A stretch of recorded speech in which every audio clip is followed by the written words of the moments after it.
Hello?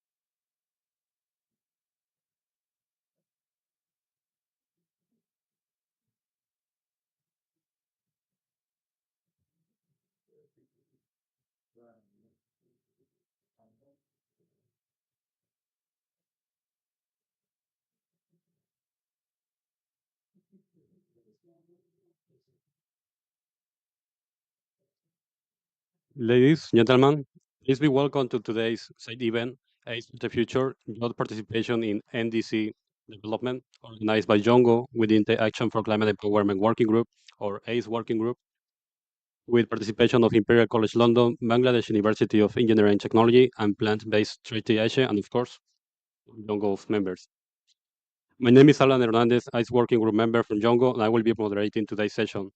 The COP28 is a pivotal moment for global climate action, and the active involvement of youth and the stakeholders is instrumental in shaping the outcomes. This session is dedicated to raising awareness about Action for Climate Empowerment, or ACE, which refers to Article 6 of the UNFCCC and Article 12 of the Paris Agreement. This session will cover various aspects of ACE, such as its elements and significance for youth activists, as well as discussions on the broader work of the ACE Working Group, recent negotiations, and future strategies within and with the support of the academia. The event will also emphasize the importance of involving of the youth people in IC initiatives and decision-making to address the climate crisis and achieve the goals of the Paris Agreement. Furthermore, it will also focus upon the need to recognize ACE in nationally determined contributions, or NDC, in order to ensure that official commitments are made by the member states to implement ACE at the national level. The expected outcomes are the participants will understand ACE and its importance for climate action and implementation of the UNFCCC and Paris Agreement. And of course, we will have time for some question and answers. I will be starting by presenting our speakers. The first speaker that we have today is from Imperial College London, Dr. Ben C. Howard. He is a researcher based here in Imperial, focusing on climate adaptation, flooding, and water quality. Dr. Saiful Islam, professor and director of the Institute of Water and Flood Management, BUT, and lead author SITS Assessment Report, IPCC. Sipiso Ikasaya, psychosocial counselor and agricultural consultant, Jongo ICE Working Group member. Rajita Ashish, director at Animal Climate and Health Safe India, regional liaison of Asia, and the Safe Movement and campaigner at Plant-Based Treaty Asia. And we will start with your panelists with the questions. The first question is for Cepiso. Please, can you tell us more about Jongo ACE Working Group and how they have been ensuring young empowerment? Maybe you could explain us what's Jongo and then what's the ACE Working Group doing and how can we interact with them and what's important. Please. Can you hear me? Thank you. Yango is the official youth constituency of the UNFCCC, and ACE is part of Yango. Yango has got different working groups, and ACE is one of the working groups. So, for those who might not know what ACE refers to Article 6 of the UNFCCC and Article 12 of the Paris Agreement. ACE has 6 elements, which are climate education, training, public awareness, public participation, public access to information, and international cooperation.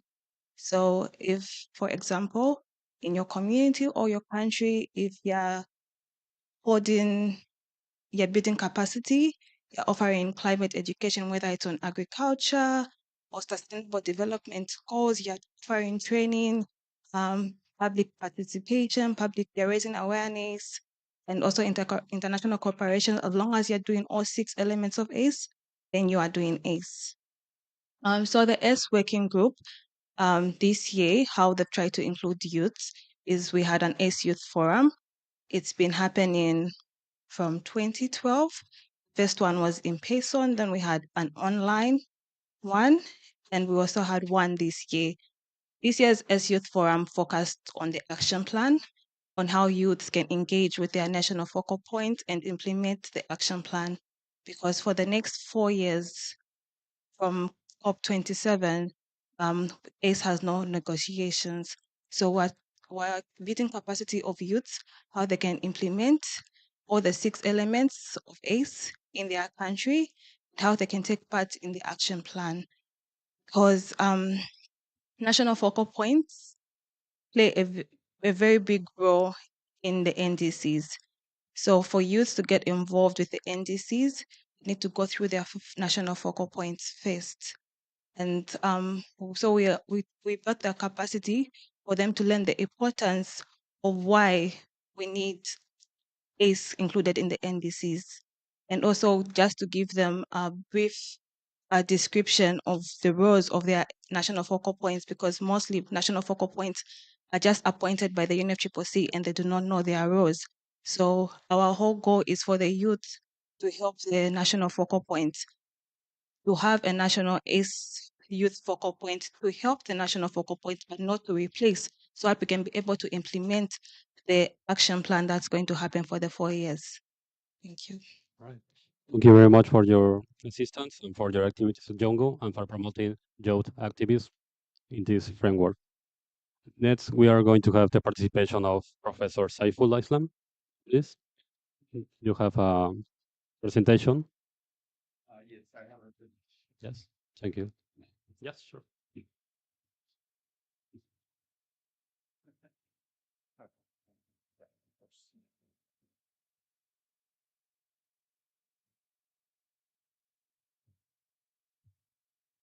I just check. Oh, here. That's right. Okay. Good morning, everyone. This is today's presentation on IPCC recommendation on mitigation and adaptation and current NDCs. My name is Saiful Islam. I'm working on Institute of Water and Flood Management as a director, and it's in Bangladesh University of Engineering and Technology. I also uh, contributing to 6 assessment report of IPCC in working group 1, chapter 12, and summary for policymaker, and also contributing to other chapters, chapter 9, 10, and technical summary. As you know that IPCC 6th assessment cycle published 3 special report and 3 working group report, and finally a synthesis report. The major findings here that global warming is increasing, and it has unprecedented event. We have seen in the last 2 million years, the amount of carbon dioxide was never there, and glacier retreat was unmatched for the 2000 years, and last decade was warmer than any previous for 125,000 years. We have seen sea level rise faster than any prior century for 3000 years. Summer Arctic ice coverage was smaller than any time in the last 1000 years. Ocean was warming faster at any time since the last ice age, and ocean acidification and highest level of last 26,000 year. We have seen this year the global temperature has exceeding the world record of, we never seen such a high temperature. Even one single day it was 2 degree than the pre-industrial period. So if you consider this, why it is happened, these are all human influence, want climate at a rate that is unprecedented, at least last 2000 years. We have seen around the world the extremes are changing, particularly heat extremes is become more frequent and intense, heavy rainfall, drought, fire weather, ocean warming we have observed. The IPCC report mentioned that these extremes will be likely to higher in terms of the frequency many times, and also the intensity will be increased in terms of cyclone, drought, precipitation, snow coverage, and also temperature. And it's not only the 1 or 2 extremes. There are 31 climatic impact drivers. Majority of them are hazard. The last assessment report we shown that many of them are going to be changed with the warming, and also we see the some of the impact driver is going to be decreased. For example, cold wave or cold duration of the cold period will be decreased. So that means we are going to face many challenges in the future. And the person who born today will have in 70 by 2090 will face enormous amount of global warming depending on the scenario. So we already have globe is 1.1 degree warming, and we are going to face. So young and youth people has lot to say now, because the future they are expecting the what we are now action taking. And you see the every warming will actually a spatial variability. Even Arctic and many land is warm faster than the ocean.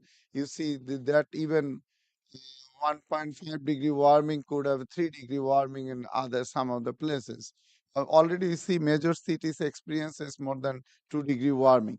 So precipitation and soil moisture also changes. Drought region will be more dry, and wet uh, monsoon region will be more wet.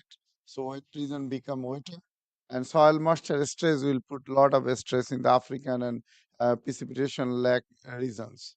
So it also not only human but also ecosystem, like risks on the species losses. With the higher warming will be loss with high human humidity risks to human health. We have seen a day on human health, and the losses will be higher in different regions. And also it impact food production. It also impact maize yield and fisheries yield, and with different regions will be impacted more with the higher warming level. And it also risks with the increasing of every increment of warming will poses risks on the different ecosystem and different systems, particularly ocean and also land-based system, and also heat-related mortality will be increased, food intensity will be increased. You see the risks will be much higher with the mass warming level. And present implementation policy NDCs that actually lead us to about 2.9 or 3 degree warming. There is a huge gap in the figure. You can see that we must need now rapid cut of the global greenhouse gas emission to be sustainable pathway, or to reduce the global warming below 1.5 degree, or even extreme cases 2 degree. So what is happening is not only the carbon dioxide but also methane emission need serious commitment, because that also increasing greenhouse gases. We also see that sustainable development goal achievement by 2030 and the pathway we are following, they are rapidly narrowing the window of opportunity. If we are limiting global warming, we have more opportunity or to sustainably develop or to achieve the goal. But if we are not limiting the warming, you see the worst scenario that will be actually leading to more risk. And there are multiple options in this report, IPCC synthesis report. You can see that we can. There are options on adaptation. There is options on mitigation, and each options have also potential contribution to net zero emissions. So it is difficult to go through all the options, but there are options, because sometimes we find that how can I go there? What is the options available? There are still options, but the commitment and others needed. So this is figure I already show. The present committed in NDC is not enough, and we need more rapid cut. So the hope is the mainstream effective equitable climate action now will reduce losses and damage for nature and people. Climate action provides co-benefit. Multiple feasible effective options are available to reduce greenhouse gas emission and adapt to human causes of climate change. The challenge is to cut emission quickly, sharply, and increase the safer, sustainable world, scaling up the practice and infrastructure to enhance resilience, cut global emission by nearly half by 2030, and action required along numerous dimensions. The path forward is very clear, and the tries and tested option available now need to be designed and diverse contexts need to be scaled up and applied widely. And the fairness is one of the solutions. Those who contributed the least to the climate change are often the most vulnerable to its impact. Millions exposed to acute food insecurity, reduced water security, biggest impact parts of Africa, Asia, South and Central America, LDCs, small island and Arctic. People in highly vulnerable areas up to 15 times more likely die in flood, drought, storms compared to those are resilient areas. And increase financing for actions 3 to 6 times in current climate investment. There are enough global financing to rapidly reduce emission. Developing countries require extensive funding to meet adaptation need. Options are available to scale up financing. And for the climate resilient pathway development, integrated measures to adapt climate change with actions to reduce emissions in a way provide wider benefit, improving people's health and livelihood, reduce poverty and hunger, clean energy, water and air, and enables effective climate action. Political commitment is needed, inclusive governments, international cooperation, effective ecosystem stewardship, and sharing of diverse knowledges. And human factor also enable actions. We need trust, collaboration, recognition, sharing of benefits and burdens. And our choice will revert it for hundreds, even thousands of years. Thank you very much.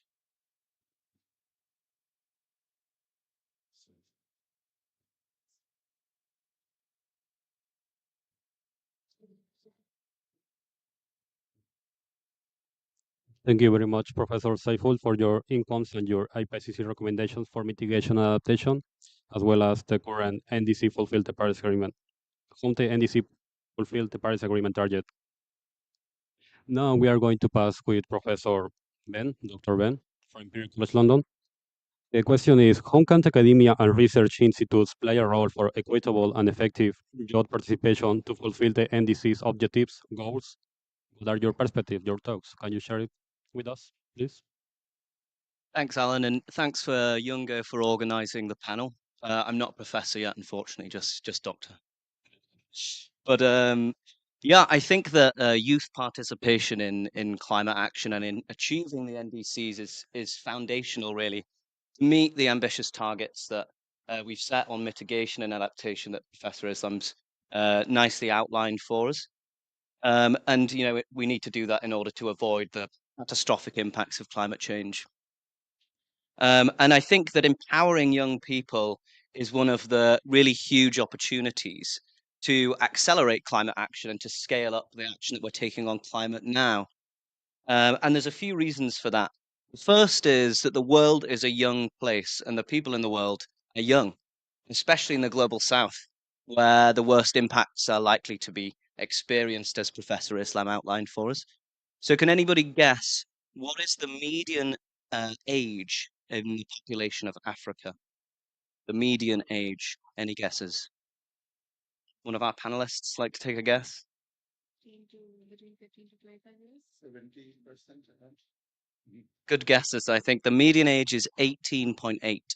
So that means that 50% of the African population are under 18.8. So it's a huge, huge proportion of society. And mobilizing this population, empowering this population, is one of the biggest opportunities to scale up climate action. The second is that we know that young people are the most engaged people in society when it comes to climate change. So the climate strikes that happened in 2021 in the UK and in Europe, more than a third of people that attended those strikes were under 19. And we know that online as well, young people engage with climate change information much more than older people. So Gen Z in general engage more than twice as much with climate change information than baby boomers. So we're already engaging young people, and it's about empowering them to actually start to take action. The third thing is that in general, young people have a higher level of ambition when it comes to climate action. And that it comes from the worlds that we have grown up in. So a lot of the decision makers now here at COP, for example, have grown up towards the end of the industrialization. And this determines their outlook on climate change and their perspective of progress. So small amounts of progress are celebrated. Whereas for younger people today, they have grown up in a different world. Many of them have grown up in the Anthropocene, and they've grown up as well in a globally connected world, and maybe even more of an empathetic world. So for those people, small progress is not acceptable, and actually only transformative change is enough. And the fourth thing is, which Professor Islam outlined already, is that young people are the most invested in climate change action. They have the most to lose. So, like Professor said, these are the people that are going to be living with the worst impacts of climate change. But they are also the young climate activists and young people participating in climate action today are also going to be the leaders of the future, the people that are making decisions on climate change in the future. So we have this huge opportunity in young people to accelerate climate action, but how do we actually operationalize this opportunity? How do we actually, build some momentum and get this movement actually making an impact on the ground? And I think the first thing to say is that youth and young people, I think they have an enormous influence in shaping the NDCs, not only in achieving the NDCs. And we shouldn't underestimate the power that young people can have. And NDCs being determined by the countries, being voluntary commitments, that means that we can empower people to actually contribute to the shaping of these NDCs. And I think young people can do that in a few ways. The first is in education and in educational campaigns. And in many of the groups that young people are moving in, for example, in their households, in their communities, they're likely to be the most educated people on climate change. They're likely to be very aware of the drivers of climate change, the impacts of climate change, and the urgency to take action. So I think young people actually have a huge potential to influence the communities they live in, the households they live in, and the people they interact with.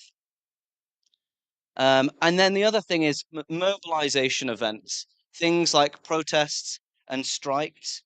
I think we can't underestimate the soft influence and the soft power that these kind of events can exert. And I think these kind of events at COP and also the huge activities that are going on in the green zone really sort of attest to the power of this soft influence. By showing that we care about these things and demonstrating our commitment, we are influencing our leaders and our decision makers to make more ambitious targets on climate change action. And the other thing is accountability on NDC progress and actually looking at things now like NDC reporting cards and coupling NDC progress with the global stocktake, I think is another powerful route to holding our leaders to account. So that's about young people shaping the NDCs. Um, and I also think that young people have huge potential to contribute to achieving the NDCs. And I think they can do this actually with or without universities and research institutions.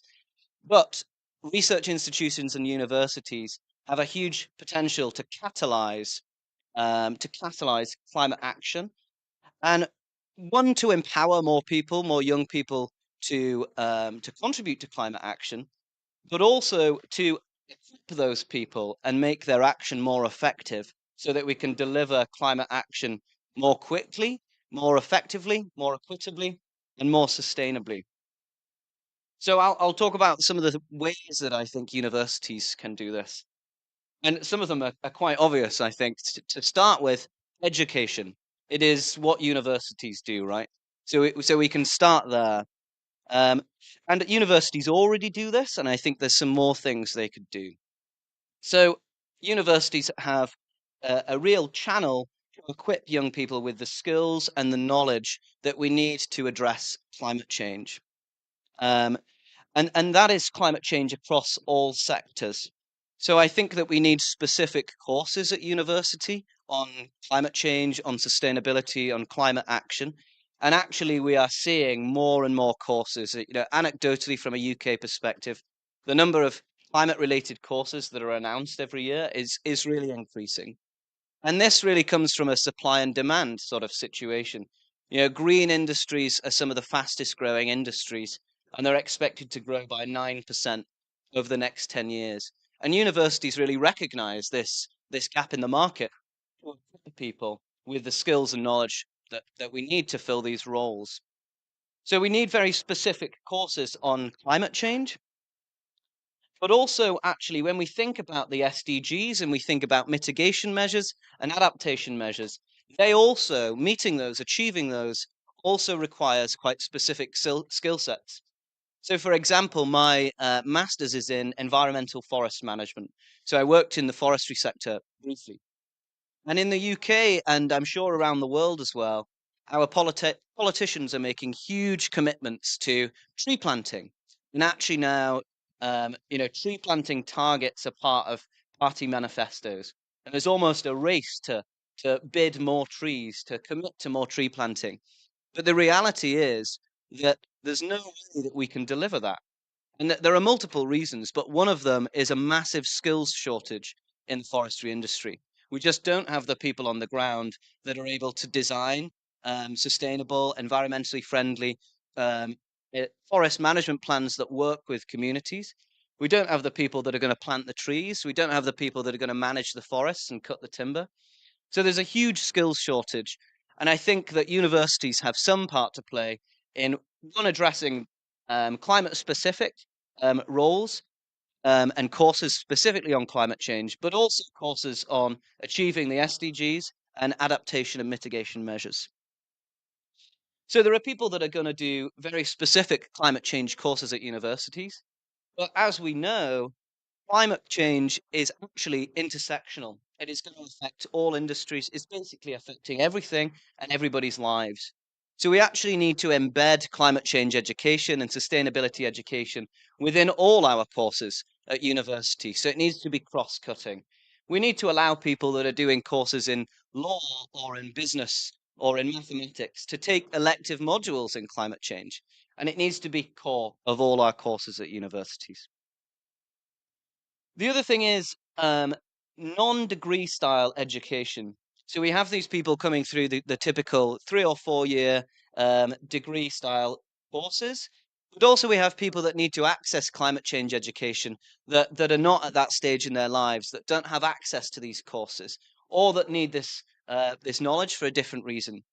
So we need to provide diplomas, part-time diplomas, and online diplomas to educate people in climate change and sustainability.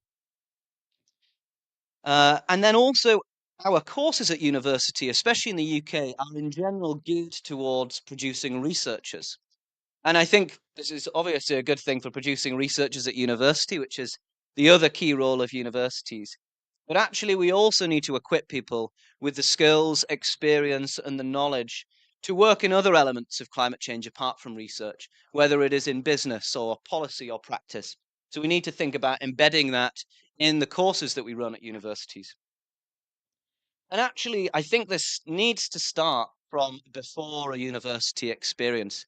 So my parents didn't go to university. I didn't have a careers advisor at school, but I wanted to work in something environmental. But I had no idea what course I should take or what sort of career options were available to me.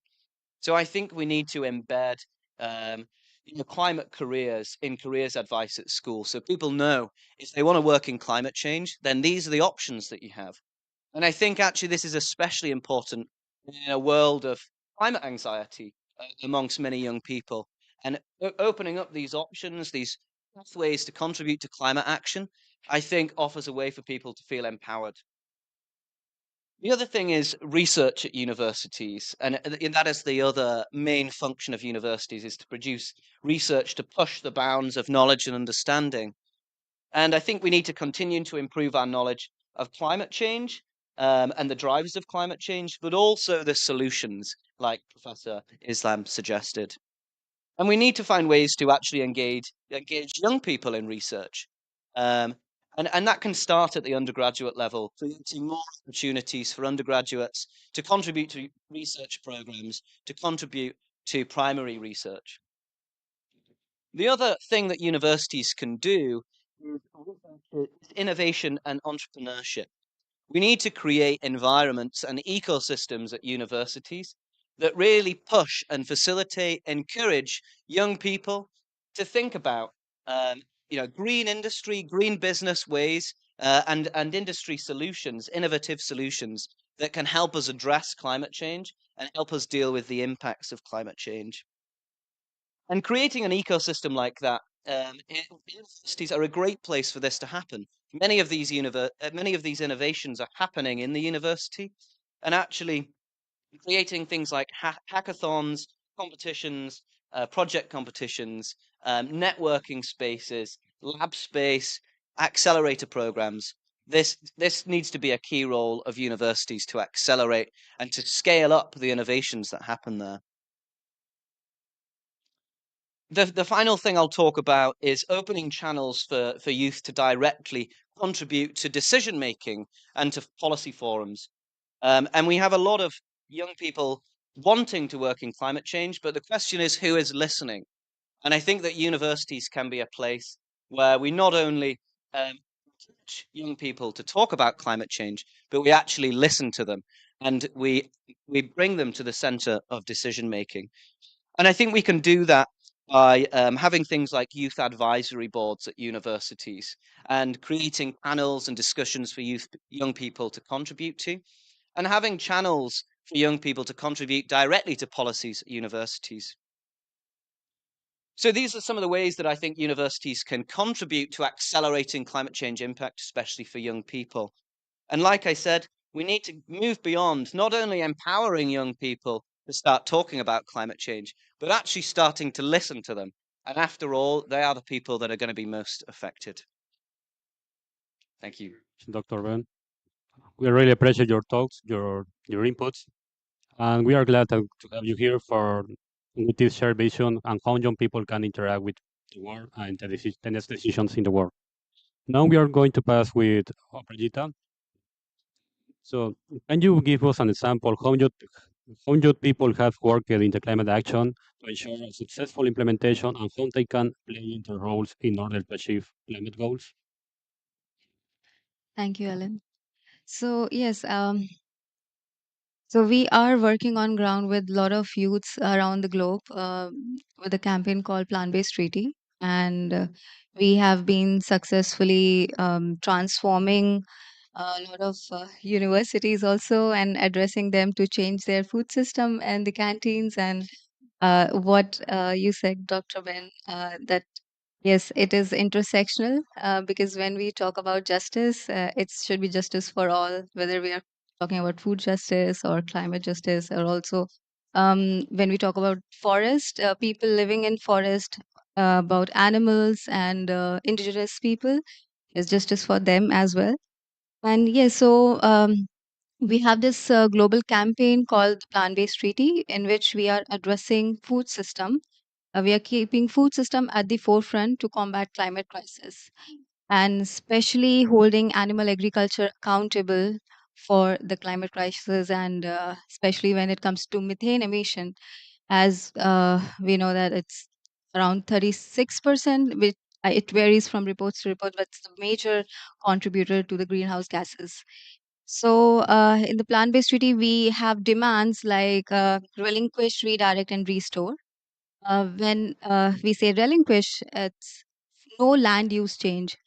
So we should stop cutting down forests, redirecting our food system to the plant-based food system, and restore is to rewild whatever destruction we have made. We need to plant more and more trees, rewild the forest, and help to bring back all the wildlife, which it's very sad that more than 1 million animals and plants are getting extinct. So yeah, a lot of feed is fed to the animals, and all these animal products has a large amount of carbon footprint. So through the plant based treaty, we are asking government, organization, institutes, universities, college, individuals, celebrities, and I would say everyone to take a first step, endorse the plant-based treaty, and be the part of the global campaign. We also provide solutions. We are helping government to draft solution like which can be locally acceptable for the people, because everywhere we need solution which are more localized, more which should be easily practiced by the people living in that area without affecting their livelihoods. And also, yeah, so we are also addressing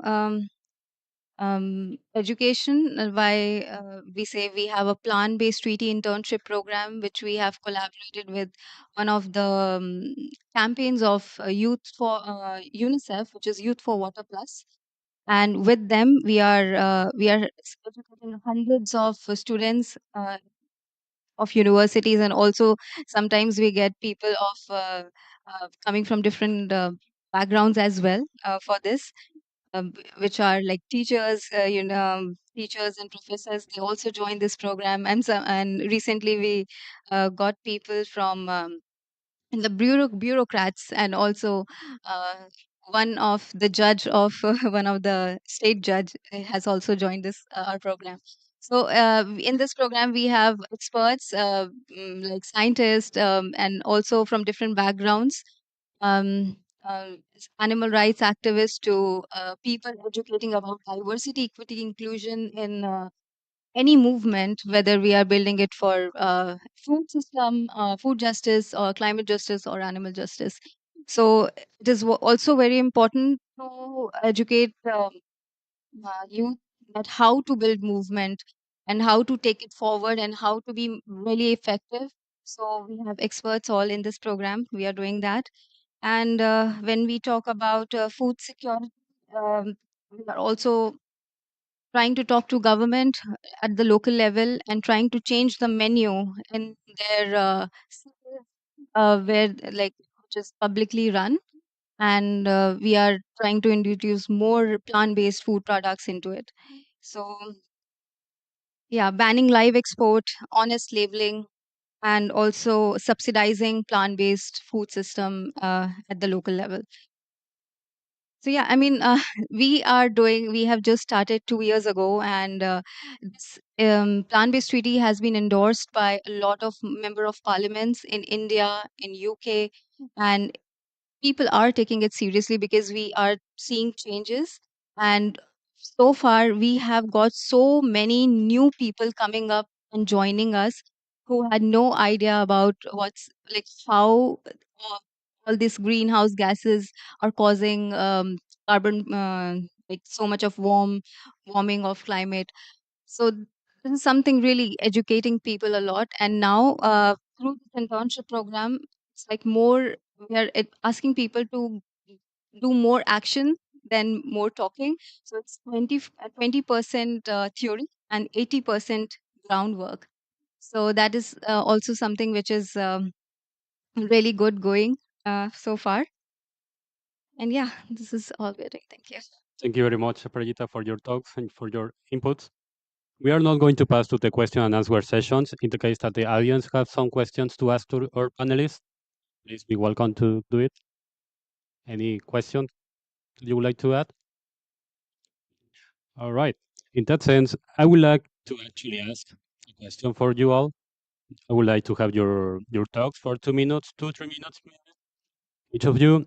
So the question is, how can we promote awareness and understanding of the principle of access to information, public participation, and access to justice within talking within the age among age among youth to strengthen their role in the NDC implementation process? How do you think that the young people can interfere or interact or contribute to this process? I would like to start with Cepiso, please, to share your thoughts. Um, First of all, as young people, we should ask ourselves, do we have knowledge about it? Do we have knowledge about the NDCs before we try to get involved in them? Then, secondly, we need to we shouldn't wait to be invited to the tables. We shouldn't wait for the government to include us. We should invite ourselves to the tables. We should ask ourselves, we should research more of how can we get included. Contact your national focal point on ACE, ask him, how can I help? How can I make your work lesser? Because mostly they have so much work to do and it's very hard to keep track. And as you ask how you can get involved, make sure you research with other countries, also get information from different perspectives of how you can contribute. One example is you can join the Yango S working group because it's got different youth and organizations from all over the world, from both the global north and global south. If you engage with more young people, you'll be able to get knowledge about how you can contribute. So the first step, how you young people youth can get involved in the NDCs is firstly by researching, getting information to what NDCs are, understanding data, and taking part in them. Then you can follow the rest of the steps. And you can be, as you approach your national focal points or ministers, you go with information and they can see that, oh no, you know what you're talking about, and they can easily include you in it. Thank you. Thanks to you. Dr. Ben, please. Sorry, Prof, jumping in. Yeah, I think access to information is a challenge, actually, especially if we look at information that is produced in universities. And the output of research at universities tends to be research articles, journal articles, and these are often not accessible. I mean, they are physically not accessible because they're behind a paywall. It is very expensive to access this information. And that is changing to some extent. We are seeing things like open access and sort of paper repositories. And we've got a lot of websites like ResearchGate, which make papers publicly available. But I think especially when research is funded by taxpayer money, it is a disaster that it's behind a paywall. So we all need to work really hard at universities to commit to open access principles. But even then, if those papers become available, it doesn't mean that the information that they contain is accessible to people. Um, and the main agenda of a research article is to communicate to other scientists. It is not to communicate to the public. But that doesn't mean that that's where we stop. We need, as scientists and as people working at universities, we need to do more to make information accessible to a broader range of people. And that means disseminating the insights of research in different ways. So condensing it to different formats that are actionable and accessible to different kinds of people. So that for some people that might look like a one page or a policy brief. It might also be a YouTube video or it might be a workshop. We need to look at different formats to communicate the information we're producing on climate change. And the other thing is equipping people to be able to understand and use information and data. So this means upskilling people. For example, data by itself is not useful necessarily. You need to be able to analyze it and interpret it. So we need to engage more people in educating them on how to do this. I think this is especially important if we look at who are the partners in a lot of our research. And when we think about adaptation, for example, my research on flood adaptation is actually centered in sub-Saharan Africa. And I work with a lot of communities, indigenous people, local communities, local societal partners. And in those contexts, it is even more important that we are communicating the outcomes, the results, the insights of the information that we're co-producing with these people. So I think the access to information and the access to justice starts there, and it is the responsibility of the people co-producing these insights and this information to make sure that everybody has access to it. So I think that is a good starting point. Thank you very much. Completely agree. And now we are going to pass to Pajita, please. Thanks. So, yeah, I think it's already said knowledge and awareness. That's very important. Also, I think there should be more representation at the local the conferences, the climate conferences like COP and local conferences. And I think more conferences and talks should be initiated at the local level, uh, at in every cities, I would suggest, because that creates the dialogue about what's going on, what's happening, why people are really suffering from climate. Because I think people are so busy that sometimes, especially in developing countries and underdeveloped countries, because there are not many resources, so somehow we are not able to create such dialogues at the local level. So that should be created.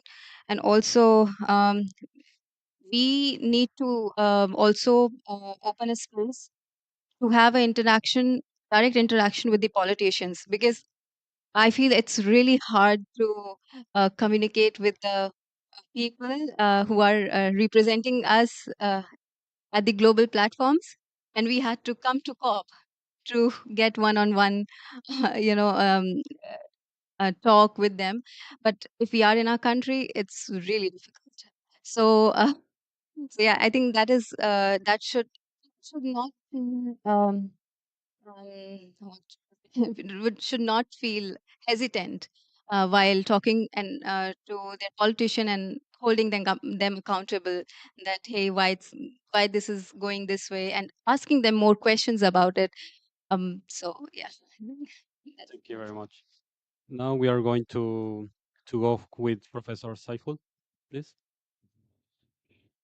I think this is very important because when we started working with IPCC report since 1990, I was not that like a professor. I was young, like those of you here, some of you. So I was a student also, and then we understand gradually that climate change is a big issue because it is going to be impact and already impacted many sectors: water, energy, agriculture, health, and many other aspects. So even disaster. So young people need awareness, but I'm very hopeful to see that last 10 years, at least a decade, young people is now very much aware. They are not involved only the computer, video games, and social media, but also they are very much aware. They actually make a drive to the senior people or to the policymakers that the world should be sustainable, livable for the next generation. So this is one role we understand that young people continuously. On the other hand, if you talk about young, young means diverse group. One who live in the village, also young people who study in the university, also young people, students, and also some even those who are not study but living in the cities, also young people. And because different category, I think has different role. That Dr. Ben already mentioned that publication, those who are students can do research, analyzing data, publication, and those are very important for even IPCC assessment. Because as you know, IPCC don't do any research, rather they assess the peer-reviewed journal. So many reasons we found there is no much literature, data is not available, so that means we cannot predict what's going to happen on that area, and that also lead to what will be the adaptation solution, what will be the mitigation solution on this area because the lack of data. So one of the role of the universities or even college or other academic or knowledge institutes to produce some good research papers and also make some seminars, publish data, analyze the data. And on the other hand, the people who are not in university, they also have a load. Even in general, you see the behavioral change could have reduced the greenhouse gas, and society can be more pollution free. Even not only the climate change but plastic pollution, those are huge issue. So pollution free and the nature friendly sustainable solutions, young people has a big role on pushing on that and to make the world more towards more sustainable. Because we see these days people more like wanted to have a car or a good life or something, but we also at the same time development should be resilient and that should be eco-friendly. We cannot just have damage the world the way we are putting a lot of greenhouse gases. So we need to some, some kind of young people has to do some sacrifice as well.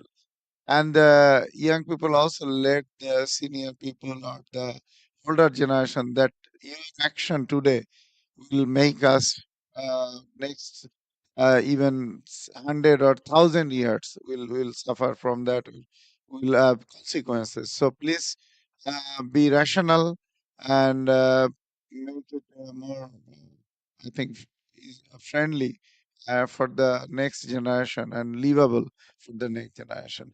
And I would also say that this kind of COP that already mentioned that this is good venue. Not only the blue zone. Yesterday I went to the green zone.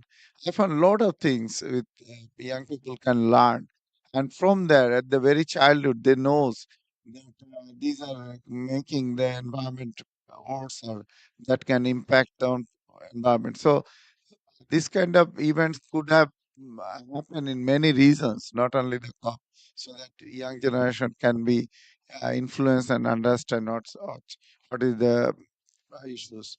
Thank you. Thanks to you all. And I would just like to finish with one more question, which is an open question. So feel free to jump. So the question is, how do you think that people, well, we all know that we need to encourage young people to interact and to implement new actions for this climate change problem that we have. But how can we actually encourage them to be part of the problem, but actually of the solution? What are your thoughts? For example, we all know that sometimes it's not easy access when we want to know more about what's climate change and how we can interact. But it will be amazing if you could share your thoughts of how they can be part of this, and what's the difference when you started, and what's the current situation? What areas of opportunities you see to be part of these solutions? Any of you would like to ask to answer?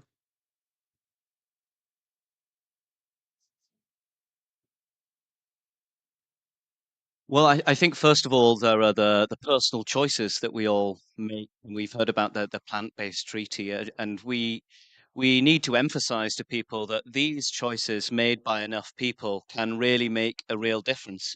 And it is easy to feel disempowered and disengaged in climate action. Climate change is such a huge problem, and people can feel very anxious in the face of climate change.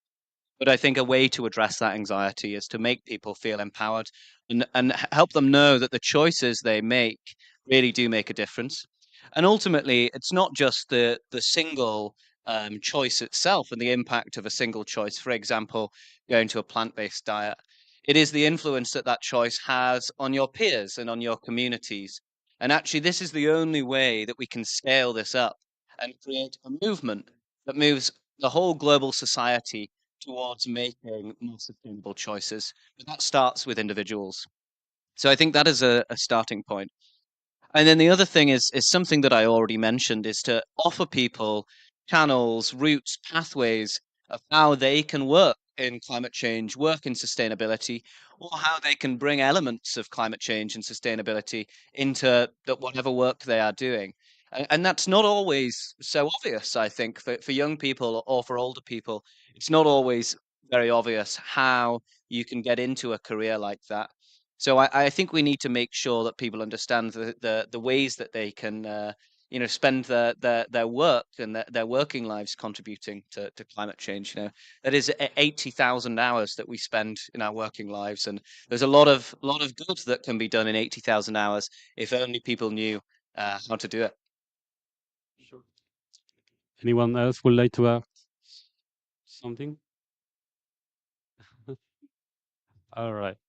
With this, we are going to conclude this side event, and we can conclude that the significance of the COP28 session on action for climate empowerment cannot be overstated. It stands as a beacon for global climate action, emphasizing the pivotal role of youth and stakeholders in shaping impactful outcomes. By recognizing the pivotal role of academia and research institutes in promoting equitable and effective job participation, the event addresses a crucial question.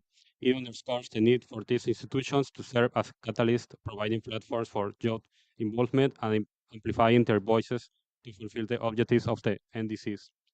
Thank you for your time and your shared vision. Together, we are going to change this sustainable, or we are going to arrive to a sustainable world.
Hello, I need the microphone.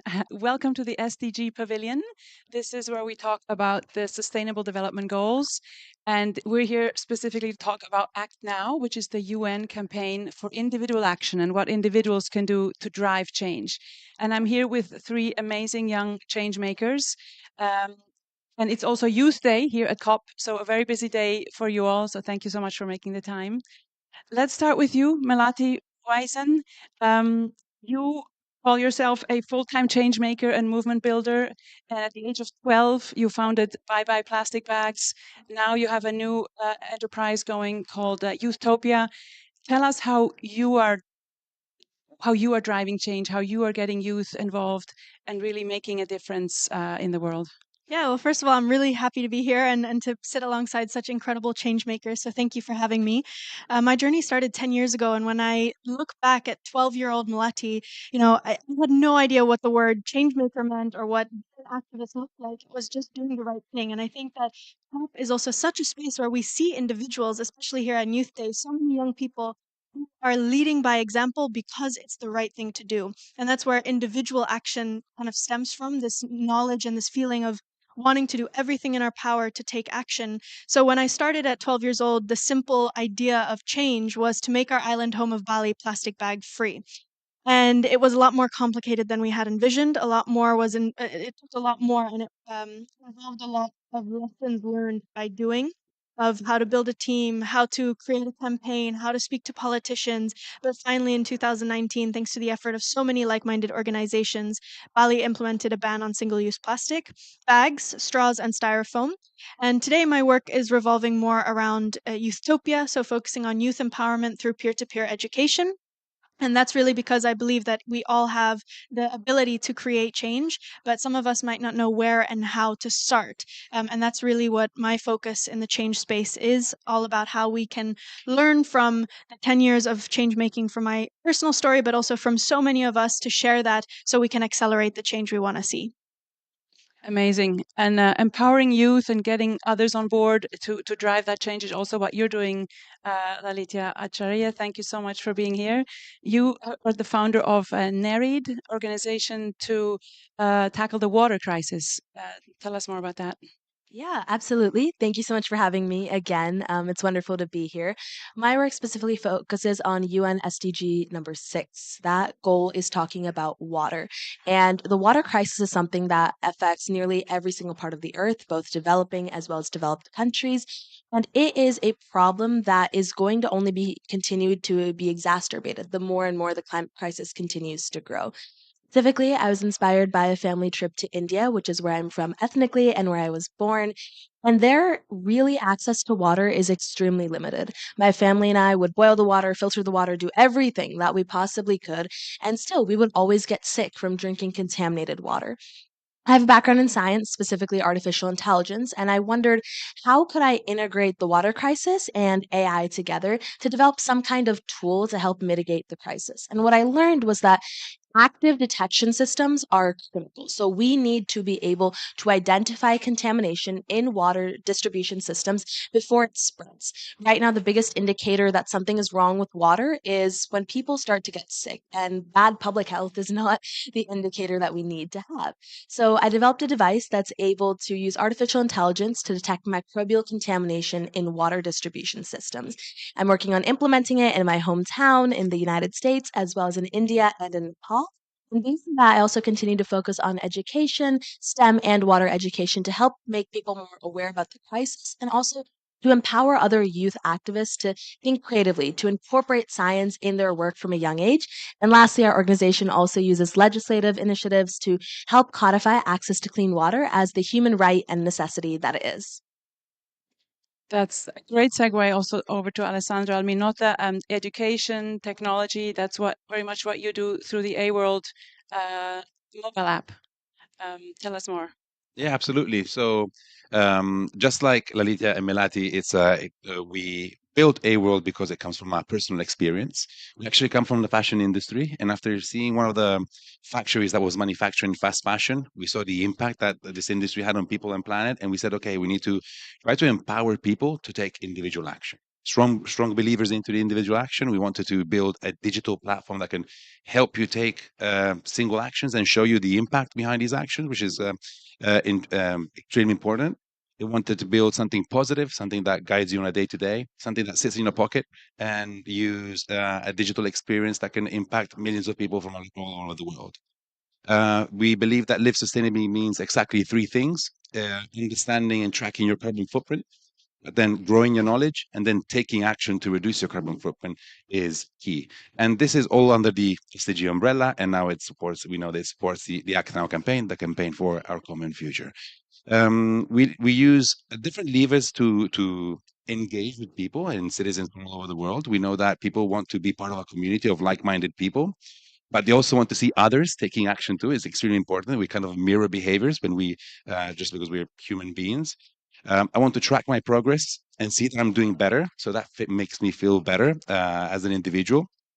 I want to be rewarded too, and I also want to compete. So we use gamification to stimulate positive competition among peers. We launch challenges that work extremely well. And so far, we can announce that just yesterday, we received with A World in Support of Act Now is the top app for Google in the good category for 2023. So it's an extreme achievement, and I'm very happy for this. Thank you. Congratulations, and we're very happy because it's the app that supports our campaign. So you should all download it. A World in Support of Act Now. Now, you've all been very successful in your efforts, and I'm wondering, do you have any advice for young people today who want to make a difference and who may want to start something like you? What's your advice to the young people, even younger than you? I mean, you know, the really young that are looking up to you and want to follow your example. Um, I can go first, and this is a lot of the work that I do on a day-to-day basis now. I spend more time in classrooms than in any other room to share the story of bioplastic bags, because that's become a living example that kids can do things. And oftentimes, you know, students line up refusing to go back to math class, refusing to go back to English class, saying, okay, how can I create change? Where do I start?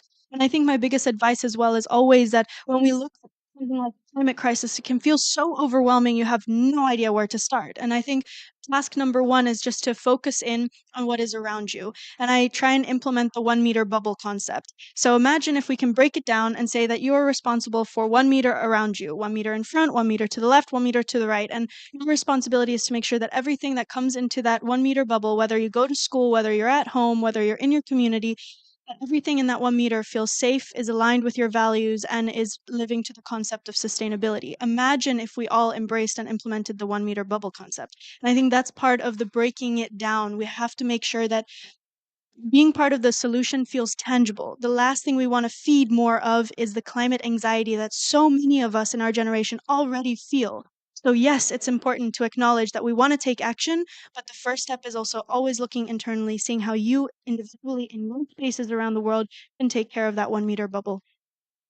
I think that's a wonderful analogy. And kind of adding off of that, I think a key component is applicability. So, a lot of the times, and a lot of the work that I do is correlating research or really cool science technologies that never make it out of the lab and are never really implemented into the real world. So, a big thing of what I do with my STEM education programming with kids is try to encourage them to consider the problem that we're trying to solve, but also the applicability of the solution, the use of that solution. So, how are we going to put it into the real world? Where are you going to implement it? Are you talking to the key stakeholders in these communities? And really trying to gauge, like, what are the small, simple solutions? They don't have to be crazy, they don't have to be huge, but what are small, tangible bits and pieces of applicable work that we can do in order to help sustain and solve the climate crisis? I think it's being loud, being curious. I mean, it's being a journey for me personally. If I change, everyone could change. And what really changed for us is talking about this. It's like getting other people involved, talking to my family, talking to my colleagues. It's something that really helped. We know that living sustainably is not easy today, but we need to be transparent. It's a journey. It's a marathon. It's not a sprint. And just talking to others, being transparent, trying to involve others in the part of the discussion really is helping us drive big fundamental change. And now we're here at the UN Climate Conference, of course, which is a big gathering of world leaders, ministers, negotiators. It's really governments we're looking to, and to make that change and to come up with an ambitious outcome for this conference. So as my last question, I want to ask you all, what's your message to the country delegates who are here? What do you hope to get out of this conference? What do you expect from them? Yeah. I'll start. I don't want to be too harsh, but I want to say we're here, we're watching, and we'll remember, and we demand change. I mean, it's like an actions speak for ourselves, and we want change. What's happening is not enough. We want more, and we want it quicker. And we're part of this, so we actually demand change, and we demand it right now. Bouncing off of that, I think listening to youth voices is critical. We are the ones who are inheriting the problems that we were not even around to create. We weren't even alive when a lot of these problems really started to form. And secondly, I want world leaders to understand that the solutions that we are implementing right now cannot be the solutions of the future. There are new technologies, there are new policies, there's, AI coming out, new research, STEM developments that are happening at crazy, insane pace of growth, and we need to integrate those into the work that we're doing. There's tools like refreezing the Arctic, for example. So we need to not only mitigate climate change, but perhaps reverse it entirely. And being afraid of these new tools, new technologies that we're starting to see emerge is only going to be a detriment to us. Science and policy can no longer be two separate fundamental institutions. We need to integrate technology and research and all these developments into our daily work. And so I really encourage policymakers and key decision makers to listen to scientists, listen to the facts, and really try to understand that these are tools that researchers are giving us that we need to implement. Scientists can create the tools, they can put it in front of us, but then it's up to us to make sure that they're being integrated. And that's a huge part of what I try to do with NARID, and I believe it needs to be integrated far beyond the water crisis into every other part of the climate crisis. Yes, and that's already a mic drop moment right there. I think what I can add as well is that, we can't solve these challenges with the same thinking that created them. So we need creativity, we need bravery, and we need real leadership. And next to that, it's also about implementation. A lot of the changes I seem to idolize and think that we're going to make the change that we need to happen during the 2 weeks of COP. But the real work happens after and before the conference. So it takes all of us, but especially our leaders, to set a systems change for us to be able to implement and accelerate a lot of the discussions that we're hearing in all of these different pavilions and all of these different discussions, led also mostly by young people and change makers on the ground who are already leading by example. So we want to see our leaders implementing and paving the way to create a systems change to allow us to accelerate a lot of the solutions and technologies that are already here. Yes, and as you said, the work continues after this COP. We need leadership, we need change, we need action now, and we need you to keep doing what you're doing. Really keep up the energy, the initiative, the activism. We need you to also keep putting pressure on leaders, hold them accountable. And so thank you very much for what you're doing, and thank you for being here today.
It's okay.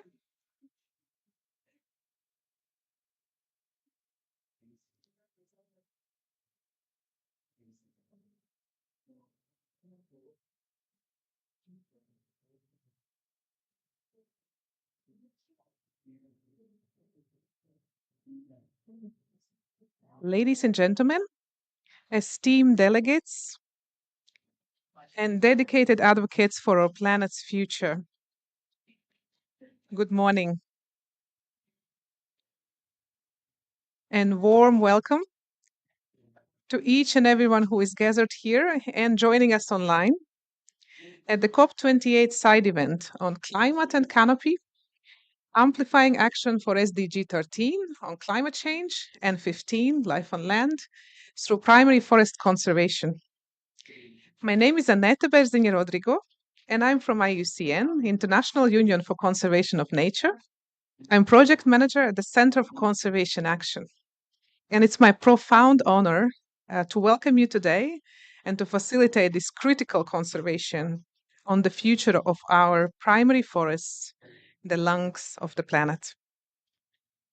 In our quest to address the pressing issues of climate change and biodiversity loss, the conservation of primary forests stands at the very center of it and the very forefront as a key solution. These ancient and unspoiled ecosystems are found from great basins of Amazon, Congo, to Indonesia, to fragmented forests in Poland and Azerbaijan, among many other places. These forests are known by different names in different places, including old growth, ancient, native, threatened forests also. The definition is widely accepted to be naturally regenerated forests of native tree species where there are no clear visible signs or indications of human activities and ecological processes are not significantly disturbed. But label isn't the most important here. Despite their critical role, these forests are under persistent and unparalleled threat. They're being lost at an alarming rate due to human activities, for example, indiscriminate logging, road construction, and other forms of exploitation. This is not just environmental crisis. It is dire threat to our climate, biodiversity, and indigenous communities above all, whose lives are dependent and intertwined with these forests. Over the years, there have been significant efforts and investments, which is very encouraging, like the initiatives in the Great Basins Forestiers, for example, the push against clear cutting in North America and protection of fragments in Europe. Yet, we face the harsh reality today that ancient forests continue to be lost. This gathering is a call for action. It's a call to rejuvenate our efforts, to learn from past experiences, and to innovate for the future. Today, we will delve into deeper understanding of the multidimensional value of these forests. They are not just carbon sinks. They are more than that. They are reservoirs of biodiversity, of natural pharmaceutics, gardens of indigenous knowledge and heritage, foundations for sustainable livelihoods. Recognizing and promoting these diverse values is crucial for our conservation efforts and the future of our planet. So today, we will explore the latest science and data on primary forests. We will understand the special characteristics and the special value that they hold. They're addressing the policy gaps, also discussing how effectively we can actually protect and restore these natural treasures. A key part of our dialogue will be centered on financing, identifying and mobilizing what are the necessary resources to actually do this monumental task. And in this objective, increasing global recognition, support for primary forests, harnessing science to influence policy, credibly monitoring status and progress of our efforts, and building capacities in the countries to encourage these investments. This is exactly that has forged a new collaboration between UN Forum on Forests that we have here today, FAO, GEF, Global Environment Facility, Griffith University, Wild Heritage, and IUCN. And this has provided the basis for this event. As we share insights and forge new partnerships for primary forests today, let us be driven by a sense of urgency and collaborative spirit. The conservation of primary forests is a complex puzzle that requires every piece and every one of you, from science to policy to finance to community involvement and global cooperation to actually complete. So in conclusion, let us remember that fate of primary forests is not just environmental crisis, as I mentioned before. It is defining factor in our global journey towards sustainability, climate resilience, and the well-being of future generations. Your engagement, ideas, and commitments are pivotal in turning the tide in favor of primary forest future and our future. Thank you. So let us commence this section with an opening keynote address by the head of Brazilian Forest Service, Mr. Garo Joseph Batmanian, who will speak on behalf of Her Excellency Maria Osmarina Marina da Silva Vaz de Lima, who is the Minister of the Environment and Climate Change in Brazil. Minister Silva is a renowned figure in environmental advocacy and policy and a very special advocate for Amazon primary forests. Her distinguished career dedicated to protection and sustainable management of Brazil's vast and diverse ecosystems, and her work has been pivotal in advancing environmental stewardship and climate action, both within Brazil and on international stage. So, Mr. Batmanian, the floor is yours.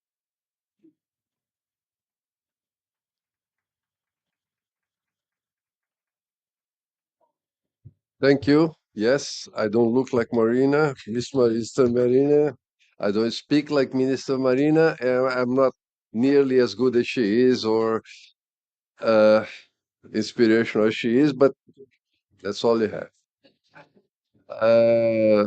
Minister Marina is the head of the Brazilian delegation, and there is some urgent topic going on the negotiation that basically messed up everybody's agenda. And she's really, really sorry because she wanted to meet Miss Juliet again. We didn't have the chance before this time around, but she's stuck in some kind of discussion, negotiation, and there is nothing we can do. We don't control that agenda when you have somebody negotiating. So obviously, I would have spoken about forest on my own, but since I'm representing Minister Marina, I'll read her speech. Okay? Probably I'll put a sentence or two on my own. But first of all, I want to greet Miss Juliette Bial, Director of the United Nations Forum on Forests, on whose behalf I greet all the other participants in the session, Pascal and the others, good friends of us, including members of civil society, government, international organizations, and the private sector. First, we commend the work that Ms. Bial is doing, heading the UNFF and steering the UNFF in the direction of increasing the importance of the forest in the global arena, and also to make us focus on how we can deliver in the strategy for 2030. I think it's very important, and we really like to commend you for that work. I would also like to thank the organizers, FAO, GEF, IUCN, and of course UNFF for the invitation for this important event. The debate is very timely. Also, sorry that the speech was in Portuguese, so I'm reading in Portuguese and translating into English when I speak. So if it looks like I'm stammering a lot, it's because my brain has to work several times over. This debate is very timely, and there is no doubt about the importance of our forests as producers of solutions for global sustainability challenges, reconciling economic prosperity with environmental protection and social well-being, especially for indigenous people and traditional communities, who are the main guardians of the forests and their social biodiversity. In addition to, I know we are at the UNFCCC meeting. This is a COP28, but as our colleague from IUCN mentioned, in addition to carbon sinks, when we talk about the standing forest, we are referring to the provision of numerous ecosystem services that are fundamental for global balance, climate balance, and the economic and social benefits of the people, especially for the communities that live and depend on the forest. So we like to talk about carbon and beyond carbon.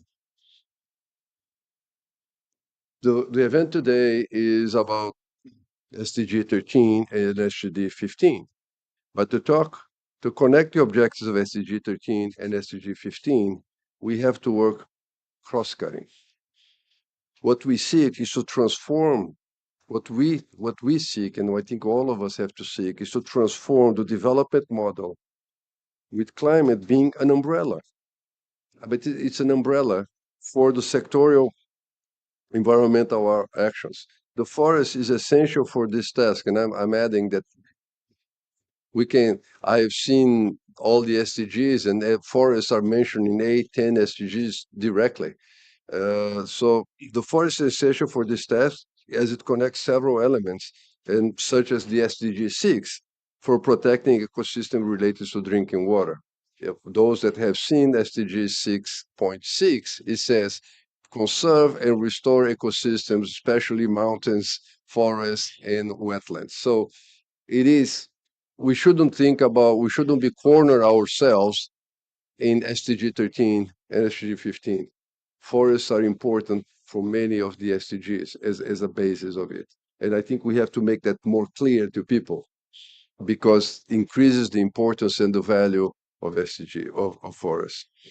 For example, so in order to do that, you have to look at two sides. You hear a lot of our work on controlling deforestation, and we are succeeding. We decreased deforestation by 49% this year compared with the same period of last year under this new administration, and we are very pleased to inform that. So we come here in different standing, but we know that command and control alone is not going to get done. So this is a two-pronged approach. We have to continue with the command and control in a long trajectory, keep working on it, but we also have to work on economics or other aspects that encourage the value of standing forest and, when needed, restoring forests. So that's our goal. We have programs for that. We have a program called I'm thinking Plan for the Protection and Control of Deforestation in the Amazon, PPCDAM, but the plan includes more than 20 ministers and is not only to control, but also to promote the well-being and the economics of it. It's very important. But what we're going to focus here in the rest of the speech is not on the command and control side, because that's a given. If you have a lot of illegal activities, legal activities cannot compete. So you have to create a legal environment for investments to take place. Now, that's taking place. We have several objectives to achieve, and I draw the attention to bioeconomy. Then one of them, for instance, in our NDC is to restore 12 million hectares of degraded areas. Unfortunately, we do have degraded areas, and we want to restore it with a primary focus on water springs, water holes, and places of high biodiversity value. Why? Because that's also good for adaptation. That's also for SDG 6, because you are protecting headwaters. For instance, the headwaters in Cerrado, in the Brazilian plains, high plains, plateau, central plateau, where there is a vegetation called Cerrado, savanna woodland, where all the rivers that run from south to north to the Amazon start. The Tapajós, the Xingu, all of them start there. And that's where agriculture taking place. So you need to work there. So we're talking about 12 million, not only there, but just give you an example why you need to look at this. And of course, places of high biodiversity value, you can have corridors, etc., and places where communities use the natural resources. For these objectives to be achieved, I draw attention to bioeconomy. which in a mega diverse country like Brazil represents a great opportunity to create a model of economic development based on the fair and equitable use of social biodiversity. Bioeconomy also represents an opportunity to include traditional and indigenous people and communities. Quilombola communities were previously enslaved people that escape and create their own communities in the middle of the jungle where people couldn't find them, and they be living in a separate community. So it became a different identity, different culture, and we recognize them now as a type of minority. And family farmers. It is worth highlighting that today in Brazil we have records of more than 1.16,000 products that use genetic heritage and associated traditional knowledge in Brazil, mostly from the Amazon, but not only from the Amazon. We're also promoting the valuing of the forest as an asset. In short, we must take actions to control forest activities while promoting forest conservation and restoration. Above all, they guarantee the way of life and livelihood of the communities that live, protect, and depend on forests. The Brazilian Forest Service, just give you a couple of examples, we have just concluded a forest restoration bidding process for 3 national forests in the southern part of Brazil. That's 6,700 hectares for restoration for companies to have an yield, and then part of the payback is to restore the forest.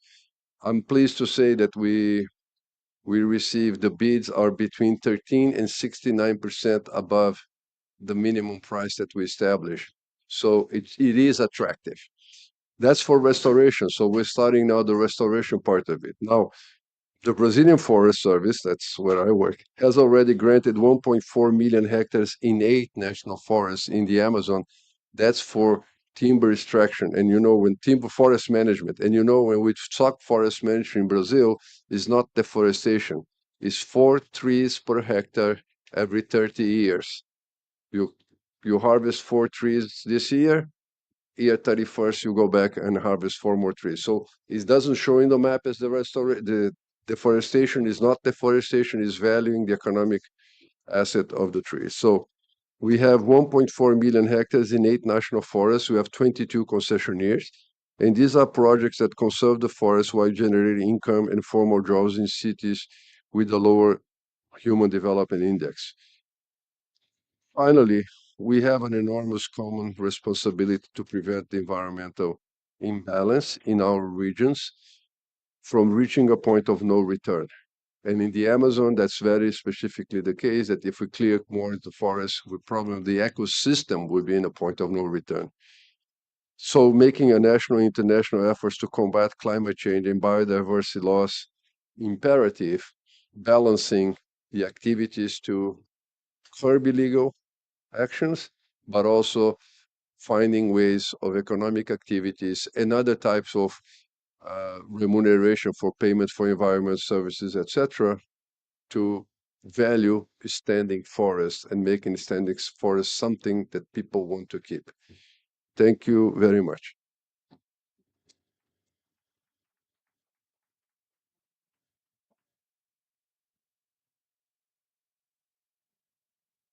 Thank you, Mr. Batmani, and that really sets our conversation straight to the center of the heart of it.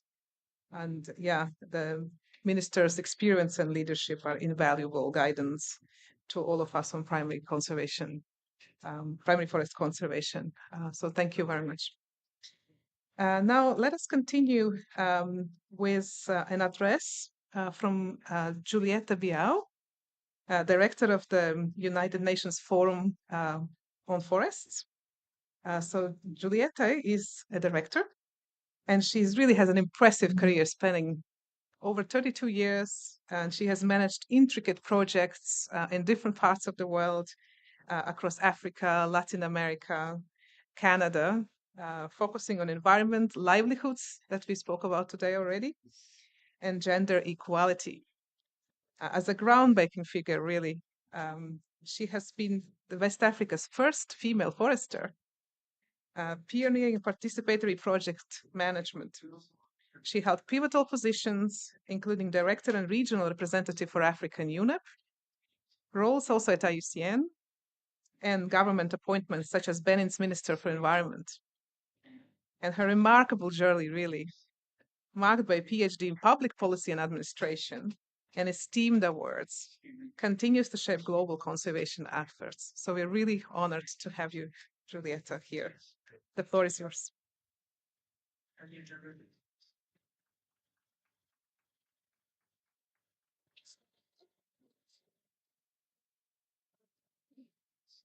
Excellencies, and I'm looking at the director.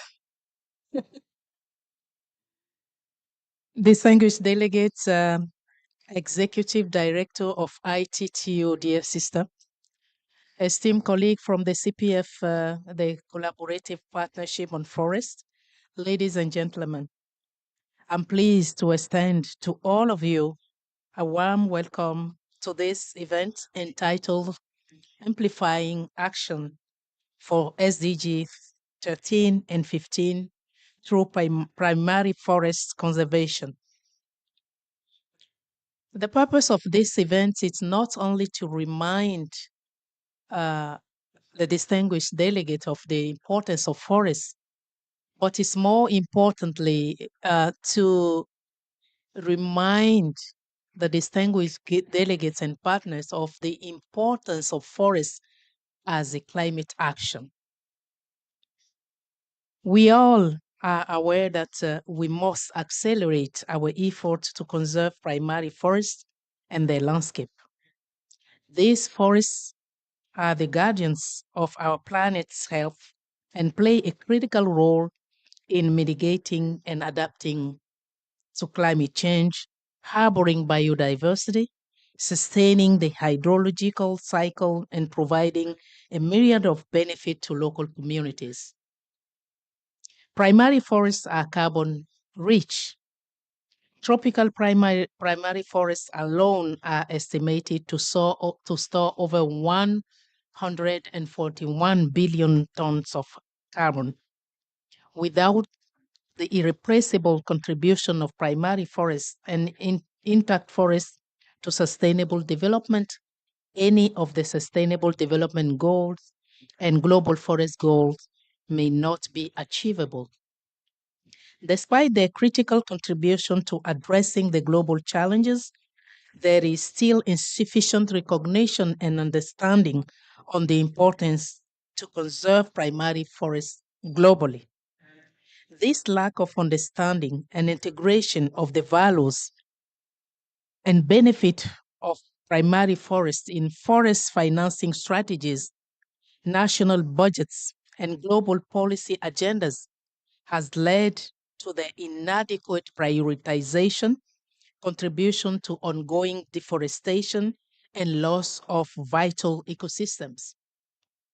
The lack of coordination and information sharing mechanisms has also hindered donor engagement and mobilization of financial resources for primary forest conservation, resulting in a funding gap that hampers effective conservation efforts.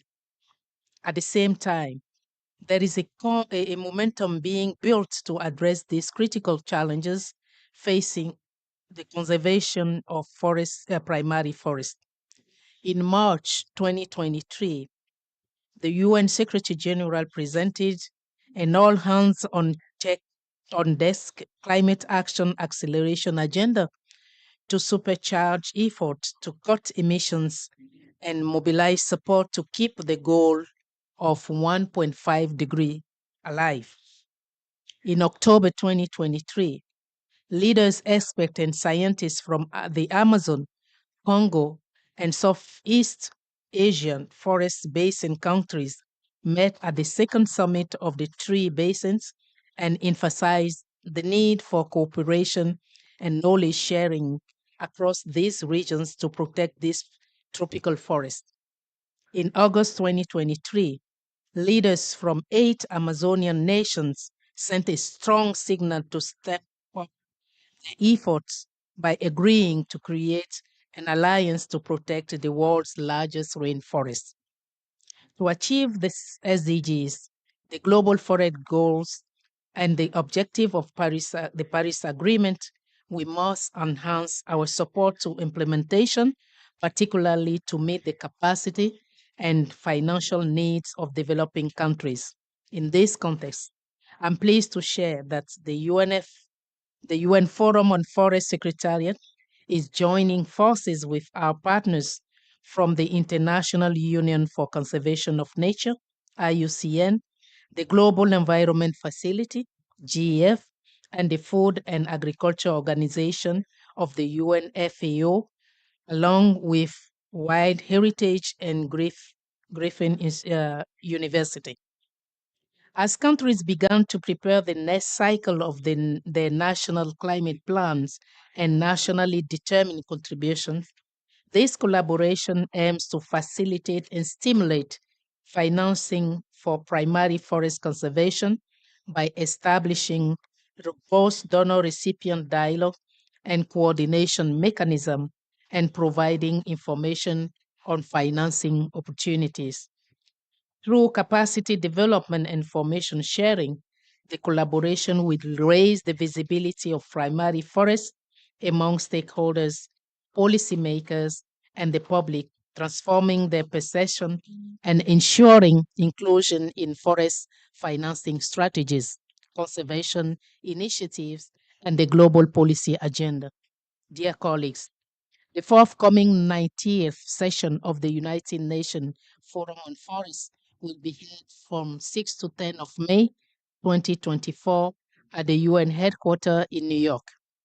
At this session, the forum will undertake the midterm review of the effectiveness of the international arrangement on forests in achieving its objectives and convene a high-level segment with the participation of senior officials from member states, partners, and stakeholders.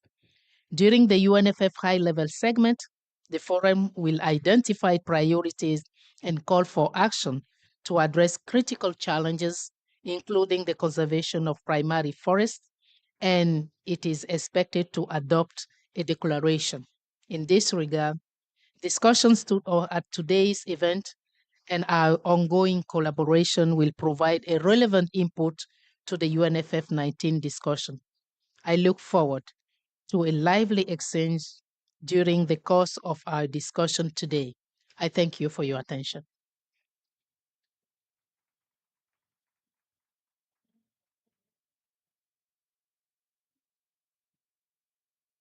Thank you very much, Giulietta, for a very enlightening speech. It really does set our conversation here and the foundation for discussion today. So we now transition to our panel discussion with esteemed guest here today. And we'll be focusing on strategies and collaboration for primary forest conservation. And our esteemed panelists will each provide a 3-minute opening statement, followed by a series of prepared questions as well. I also see that we are short of time a little bit, so we might have to keep it shorter than we planned. Thank you. I guess I'll join you there.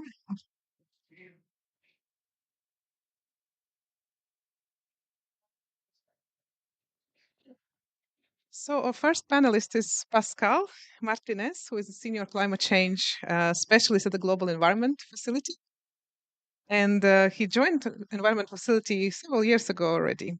And as climate change specialist focusing on agriculture, forest, and other land other land uses, and he contributes to implementation of GEF strategy, supporting development countries to meet their commitments in the frameworks of different international environmental agreements. So really pleasure to have you here today with vast experience and career. He has also had opportunity to develop activities in different areas of natural resource management. So we're delighted to hear from Pascal today.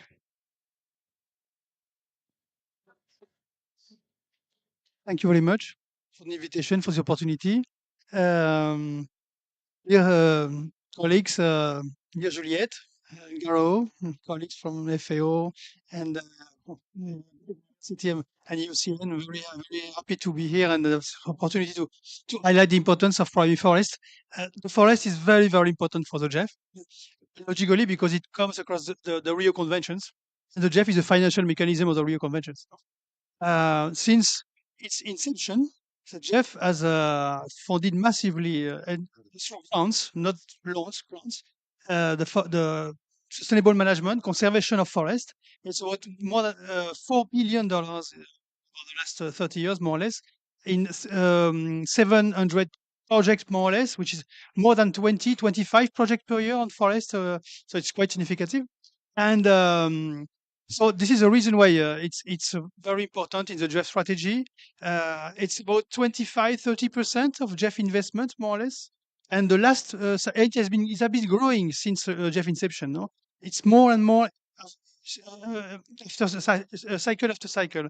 And now the new cycle has begun about 1 year, 1.5 years ago, with the increased amount of financing, $5.3 billion for all the GEF. So can you imagine the 30% of this amount goes to forest, and it's about $330 million of grants per year for forest delivered by the GEF. So it's quite important, and I wanted to highlight this aspect. And in GEF 8, we have our biggest program focused on primary forest. We have been speaking about the forest generally, but primary forests are very key because they are irrecoverable. They host big amount of carbon, and they are also huge biodiversity. So this is why the focus on primary forest is so important. There's only about 1/4 of the forest in the world. They keep being deforested, about 4 million hectares per year, despite their importance. About 1/3 of this territory is managed or owned by indigenous people and local communities. So really, we wanted to have the specific program in GEF 8 focused on primary forest. It's 300 million grants and 1.7 which is the projection for today, but it can change, $1 billion of co-financing. And it's spread over the 5 most important regions in the world: Amazon, Congo, West Africa, Guinean forest, and Mesoamerica. And we have on board 28 countries. This will be confirmed by the next council next February, because we have 3 additional countries. 25 are already in, and 3 more may be approved by the next council. So it will be 28 countries representing about 90% of the primary forest in the world. So it's a program, a very ambitious program of the GEF. And it's important to highlight it because it's now that the proposals are being writing in details. It's now that the project proponents decide what they will do exactly with whom and to which extent. So I think it's if I have a message to launch is please, if you are involved in these countries and these programs, take care of what's happening in your country, because it's the moment where really we fine tune the activities after the concept approved by the council. Very, very rapidly, because the time is we have important time constraints. Well, we have been you mentioned at the beginning the introduction the problem of urgency. No, it's urgent that we act, and the science tells us, and we know the tipping points of the Amazon, for instance. And so this is very important to act rapidly. This is why we have this important program now. And it has been also mentioned that the primary forests are not so well recognized in the global fora. The last CBD COP mentioned forest, not forestry. I think it's target 10 in the management. So primary forests are not really not highlighted as maybe I think you have to. There are many different definitions. All growth forest, high integrity, ecosystem of high ecological integrity. We have the intact forest landscapes, forest. So we need somehow to be able to characterize all these definitions, and so science are needed. Policy influence also, capacity building, monitoring, as mentioned by Juliette at the beginning also. Also, we need to increase funding, but not only funding in terms of amounts, but also increase the sustainability of funding. So we need new strategies. Because when the project is gone, if you have the sustainability, then you may lose the results. And also there is a question of the governance. It's very important to include the subnational level of governance, and also in the governance, the communities that are involved in the landscape, so indigenous people and local communities. We have seen this clearly in our big program on the Amazon, Sustainable Amazon Landscape, which is already 10 years program, that we have had success in terms of long-term financing, because in the governance, we include all the stakeholders beyond the national stakeholders. And just to conclude rapidly, we have a important development and quite promising development. There is, of course, this Global Biodiversity Framework Fund that will be deal at the beginning, at least by the GEF. We have this forest and climate leaders partnership coming from Glasgow also, which is very interesting, because now they launch what we call the country forest package, which is a more holistic view of how we deal with the financing of forest or the conservation of forest. The Brazil agenda also is very interesting to follow, because from now on until the next COP in 2030, Belém, Brazil have the presidency of G20. Brazil also launched a couple of days ago the tropical forest fund. So I think there is quite promising landscape that is now being developed. And we need coordination. There are many initiatives out there. So the GEF is fully engaged in terms of providing resources and supporting coordination.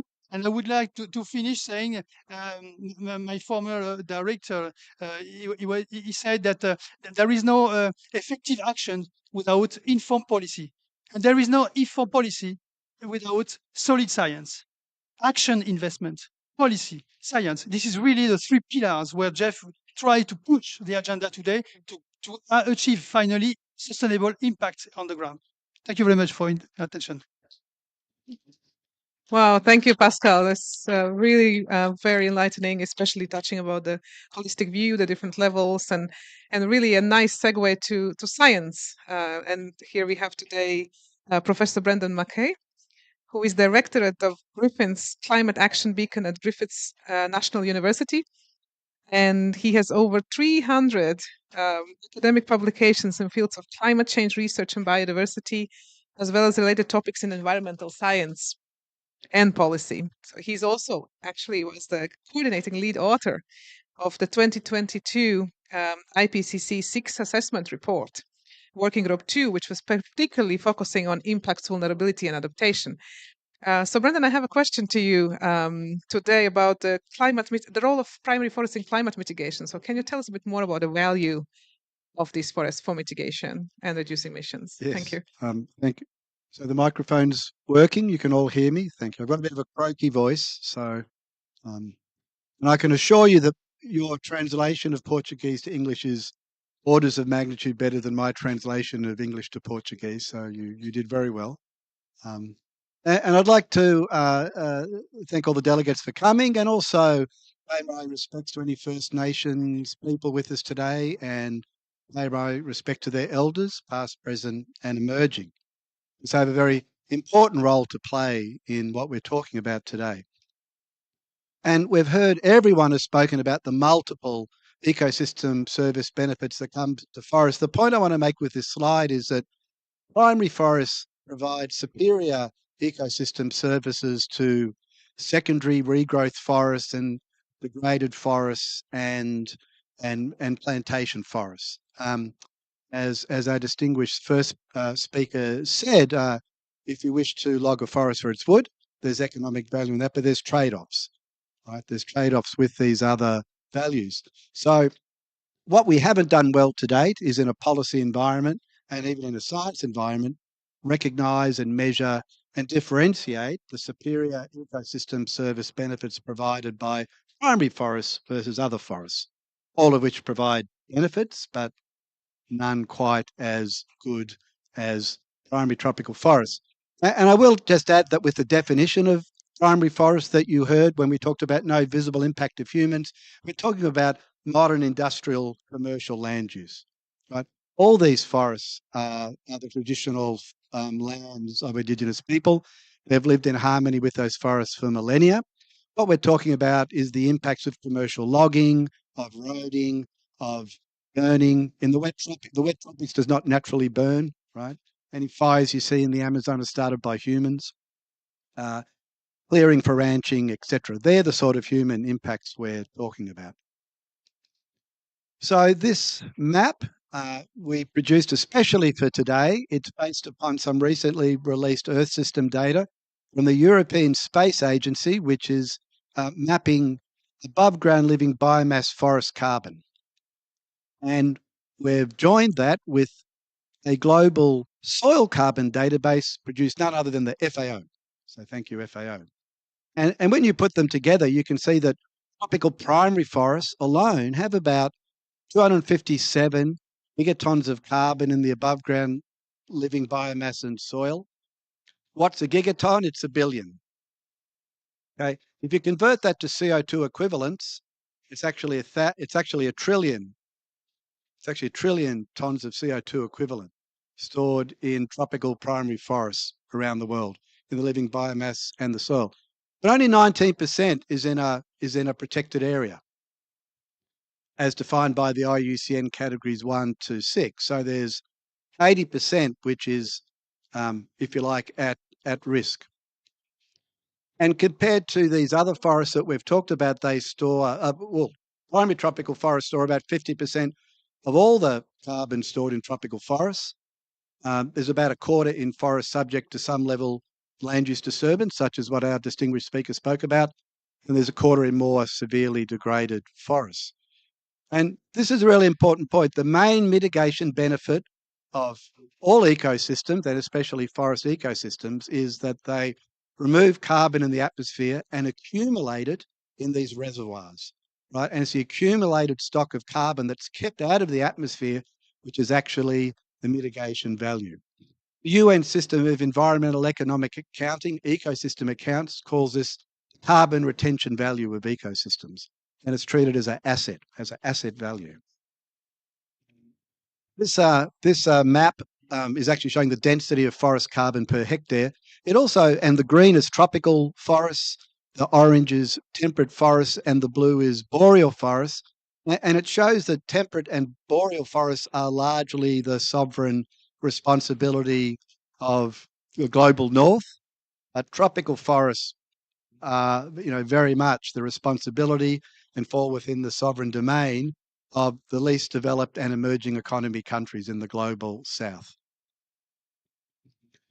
And finally, because I know we're over time, I mentioned that only 20% of primary tropical forests are found in a protected area. The other 80% aren't, but most of them are the Indigenous territories. And I've got two case studies here which show how Indigenous communities are protecting their forests. The image on the left is from Brazilian Amazon, the southeast. The green area defines the territory of the Kaiapó Tribal Alliance, and the yellow colours you can see, or the colours you can see around, are all the fires that have occurred between 1985 and 2022. This is from, obviously, satellite analysis. And all those fires are artificial. All those fires are started by people. And you can see, especially to the north and to the west in particular, the western edge, you can see that the line has been held firm. So the Kaiapó Tribal Alliance is protecting 9.4 million hectares of primary forest, which stores, we have worked out, about 1.5 billion tonnes of forest carbon, above ground living carbon, and another 500 million tonnes of soil carbon. And how are they doing that? Well, I think this is a very salutary lesson. One is the rule of law that we heard about before. Their traditional tenure is constitutionally recognised, and I'm not sure what the current administration is doing, but prior to the previous administration in the Brazilian government, there was very active support from the National Environment Ministry in terms of on-ground work. the main way the forest is being protected is that the Kaipo Tribal Alliance have formed their own NGOs. They have offices in Brasilia and in the main settlement, and they have a capacity building and training program where the young men from the Tribal Alliance are trained as border guards and border patrol security guards, which they like. They have a warrior culture. The young men find this work very rewarding and it's paid employment, but they actually staff the border guard posts on the entry points, including the river, and patrol the borders and actively intervene when they find illegal activities. And the total cost of that border security effort is about $3 million a year, which currently is largely run by international NGOs who fundraise. So if we're looking for an example of where payment for ecosystem services could help, the Kaipo Tribal Alliance is an exemplar, I would suggest. And very quickly on the right, this is another community we've been working with in Papua New Guinea, in the territory of New Ireland to the north of Papua New Guinea. The communities there have very extensive areas of mangrove forests, where they've formed a community legal entity called Infinity Blue, who are helping develop the community's capacity to manage these forests and to receive and make use of payment for ecosystem service schemes of one kind or the other. So there we have two examples of local Indigenous communities who are actually showing what's possible. Thank you. Thank you very much. Thank you. Thank you, especially in enlightening the solutions. I think we really have to get into action mode quite a lot. And yeah, it's very amazing to see what's possible and what's concretely being done. So thank you for sharing that. So yeah, and we also have Amy Dushel here from FAO, who is the Senior Forestry Officer and Team Leader for Climate Change, Center for International Forestry Research. Sorry. Impressive way. Yeah. So Team Leader for Climate Change and Resilience, sorry, in FAO Forestry Division, and previously indeed she worked for the International Forestry Research in Indonesia, where she led climate change, energy, and low carbon development teams. So really continue on what Pascal was just telling us about. So can you elaborate a little bit more about how can we maximize the role of primary forests in SDGs? Thank you so much, Anita. And thank you to Juliet for convening this session. I mean, as a CPF member and permanent chair, FAO is absolutely happy to be here and supporting this joint initiative on primary forests. You have our full commitment. Thank you also to Gado for the Brazilian example and the great Brazilian work, leading the way always, and to the panelists, my fellow panelists and friends. So maybe very briefly, I will just say that as part of the joint initiative on primary forests, one of the aspects that FAO is coming in with is the importance of primary forests for climate change regulation and biodiversity, as relates also to agricultural productivity and food security. And so really making primary forests stand out as part of the transformation of agri-food systems that FAO is trying to achieve. And so that's our entry point. For the 2025 edition of the Global Forest Resources Assessment, FAO is working on a special study on primary forests to review definitions, monitoring methods, and then provide guidance to countries to support consistency and comparability in estimates of the extent of primary forests.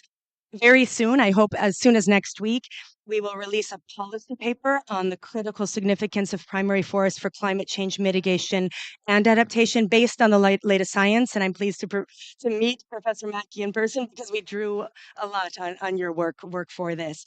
And the paper really emphasizes a few points. I mean, we know primary forests are a vital carbon stock, but this high ecosystem integrity, the quality component of those forests is really under-recognized. And so we try to elevate that in this paper. That it also, I mean, it lends greater stability and resilience to the carbon stored in those ecosystems. So it's all quite related. And then this idea of the beyond carbon that Gado mentioned, you know, primary forests do much more for the climate than store and sequester carbon. And the most exciting new science is about these global cooling benefits that forests provide, and that's through evapotranspiration. It's through physical and chemical processes exciting stuff. I mean, there's estimates of 20 to 40% bonus mitigation from forests that's totally not accounted for. I mean, this is invisible mitigation. And at the same time, those processes, they have local cooling benefits, local water regulation benefits, and they're absolutely essential for farmers on the ground supporting adaptation. And so we're really trying to highlight that as well. And we know, I mean, the current RED Plus framework, carbon accounting, primary forests don't fit well into these. And so really trying to understand new policy incentives and finance mechanisms for conserving these forests. A significant share of primary forests fall outside of protected areas. And as part of the Indo-Malaya Critical Forest Biome Integrated Program, a lot of the work is focused on FAO side, the production landscapes and how to integrate and conserve primary forests in those landscapes. So I stopped there because we're out of time, but thank you again. Yep.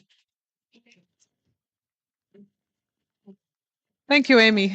Indeed, interesting term of the bonus mitigation that you mentioned, and really and also the fact that we need to protect more, and it's really just 19% right now, but the benefits are huge. So yeah, thank you very much for shedding light on that, and also the quality, which is so needed in policy based on sound science. And yeah, thank you for all of you who work on this, and Professor, thank you for sharing the insight. And of course, finance is critical. So yes, I think we have 5 more minutes to have, if there's any question from anyone in the audience who would like to ask something to our panel. Yeah, it's possible. Yeah. Thank you, Ro, and thank you very much to all the distinguished speakers as well as the keynote message presenters at this event, this prestigious event. Being, coming from the ITTO, I'm incredibly privileged that there are people outside the ITTO talking about the concerns relating to primary tropical forests. So I'm sitting here in the audience very much enjoying everything that all of you are saying, because this has been my organization's mantra for the last 36 years. Far more intensive now in the last 5 years or so. I wanted to ask, how can we accelerate inclusive action amongst us? You see, with the ITTO, many people have this perception that we just destroy the forest. We cut the trees down. We don't, Half our mandate is actually sustainably managing tropical forests, and those include all the reservoirs of the primary forests that all of you are focusing upon. I don't need to tell you how important they are. We want to be part of that framework. And I don't understand why is it that it is so difficult for us to be part of that framework. In that sense, I'm so grateful to Madame Julian and to Professor Brendan Mackay, FAO, GEF, for having highlighted how urgent this action is. So please, we're here. There are 3 of us from here, and Brazil has also made it very clear that conservation is extremely important, but we need the restoration, adaptation, mitigation, reforestation, afforestation, you name it, we have done it. And just to say that ITTO has funded over 50 projects just in the Amazon alone in its lifetime. So if we look at all the 3 basins, we have more than 1,400 projects that have been successfully concluded. So we were not born yesterday. Please utilize our expertise and our specialization on the ground. Just please give me a brief answer, more than enough. Thank you for listening. Thank you very much. Thank you. If you'd like to reflect, maybe in 3 words in response. I can go first. So, look, it's wonderful to hear you say that. It's very heartening. I think perhaps in part there's been a poor communication, between the work that you do and the networks that you work with, and then the organisations and the networks that others work with. So, maybe we need to think about some forums where these different perspectives and can be shared, and the different activities that are happening can be shared. So, as always, if we're talking with each other, that's a very good start. But I'm certainly, can admit to my ignorance about the work of the ITTO, and I'm very happy to learn more about it. Yeah, I think Julieta wanted to say a few words as well. No, just to reassure Shem, we have just signed an MOU with ITTO in the framework of the 59th session of the ITTC. That could be an entry point for sure. We will bring ITTO in the implementation of this project. I just want to reassure you. Right. Thank you so much. Oscar. Rapid reaction. One of the biggest difficulties, because there are so many partners and initiatives out there, as I mentioned, the coordination. And to be able to coordinate, also we need to take into account of the timelines of each of the partners. And very often, the problem of the coordination is because we have different modalities, different timelines. And because you mentioned 15 projects in Amazon, I don't know when and where. And but what I can tell you, what I mentioned also before, is that because of we are now right now elaborating these 5 sub-regional project programs on primary forest. These sub-regional programs include a specific coordination platform, and I think this is where you have an entry point to discuss with the other partners on your timeline and your agenda and how you can bring on the table because something because this is exactly what we are aiming at, to put all the relevant stakeholders together to have more impact. So I think the agenda is great. I've got another thought, as if I may.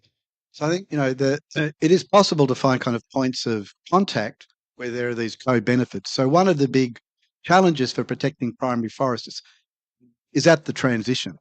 If you have a hard transition between a primary forest and large-scale intensive agriculture, it's very hard to stop the encroachment. So I think if there's a focus on restoration and integrated landscape approach with agro farming, etc. Think about how they can be strategically located to help buffer the perimeter of primary forests, etc. I think that could be one way strategically of finding some common programmatic work. Thank you. Great. And to wrap up, we have a few more thoughts from Brazil, which is great. Now I'm speaking for myself. What I think is urgently needed is the meeting of the minds to discuss how to scale up the projects, why those projects are not being scaled up. ITTO has 50, GF are gonna have another 100. You must have worked. You show your great work. What is preventing us from scale up? Is it policy? Is it credit? Is it financing? What is it? Because before I joined the Forest Service, I've done many of those projects myself.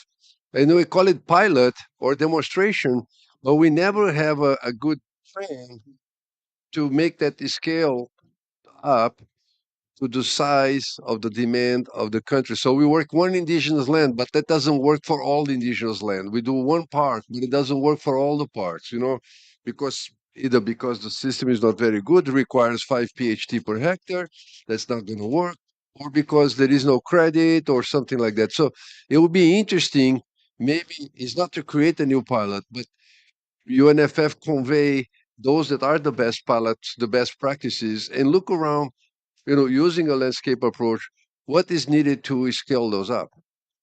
And I think that's what we are now, because it's not about generating no knowledge, it's how to scale up the existing knowledge. We can continue generating no knowledge, we have to. But what I keep saying to others, that the knowledge we have now, we should be in a better position than we actually are. If we had fully applied the knowledge we already have, we should be in a better position we are now. So why we're not? I think we need to wrap up, but maybe one more question we could have. Go ahead. I coordinate the initiative Amazonia for Life, protect 80% by 2025. And when we talk about scaling up and with the government of the Amazon, that we can take as a great example, given that a good part of the Amazon is indigenous territories, we need to recognize that we're falling behind recognizing their rights. And so we cannot talk about many of these primary forests without tackling the rights. Just this week, a Peruvian leader was assassinated, and in Colombia, another leader. So as forests fall, they don't fall alone. They fall with the cultures and the peoples and the knowledge that have been taking care of them for millennia. And so I think that this panel was great. Thanks a lot to all of you. But I think we need to start talking about not just financing, but the problems that are behind the forest and the resources that are being extracted in these territories, and now also in protected areas that also host primary forest. Thank you. Thank you. That's actually a great conclusion, I think. So thank you very much. Really talking about, the call to action. How do we scale what we know? How do we scale what we're doing? So really, thank you very much for that, and thank you also for recognition of rights and really the role of indigenous peoples and traditional knowledge in all that the scaling would entail, which is critical. So thank you so much for your attention. Thank you so much for a little bit more of your time, and have a wonderful day, and good luck with the rest of the forum. Thank you. Nice. Nice. Should we take a photo? Thank you.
Good afternoon, colleagues, and welcome to the SDG Pavilion. We are live today at COP28 in Dubai. My name is Bahar Sayedi, and I'm a Senior Sustainable Development Officer with the United Nations Department of Economic and Social Affairs, and I have the pleasure of moderating our event today. Just to put the event into context, at UN DESA, together with UNFCCC, we have been looking at this topic of strengthening the synergies between the 2030 agenda and the SDGs and the Paris goals since 2019. We have been convening annual dialogues to offer a dedicated platform. And earlier this year, we also announced a dedicated expert group on climate and SDG synergies to take a deeper look at what does it mean when we say synergistic action, what are the implications, where are the challenges, where are the opportunities, and what do we need to do to take this agenda forward.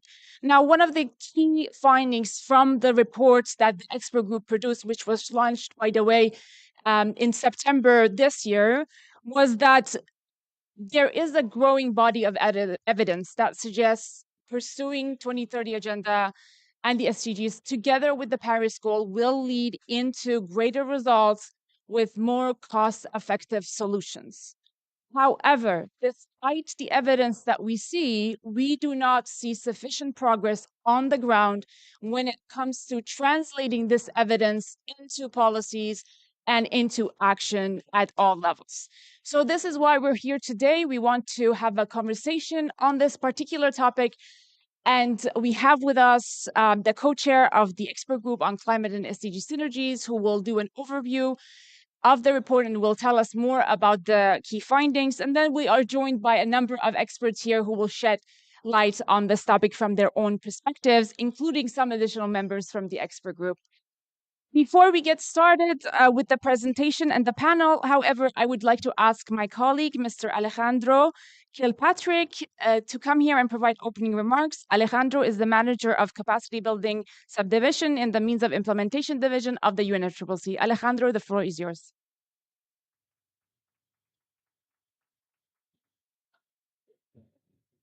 Thank you very much, Bahari, and good afternoon, everyone. Excuse me, I'm still catching my breath after running from one area of the other to the other of this venue, but it is a great pleasure to be here, and thanks for the opportunity.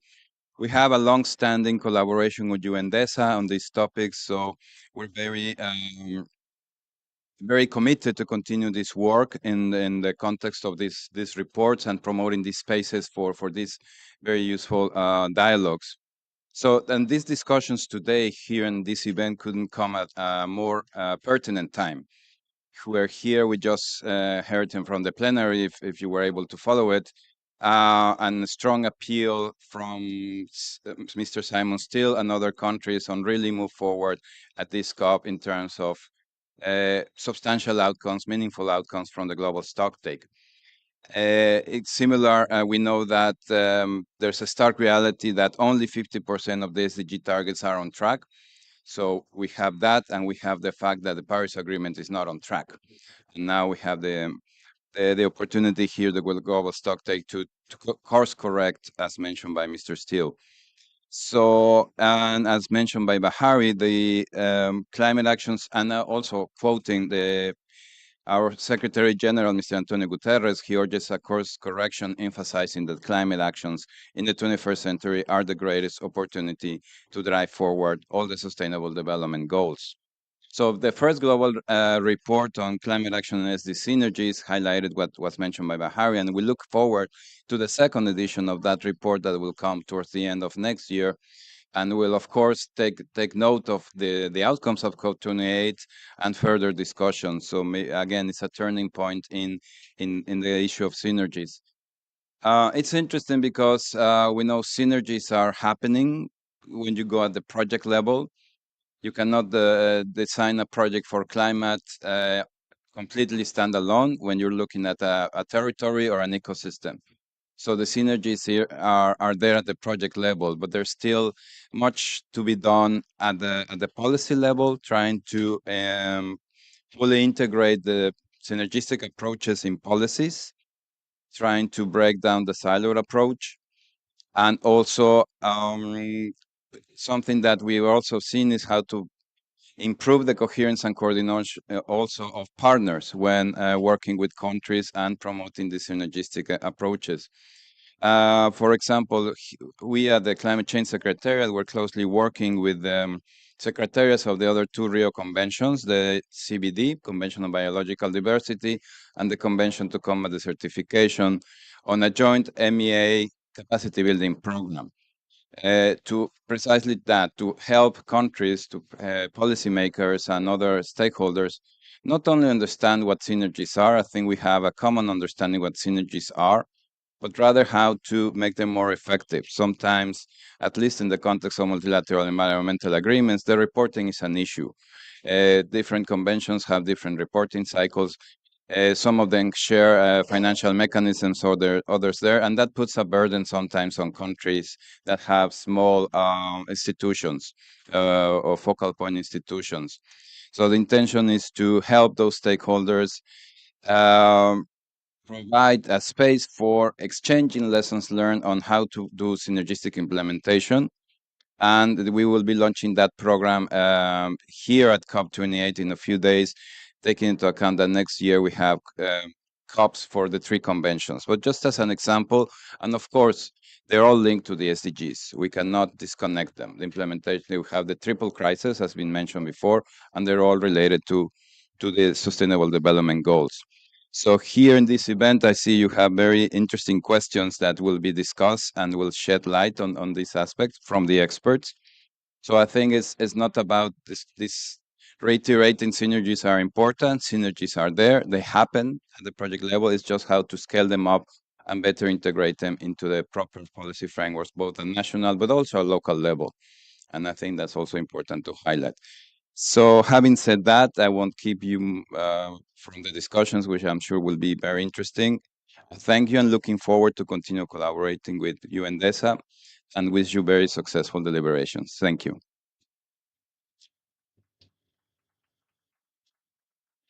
Thank you so much, Alejandro, for being here. Despite the busy schedule and the negotiations, we really appreciate that. And of course, looking forward to continued collaboration with UNFCCC in the several months ahead, both on the sort of discussions we've had on climate and SDG synergies, but also in the context of the capacity development program on the Rio Conventions. Now, let me turn to the next part of the event today. As mentioned by Alejandro, the work of the expert group on climate and SDG synergy will continue. The first report of the expert group came out in September of this year, and we have the pleasure of having the co-chair of the group, Mr. Luis Gomez Echeverri, with us.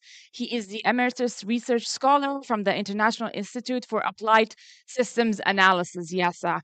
So the floor is yours, Luis, for your presentation. And we can see you very well here. Great. Thank you very much. And thank you for allowing me to give some highlights of the report. This will only be some highlights because this is a very dense report full of evidence, case studies, etc., which was the purpose of the report in order to tell some recommendations, and on which we'll build for the second report. If you can go to the next slide, please. But I would like to also thank Alejandro, because Alejandro has already prepared the ground for much of what I'm going to say. First of all, a lot of people ask me, what do you mean by synergies in climate, and why are they important? And I think that one of the things that we put right up front in the report is that synergies occur when multiple actions combine to produce a result greater than the individual contributions.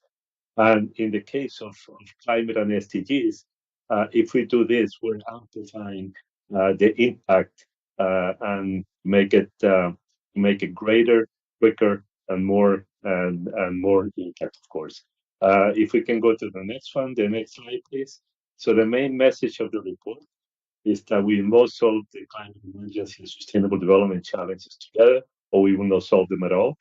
And this is a message that comes up again and again. Alejandro has already mentioned it to us. It's even mentioned in the Paris Agreement throughout, and he alludes to it even in the financial when making the reference to finance in Article 2.1c. So after that happened, I expected that synergies will be practiced much more actively, but there's still a lot to do.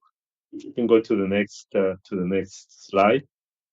I think why are we talking about this, and why is it important to increase the ambition and the impact of both climate and SDGs?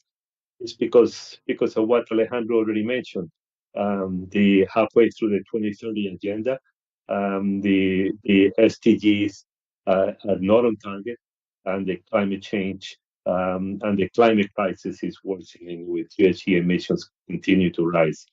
And within the report, we also present the negative impacts of acting in silos, in terms of the numbers of people that could and are at risk of hunger, the number of jobs that are at risk, and the amount of financial resources that will not come through unless we take these two challenges together. If you can go to the next one.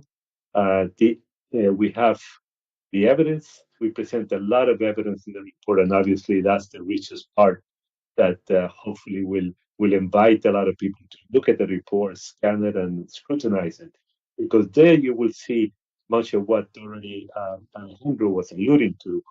We can go to the next one. We try to present cases all over the world. We have some negative cases in which not acting with synergistic action has some negative implications, but also pleasantly surprised that a number of cases all over the world, in Africa, Latin America, Asia, Europe, the United States, are coming up with or have projects that are a very impressive synergistic action with great results that we try to show, to disseminate, so that it can be scaled all over the world. Go to the next one, please. And the opportunity, of course, if we can go to the next one already, we're talking about why synergistic action. This will help course correct, as Secretary General is inviting, or actually or pleading all of us to do, to try to do course correction, which is badly needed both in the SDGs and climate. And acting in synergistic action reduces the financial gaps, achieves targets faster, facilitates long-term vision, and ensures just transition. And in the report, we have specific cases in each one of these. I'm just going through, obviously, the titles, but the report presents plenty of evidence and cases to show that by doing this, these benefits accrue. But if we can go to the next one, there are a lot of challenges, and looking at these challenges, we have come up with a number of recommendations that I will talk about in a couple of minutes. The first one is that, as Alejandro says, there are plenty of synergies in projects all over the world, but the evidence and the data is quite a bit dispersed. So what we are saying is, shouldn't we have a platform that gathers all this evidence so that people see the positive, and try to get people to adopt some of these practices that are being used all over the world. The second one is the absence of practical tools. There are many tools, but many are so obscure and so difficult for policymakers. So we are proposing to come up with a framework for action that will help facilitate the policymakers to come up with policies. The third one is in the area of finance, and this is the biggest bottleneck. There is as we all know, there is a major review of the global financial architecture for a major reform that will go to the summit for the future. And what we're saying is that synergies should be one of the main points of this reform. And the last one, of course, is the adequacy of the reporting mechanisms, which Alejandro also alluded to. And what we're saying is that the reporting mechanisms are very poor, and we wonder why. If synergies are so important, why is it that the reporting doesn't become actually a prerequisite of the NDCs, of the DNRs, etc. So we hope that this report will be will be to sort of a call for all of these reforms. But we have recommendations for each one of these challenges. If we can go to the next slide.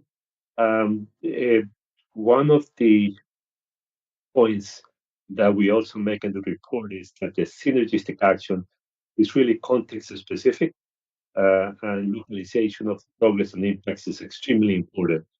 So what happens in the north, what happens in the south, the types of policies that we can implement and design and implement are different.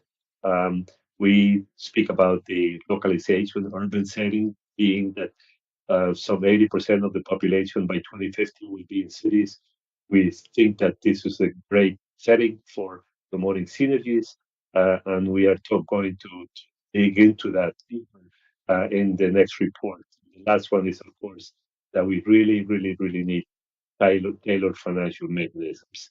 Next slide, please. So, key recommendations, and then we go to the last slide. Next, um, we we give a number of recommendations, and the first one that I want to mention is about strengthening science policy society interaction. And a lot of what I mentioned in terms of lack of data, a lack of coordination, and lack of reporting, etc., is already all of that is presenting bottlenecks for the science policy society interaction. We need to promote the building skills. We need to promote policy coherence and working among the various ministries and sectors. And lastly, the last one I want to mention is prioritizing the role of international organizations, particularly the international financial institutions. Money is an important topic in the synergistic action, and it needs to figure much more prominently into their work and into their practices and priorities. Thank you very much. Excellent. Thank you so much, Luis, for joining us from Vienna and also for setting the scene for us here. I will now turn our attention to our panel discussion. I have with us, let me briefly introduce the panelists. Mr. Yuba Sokona, he's the former vice chair of the International Panel on Climate Change, and he's also a member of the expert group on climate and SDG synergies. Welcome, Yuba. We have Mr. Apostolos Kostas. I hope I pronounced it right. Excellent. He's the former president of the EU Committee of the Regions and the governor of Macedonia region. Welcome. And Mr. Junichi Fujino, he's the program director of the International Sustainability Center from the Institute for Global Environmental Strategies. And I should note also that the president of IGES is also, Mr. Takeyoshi, is also a member of the expert group. And last but not least, we have Ms. Manar El Kabir. She is a member of the SDG 7 Youth Constituency. Welcome to all of you. So we heard from Alejandro about the importance of climate and SDG synergies within the context of UNFCCC, and not from also including the Rio Convention, so going beyond the issues of let's say the traditional development issues such as health and education, and then gender equality and climate, but also looking at nature-based solutions and linkages to that with SDGs. And then Luis set the scene for us in terms of what the recommendations are from the expert group. And now I'd like to hear your perspectives. Yuba, perhaps we can start with you. One topic that Luis presented is this issue of climate and SDG synergies being very much context specific. How do you see this from the perspective of the global south? Why isn't the evidence translating into action? Over to you, Yuba. Thank you. Sorry. Thank you. Thank you for giving me the opportunity to participate to this conversation on a very important topic. It's a normal, the synergy between climate and SDGs. but we have the perception that is completely different roads. Any context, being in the north or being in the south, the synergy is normal. All will depend how you address, how you start with addressing the issue. If you are from an LDC country, what matters? Or if you are an industrial country, what matters is the well-being of the people on a continuous basis. If you are coming from the LDC, what will be your entry point? Your entry point will not be climate. Your entry point will be development. It will be from development perspective, how you make your development more sustainable. That is the SDGs, and how to make it compatible with climate. Because you have to build your basic infrastructure, and then that will structure your future. Energy system need to be built. And then we know that based on what we have seen from industrial country, it's not sustainable. You need to build your agricultural system. You need to build your infrastructure. You need to build your urban system. So you can start. It is not a matter of moving from a system to another better system. You can jumpstart in largely. And then how you can address fundamentally the transition aspect if you are coming from an LDC country. It will be moving away, phasing out the use of charcoal and firewood for electric cooking. Now, if you are coming from industrial country, suppose I'm Japanese, how I will address the same issue in that context of Japan, I will start with climate issue, and then the climate issue because some of my system is based on emissions, and then how we tackle the emission aspect at the same time, how to make the living condition of the population, the well-being of the population sustainable. And then so that need, because with the climate, that will not be possible. So we bring the two together. And then depending in each of the contexts, the entry point is same, and then naturally, you cannot achieve climate goals without making development more sustainable. It's impossible to make development more sustainable if you're not addressing the climate fundamental, the climate issues.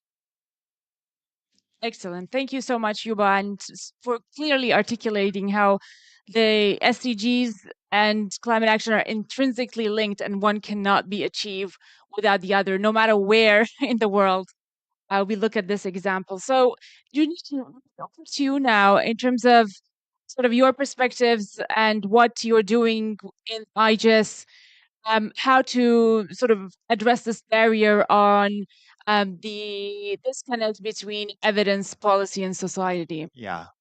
Thank you, Bahare. So, yeah, I joined this journey from the 2019. That is the first Synergy conference was held in Copenhagen. Before that, I joined the project to develop low carbon society scenario in Japan from 2004. At that time, it's quite difficult for the public audience to understand why the people need low carbon society. Now we move to the zero carbon society, and then now it's already happening.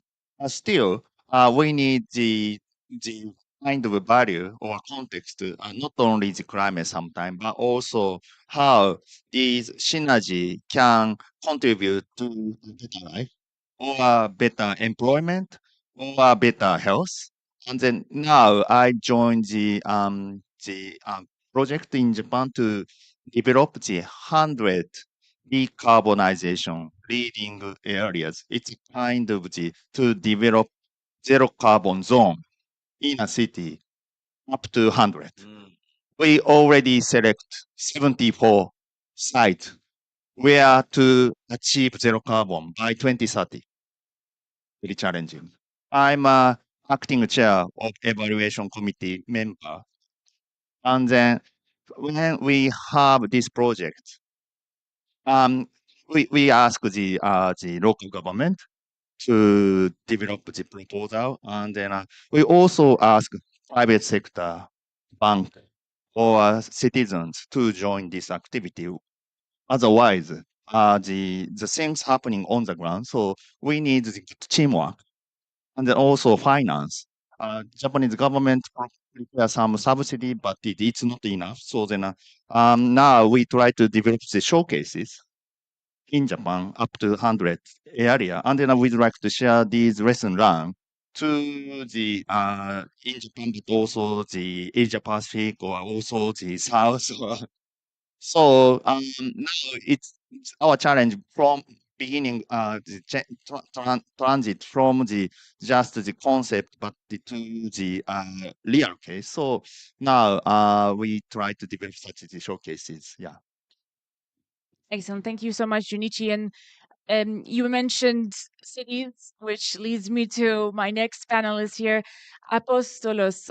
You've been quite involved in the regions and local government related issues. How do you see this from your perspective?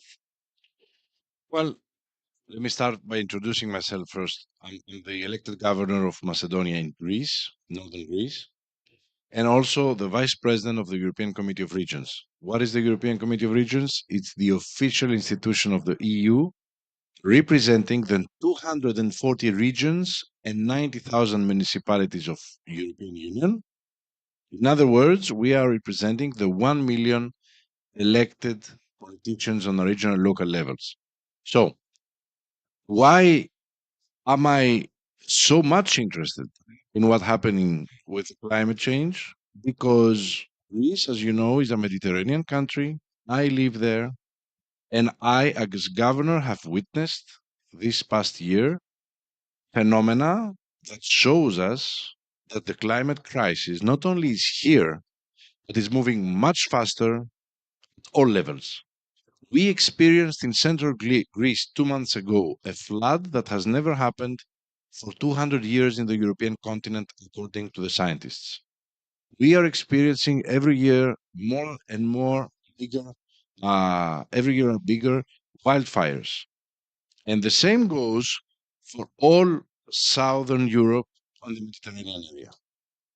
So, having said that, one understands that we have to move quickly. And it's not only a matter of moving quickly, but a matter of moving correctly. In our opinion, regions and cities have to be in the front line of this fight in climate change. Why? Because we are the ones, the actors, who implement all the policies for climate change on the ground. 70% of climate action mitigation and decision in practice is done by the cities and regions of Europe. So, even though in the past years we have been living in unprecedented crises, pandemics, wars, energy, blah, blah, despite that, I feel the crisis of the climate should be on the top of our agenda because it has to do with our lives, not in the long term, but today. And of course, it is our responsibility, not only as politicians, but as citizens, to act now. Now, when it comes to climate emergency, no matter where we are from, we know that we need to act quickly. Now, unfortunately, we have seen that the commitments, the Paris Agreement, the Green Deal has not moved as much as we want and has not bring results as much as we would like. On the other hand, cities and regions have been working hard for the implementation of the Agenda 2030 with remarkable plans to localize the sustainable development goals. However, we still off track to meet the SDGs by 2030. And if we want to be more than just an ideal, we have to look at the SDGs through the spectrum of an even challenging world, putting climate action in relation to all other equally important goals that we need to succeed. Now, from the COR, the Committee of Regions, we have a privileged observatory seat of the green transition. We monitor and we also contribute to the legislation that is needed to implement the green transition. On the other side, we discuss with our members, local and regional politicians, the issues and the opportunity. We exchange best practices and we see how legislation can work on the ground. Let me give you an example. The small city of Rovigo in Italy has an ambitious plan for mitigation and adaptation under the Covenant of Mayors. When updating the plan, the mayor has decided to integrate SDGs in this plan and ensure that it also helps them achieve SDGs. They are doing a tremendous effort, just like cities and regions all across Europe. A tremendous effort to bring back together these two fields because the whole EU, the national legislations, seem them as separate. And Rodigo in Italy is not an isolated case. Now, under my presidency in the Committee of Regions, we also launched the initiative Green Deal Going Local to bridge the gap between policy making and implementation on the ground. And we gathered databases from more than 300 best practices across Europe, where we can see how intertwined climate action, sustainable development, and nature protection are when it comes to local implementation.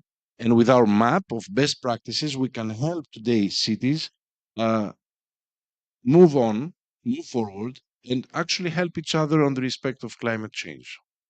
Excellent. Thank you so much. And we fully agree with you. Of course, we all know that cities are a dedicated SDG, and within the intergovernmental processes on climate change as well, I think there's a widening recognition of the role of cities. This COP witnessed the first ever summit of cities and local governance. So this is all good news, and thank you so much for sharing some concrete examples on how this is coming together at the city and local level. Now, I turned to Manar. Manar is the member of the SDG 7 Youth Constituency. Today is Youth Day, so thank you for being with us. I'm sure you're very busy. What is your perspective? What's the perspective of youth on this, and how can we sort of address this barrier from that angle? First of all, I'd like to thank you for inviting me here. It's such a pleasure to be here representing the youth constituency of SDG 7.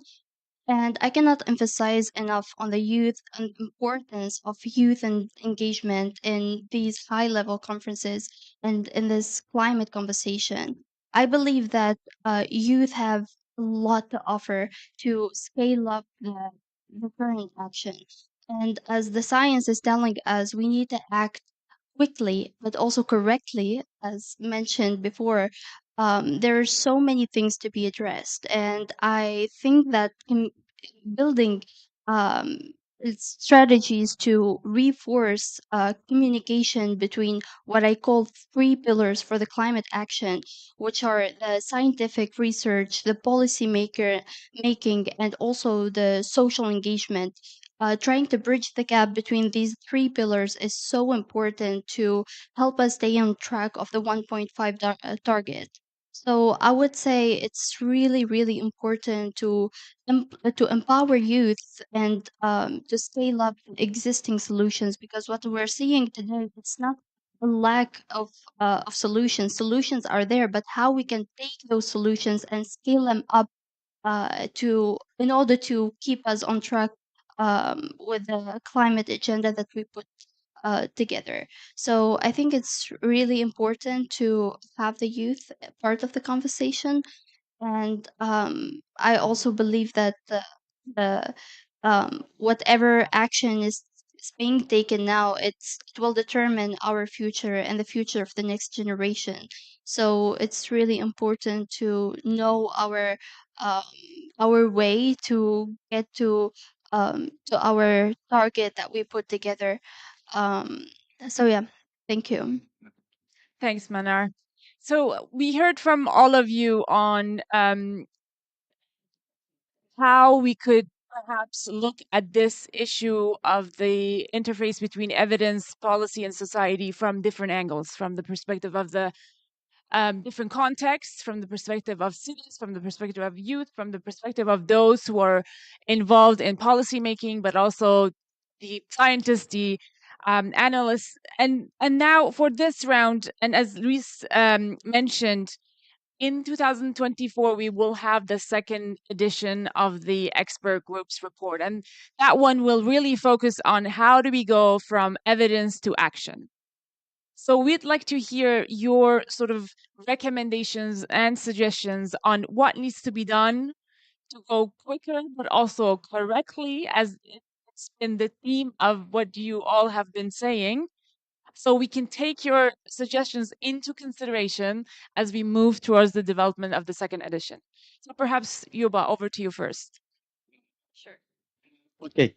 I think that It's important toward the second phase because we need some kind of enduring and long-term effort, and that is on education, information, awareness raising in a continuous basis. It is not on ad hoc basis because we need to change perceptions. We need to change the mindsets, and this is not possible without continuous education, information, and awareness raising.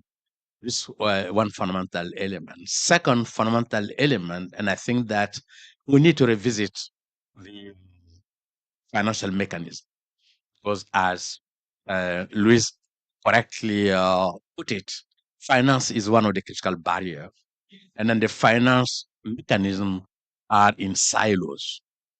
And then while we cannot, if you go to any developing country, you need that. You said that, okay, I want to have a project on adaptation. How you make the distinction between adaptation project and development project? Now, so, and then if you want to, in many developing country, actually, if you say that, okay, I want to have a project on mitigation, and then how you make that difference between, and it's very important that we look at the financial mechanism, and then to see to make them much more synergetic, because to break the silos, this seems to me very important. And it seemed to me very important, and then to bring on board some of that. I had the opportunity to visit recently a number of African countries, and then to go particularly in the Sahel, and then to discuss on three critical issues. The one, the security, governance, and development. If you ask any people, and then what is the most more important element, critical element in that context? What will come to the mind of people? They will say, oh, security. How you can achieve security if you're not achieving governance or development? Or some may say that governance, and then how you can achieve governance if you have no security and development. All are interrelated. And I try to discuss with them the climate issues. You go to visit any minister, they will say, oh, climate is very important, as it has been very well articulated by the mayor, the president of the communalities. And they will say it's important. And if you ask them what are you doing about it, it's very difficult. And then I discuss with them what the rationale to have climate embedded in Minister of Environment. Can you tell me the rationale? They cannot tell you any rationale. And this is fundamental. And then if you go to the Minister of Planning, I go to the Minister of Planning to discuss with them. The last development plan, climate is a paragraph. Each department, they will say that, education, transport, industrial sector, and health, all of them will say important, but in development plan is a paragraph. So that means a lot of work needs to be done at national level, because it's a national level that decisions are made. It's a national level that the program and the project are implemented. It's very important for us to have the understanding that, yes, environment is a key element of climate. Climate goes far beyond the environmental issues. It's related to all aspects of development. And more fundamentally, it has to be related to education. And then we have to explore how it might be possible from the kindergarten to universities, and then to bring those elements of a synergetic approach. As I indicated, disregarding any context, it depends the right entry point, and then you can address fundamentally those different aspects. Those are some of the elements I just have in mind. Thank you. Thank you so much. Very clearly articulating that the importance is acknowledged, but how to translate that into concrete action requires capacity support, requires tools, requires policymakers to be able to make informed decisions based on an assessment of where are the opportunities and where are the trade-offs and how they're going to navigate that. And that is lacking at the national level. And that's what I'm hearing, Yuba. Thank you for those reflections. So, Mana, maybe over to you. We go this way this time. Your views on the way forward, any suggestions and recommendations how this could be strengthened? From a perspective of youth, we're here today at the COP28 to push for policies that are evidence based but also social relevant. And what I mean by that is sometimes solutions cannot be applied to all countries the same way. Sometimes you need to adjust according to the specifics of each country. And this can only happen while we bridge the gap of communication and put them all on the same table. And what we're seeing is there is a language barrier and a jargon that's used by the scientific committee that is kind of blocking the communication between them. So once we provide a space that is inclusive and it's encouraging and not intimidating for youth be able to join and make their voices heard, that's how we can have more youth in the in the conversation. But not it's not just about having more youth, it's having about we're talking about the quality representation, like listening to communities and try to understand the characteristic of each community. And also I want to emphasize on the importance of the pace that we need to kind of work on.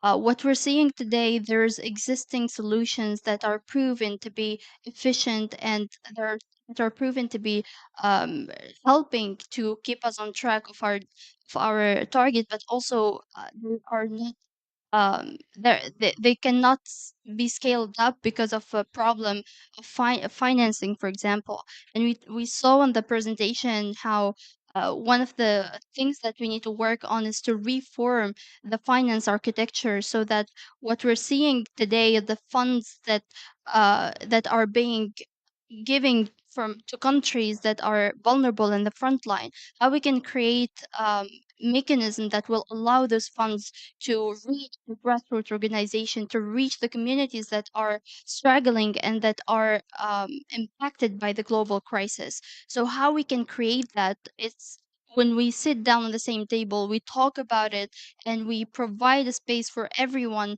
to make their voices heard. That's how we can unite our voice, and hopefully we can reach our target. Thank you. Thanks, Manar. And I wanted to highlight the point that you mentioned about communications. And I think it goes together with Yuba. You're saying education from the kindergarten to up. How does scientific understanding, for example, the IPCC report, the most comprehensive on climate change, if you present it to a general audience, they they may not understand what we're talking about. So how do you communicate in a way that is understood by a broad audience and that helps inject action and generate some sort of society at large commitment? So communications on scientific evidence. And then Janucci, over to you. So I think second report is very, very important because I'd like to congratulate the first report. It's quite the quick one, but it's a very impactful one because this is the first global synergy report. And then there are a lot of study regarding synergy, but it's the first time to compile all the information into one textbook. But the second report, we may need 3 points. First one is, again, why we need synergy. Yeah, I don't think anyone say no to synergy, but why we need synergy and what synergy can contribute to our life or to avoid to reduce the risk or how synergy give the benefits country level or household level or so we need the such the how to easy explanation for the stakeholders to invite these synergy actions. This is the first point. And second point is that then next, what is synergy?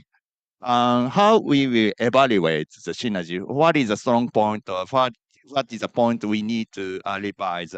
We may need strategy criteria, evaluation method, or methodology to understand that is how synergy works well, because as the Mr. Apostolos mentioned that the EU already have 300 cases.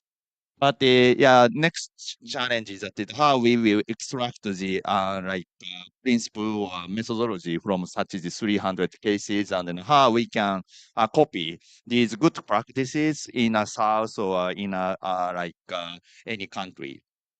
And then last point is that yeah, I think I make echo you how we can invite more activity, because the first global report it's very quick one. So then someone may not know such as a process. But the second report, we may need more voices.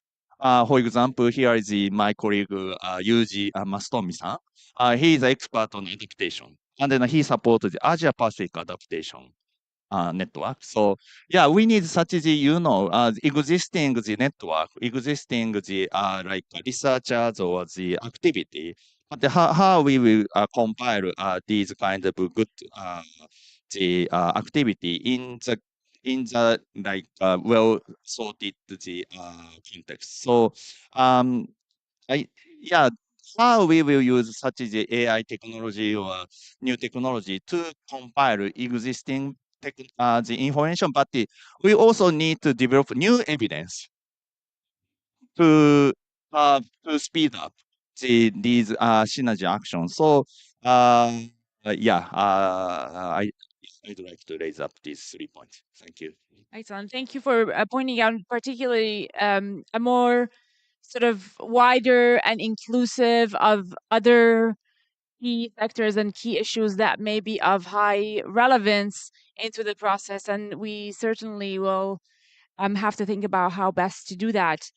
And then over to you for your perspectives on the way forward and what could be perhaps enhanced on this issue. Well, when it comes to climate action, we firmly believe that we cannot be silo thinking, meaning that we cannot take decisions and for the protection of the climate without making sure that we take also precautions for our society and our economies.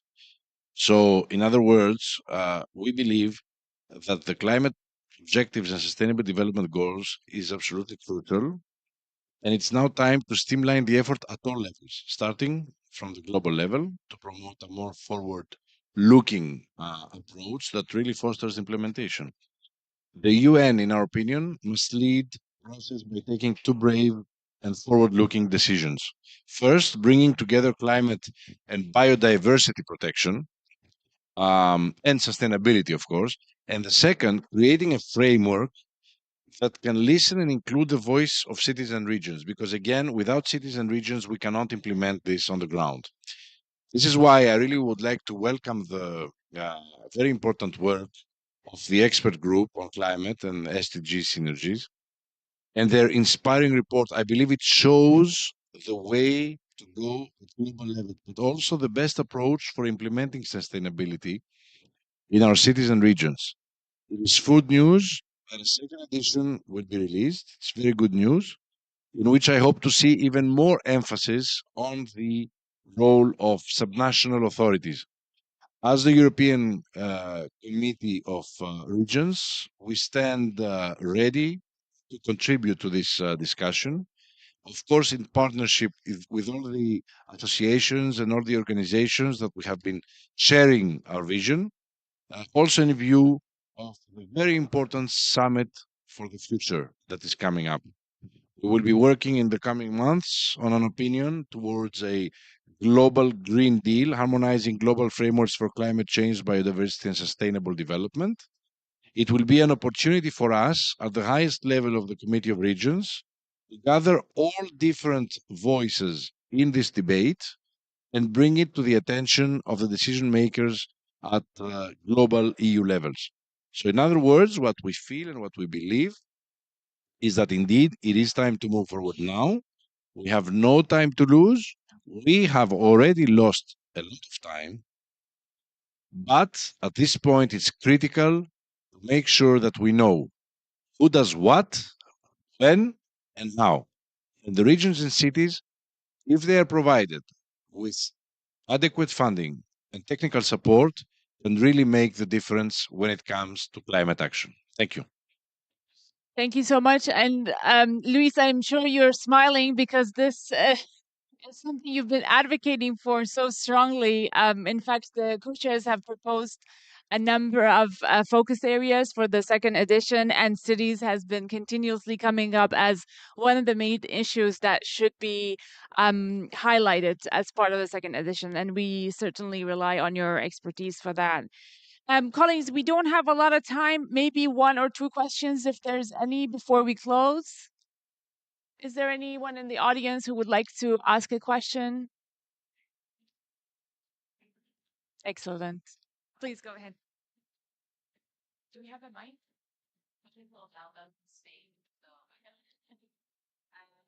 So thank you very much for this very interesting panel.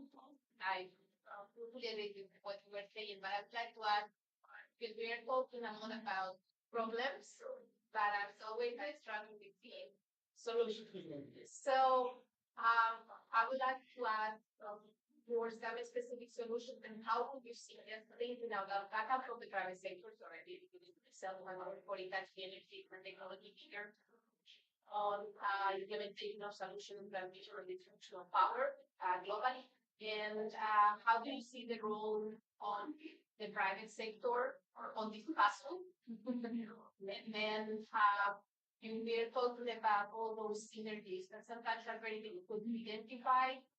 There is a little biases. So how would we use maybe also tools influenced by artificial intelligence to maybe identify where we will be looking at that we have never seen.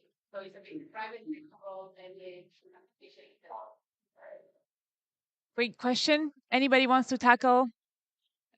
Yuba, go ahead. No, Please. I think that the issue of sustainable development, sustainability, and the issue of climate is when we said a synergy, there is a role of each of the stakeholder, including private sector, where no stakeholder in isolation can intervene. The private sector can intervene at a certain level, it cannot also a certain level, and then it's the government to set the tone, and then for each of the authors. And then we have to start with evidence based, knowledge based or institutions. This is critical. Second, we need to look at those who are in the practice. Those who are in the private sector are involved in it. Let us take, for instance, the case of, let us say, in the African context, we need to phase out the use of charcoal and firewood by 2040. So we need to provide evidence of the feasibility of moving from charcoal to electric cooking. So if the knowledge institution bring the evidence, the government has to bring the policy incentive, and for this to happen in the long term, and then to bring together the infrastructure. And then this is how the private sector can come in order to look at the condition in which it will be reachable to all the population in a longer term perspective, so that there is no isolation of one of the actors. Each of them, they have to come together, and each can play a fundamental role. And then there is a mention of some of the experiences to scale them out or to scale them. It's from that perspective that the private sector also has a fundamental role to play. The government set the basis, and then the private will come in. If you say that only the private sector to come in, the private will never be able and then to come and then to do the fundamental work on the evidence basis to bring it. The private will not come unless there is a policy incentive that are in place, so that all those elements need to be taken in consideration. Junichi, would you like to add? Yeah, private sector is a must. I joined the COP since COP11 Montreal 2005. That time, not so many business sector joined the COP process, and then just the governmental process or just academia or just NGO who has interest in the climate just to join. But COP28 COP21 in Paris, there are so many business sectors and they are so worried about the climate change because there are already the climate damage for the business sector. So once the business sector move, then we can have Paris Agreement. And then now we have 1.5-degree target. So the next question is that how private sector changes the resource mobilization. How your resource are like technology or money investment or the human staff, or how you mobilize the resources fit to the 1.5-degree pathway. When the private sector can go to this movement, then I think 1.5-degree can achieve. But if we just talk, never happen. For example, now when we have the 100 zero carbon areas in Japan, we always ask private sector to join this activity. Otherwise, nothing happen. Otherwise, no further investment happen. So uh, we ask the private sector also take challenge, and then the government support this activity, academia support this activity. So you are very important. Thank you very much. Thank you. And thanks for speaking up. I think our panel is missing the private sector representative here. So, but I fully echo our experts here. Of course, finance and innovation are two major entry points for the private sector on this topic. Thank you so much to our panelists for this very rich discussion, to our audience for participating. At UN DESA, we are committed to continue this work going forward. Maybe I can highlight three key areas that we welcome you to engage in. One, of course, it was mentioned that the second edition of the report is coming out in next year, so we hope that you stay in tune with that. Secondly, we will have the 5th Global Conference on Climate and SDG Synergies.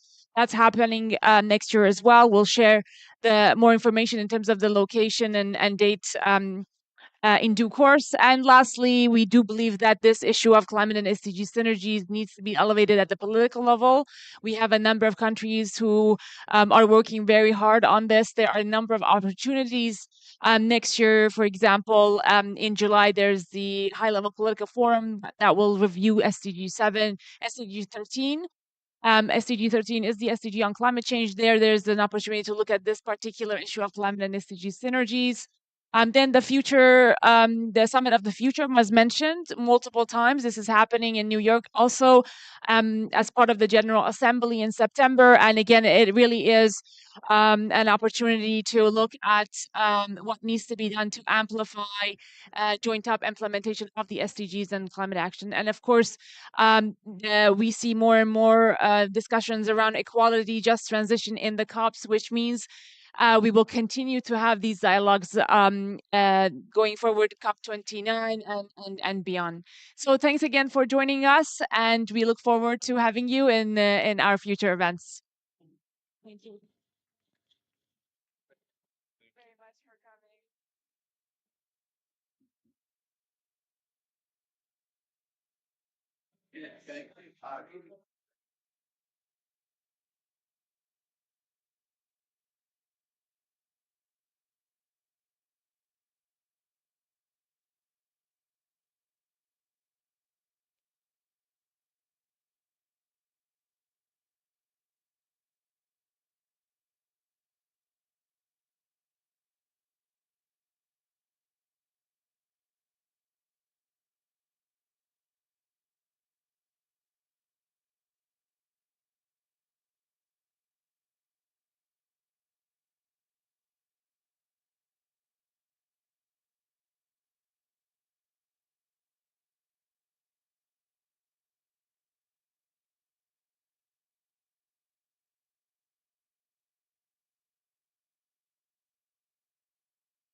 You good? You ready to go? Okay. She's going to count us in, and then at the end, she'll give us an all clear as well. Okay. Yeah.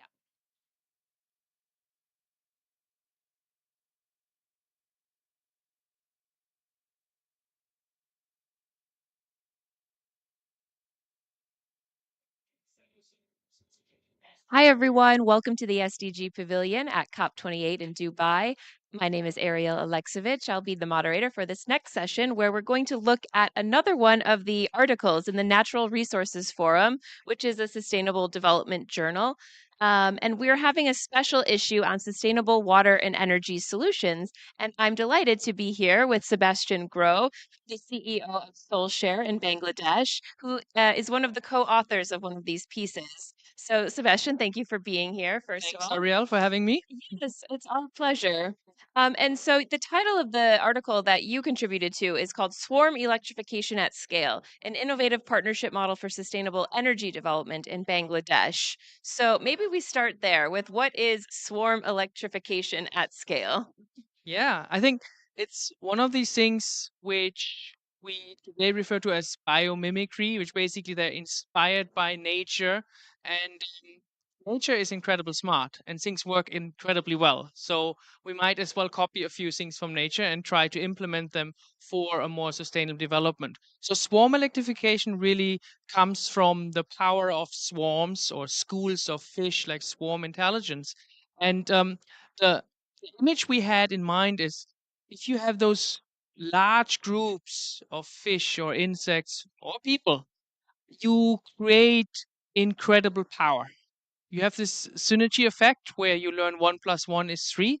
That's exactly what we were aiming for. So in our case, it was millions of individual solar home systems when put together in a smart network create much more than the sum of the parts only. Okay, I think that's a great intro to the topic. So, going deeper into the paper, what were some of the objectives of writing it? So Grameen Shakti is a social business from Bangladesh under the leadership of the Nobel laureate Professor Muhammad Yunus, together with Soulshare, were awarded the UN DESA Prize. And the paper was basically our way of, okay, now we have implemented this project. We have leveraged thousands of solar home systems that Grameen Shakti had installed and put grids out of them and gave people really a new life for those systems. So what are the lessons we learned? What worked well? What didn't work so well? And how can we scale it up? And we wanted to really concisely put this together. And when UNDESA asked that they're going to publish this special issue, we said, yes, we would really like to contribute. Okay, wonderful. And so you mentioned Grameen Shakti, and this report has a lot of different authors. Can you tell us about this cooperation? There are a couple of universities involved as well. Can you tell us who you're working with and how you're all working together towards sustainable development? Sure. So it goes really to the roots of Soulshare. So the idea of Soulshare was perceived through a PhD program. And this was the postgraduate school for micro energy systems at the TU Berlin. And the collaboration with TU Berlin has never stopped. Hence, TU Berlin is a key co-author there, and PhD students, now postdocs, have contributed to this paper, which was also because of that important. Grameen Shakti, basically the world famous organization who has put out close to 2 million solar home systems in Bangladesh and empowered with that millions of people. So since we had that project together, we all had our lessons learned. So we all put this together and had help from TU Berlin PhD students who are really good at writing these kind of papers. And so we have all come together for this. Wonderful. And I think the business school in Bangladesh is also part of this too. Yeah, I should have. That's my own role. So besides being the CEO of Soulshare, I'm also an associate professor at RAC University. It's a business school. So yeah, I forgot myself. Okay, just want to make sure everyone's Thank you, getting Ariel, credit for the partnership. Absolutely. So, can you tell us a little bit about solar energy in Bangladesh? What is the appetite there for solar?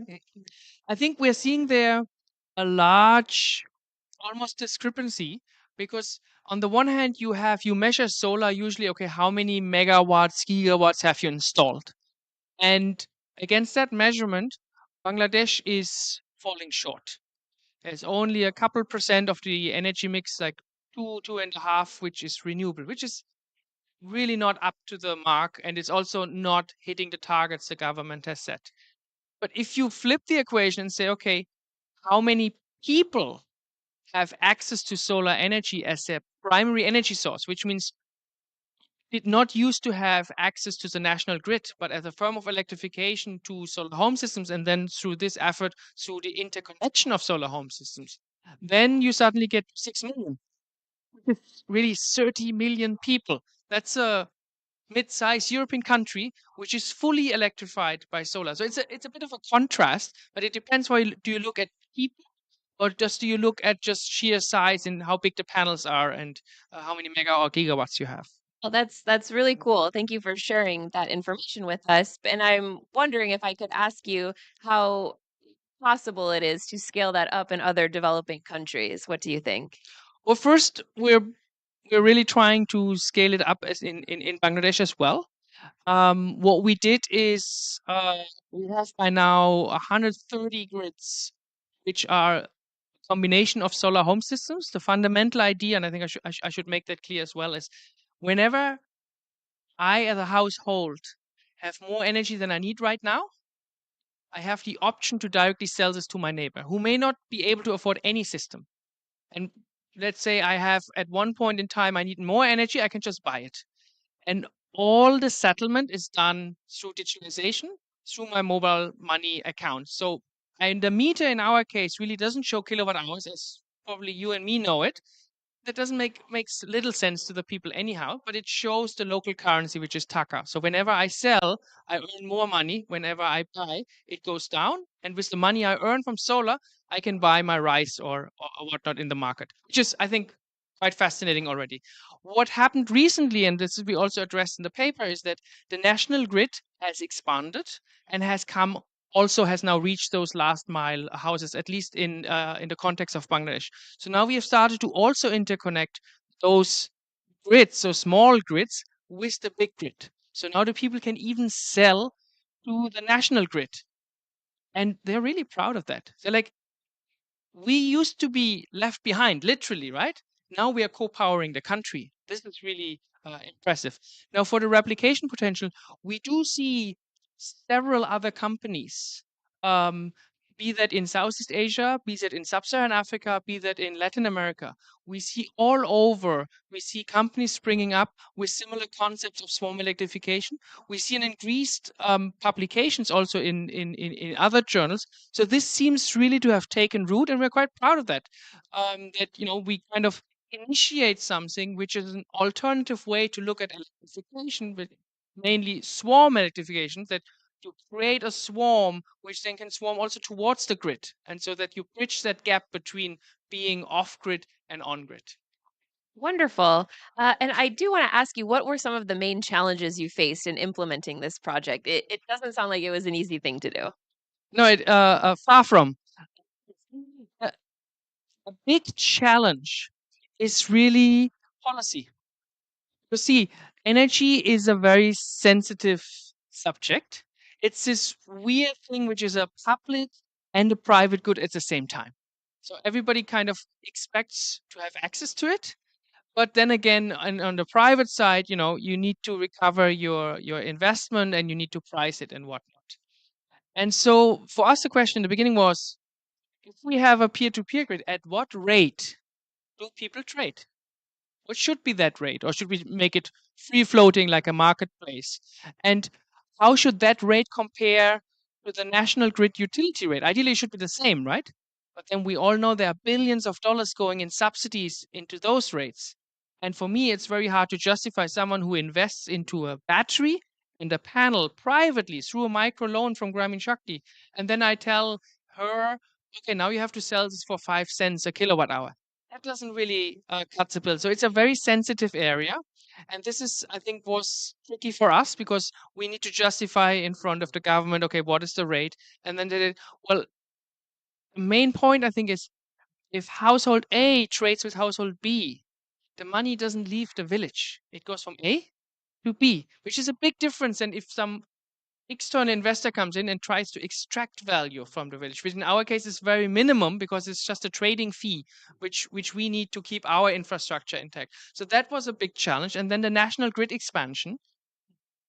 There is a bit of a lack of coordination. We call it usually integrated electrification pathways. So should electrify the solar home systems or the national grid or both? And if it is both, how are they integrated? Because if they're not, then you end up with chaos and then it's becoming very difficult. So these, I think, were the biggest challenges and it continue to be now when we have like a group of people selling electricity to the grid.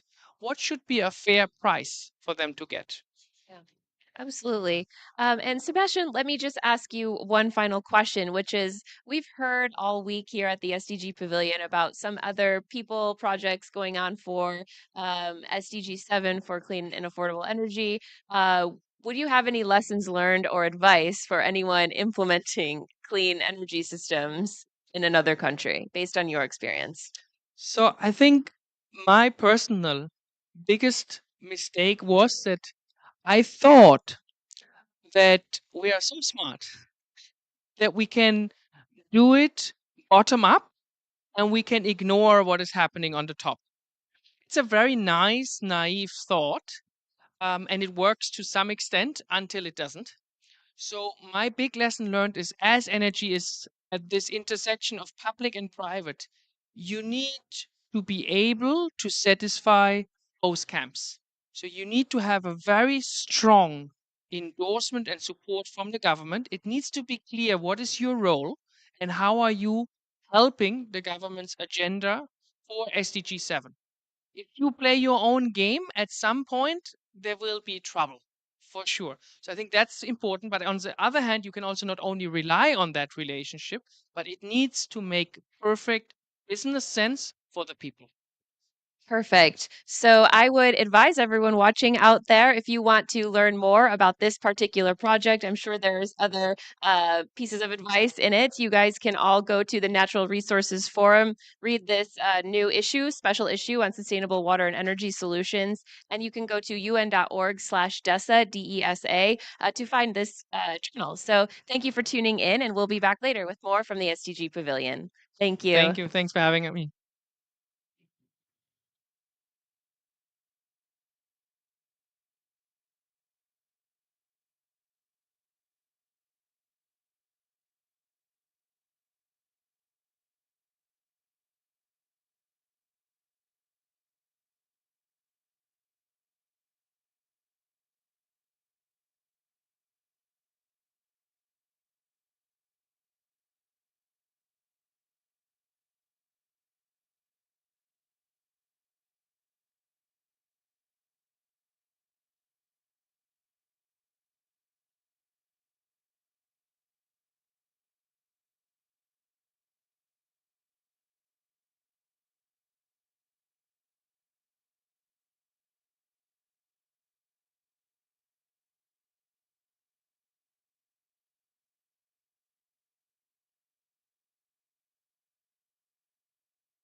Welcome.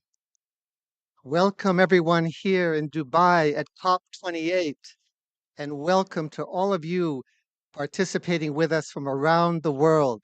It's a great pleasure and honor to be here with this distinguished panel who I will introduce in a moment.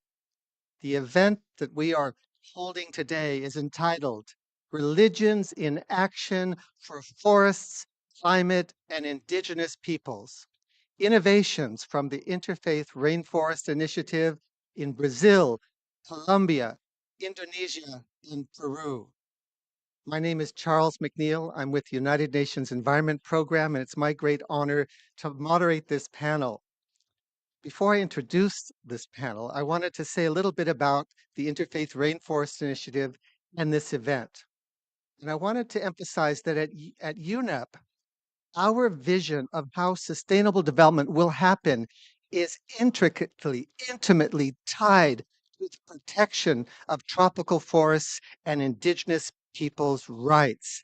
That we know it is simply not possible to reach the goals here in Dubai and the goals in the Biodiversity Convention without protecting, restoring, and sustainably managing tropical forests. It simply won't happen without ending tropical deforestation. We either deal with this now or we leave for future generations a planet in ecological collapse. And we're committed that that not happen. We'd also believe at UNEP that what will be required are innovative, powerful partnerships, new kinds of coalitions across communities and sectors. And that's why the Interfaith Rainforest Initiative is so important.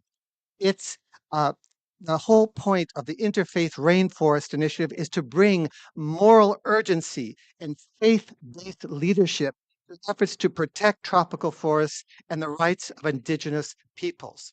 It's a partnership of the United Nations, the government of Norway, and global interfaith partners. The Interfaith Rainforest Initiative has three objectives. One is to educate and raise awareness of the seriousness of the deforestation crisis, to educate and raise awareness all over the world to millions, billions of people. Number two, to inspire on the ground action to protect tropical forests. And number three, to advocate for the laws and policies that will be required to protect forests and the rights of indigenous peoples. The Interfaith Rainforest Initiative is working in just 5 countries, but these 5 countries hold 70% of the world's tropical forests. We'll hear from work in Brazil, Colombia, Peru, and Indonesia.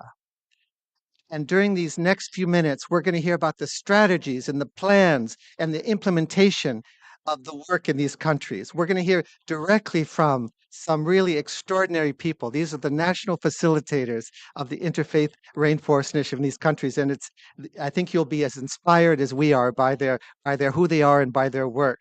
The Interfaith Rainforest Initiative, or IRI, is rapidly becoming a leading example of what faiths working together and working with the UN can accomplish. It's showing that religious leaders and faith communities have a critical contribution to make to the coalition of partners of civil society, governments, indigenous peoples who are already working to protect tropical forests.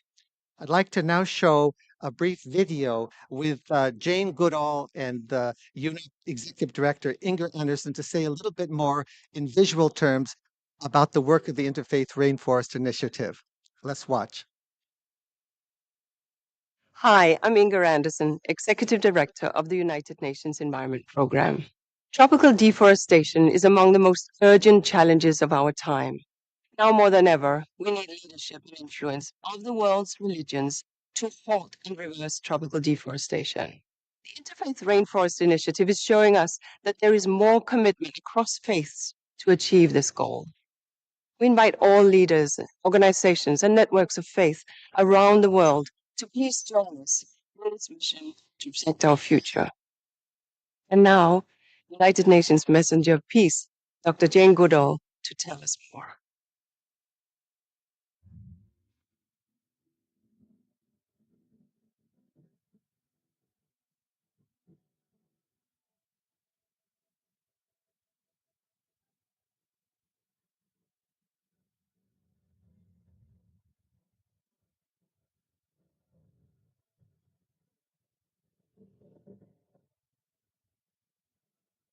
Rainforests, ecological marvels, millions of years in the making. Rainforests provide water, food, and livelihoods for billions of people around the world. They contain a staggering diversity of life. They create the oxygen we breathe and regulate our climate. They are our life support system. But rainforests are at grave risk. Every second of every day, an irreplaceable rainforest the size of a football field is destroyed. Powerful economic and political interests are driving their destruction to produce beef, palm oil, and paper, wiping out countless species from existence, marginalizing the poor and deepening inequality, threatening the survival of indigenous communities, and destroying the best solution for climate change that we have. But there is still hope, where a different future awaits us, where faith unites us to make rainforests a shared spiritual priority, where we teach our communities that rainforests are a sacred trust, where we feed a growing planet without converting rainforests, where we work with companies to ensure their products are deforestation-free, and where we make sure that governments protect forests and the rights of indigenous peoples. This is the future where we do what is right. But we need to come together, affirm that protecting rainforests is a moral responsibility for all people of faith, mobilize a movement built on the values we share across our religions and spiritual traditions, stewardship of the earth and care for creation, a respect for human rights and human dignity, social and economic justice. The Interfaith Rainforest Initiative is doing just that. From the Amazon to the Congo Basin to the forests of Southeast Asia, rallying faith communities to act. We must end deforestation because her life depends on it. His life depends on it. Their future depends on it. We all depend on it.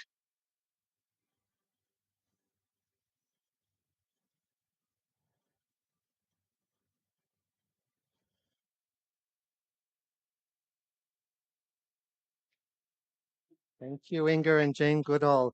It's now my great honor to introduce Carlos Vicente. He is the national facilitator of the IRI Brazil program. Carlos is a forestry engineer with a master's degree in natural resource management. He has accumulated more than 30 years of experience in issues related to the Brazilian Amazon, including he served as Secretary of State for Forests and Traditional Populations in the state of Acre. He's been the director of the National Forest Program in the Brazilian Ministry of Environment and a legislative advisor on socio-environmental issues in the federal Senate. Please join me in welcoming the amazing Carlos Vicente.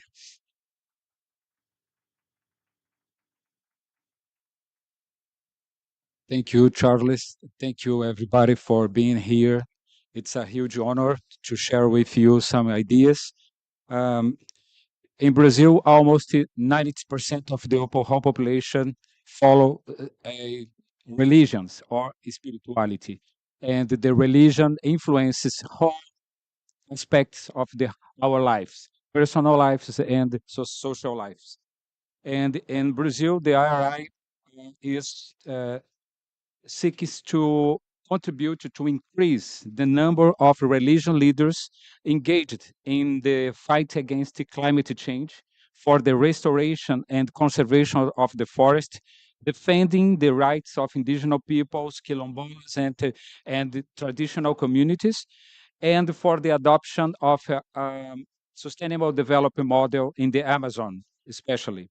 We work primarily with important leaders, religion leaders from 9 states of the whole Amazon regions and 6 other states those states together has about 60% of the whole population in Brazil.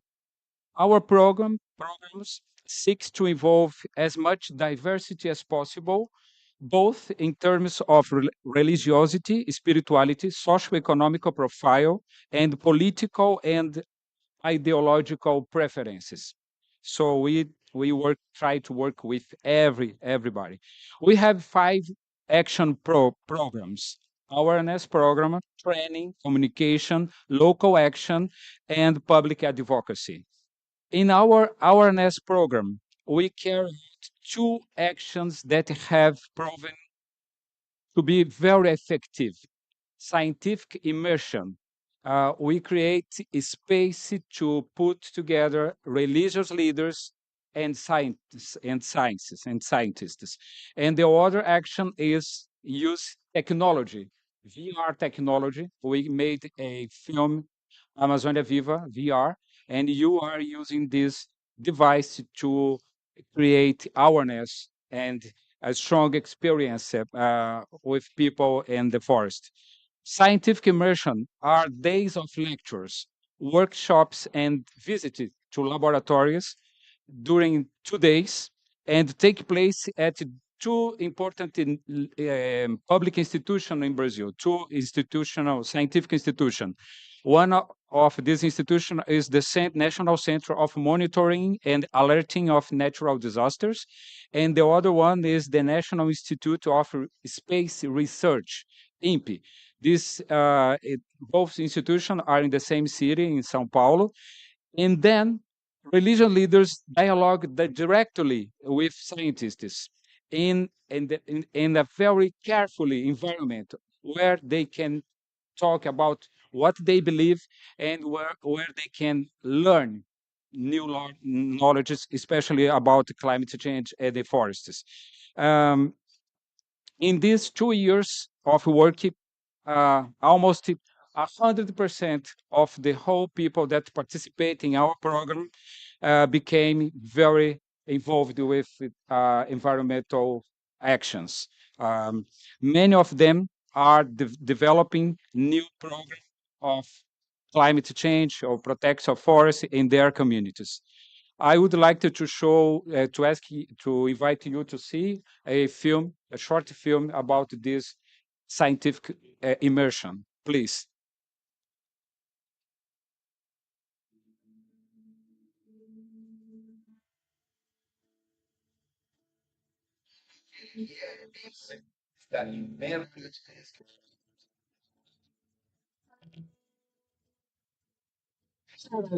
Por conhecido que não conhecia. Antes. Somos pessoas que dedicamos a vida toda ao estudo. Esse é o nosso Brasil também. Que foi debatido, acho que só reforça os argumentos que a gente quer reforçar na base e nas nossas comunidades religiosas. Isso nos engrandece porque e como aliado, né? Afinal de contas, se nós cremos que tudo o que há é criação de Deus, logo, cuidar da criação é estar a serviço desse Deus. Então, cabe a nós zelarmos pela criação. A gente tem uma tarefa muito grande. Responsabilidade de quem tem fé. Responsabilidade de quem tem fé é construir um novo mundo, e isso é possível. Eu acho que esse encontro entre fé e ciência, espiritualidades e ciência, é realmente um caminho transformador. Algum estudo, A ciência se transformando em consciência, se transformando em atitudes. E isso vejo com muita esperança, a possibilidade de influenciar as novas gerações, formar uma nova mentalidade. Então, queremos sair daqui com essa proposta de trabalho, sim, e de compartilhar o que aprendemos aqui, ainda que pareça tardio, ainda que pareça difícil, mas a semente é sempre de vida, a semente é sempre de esperança.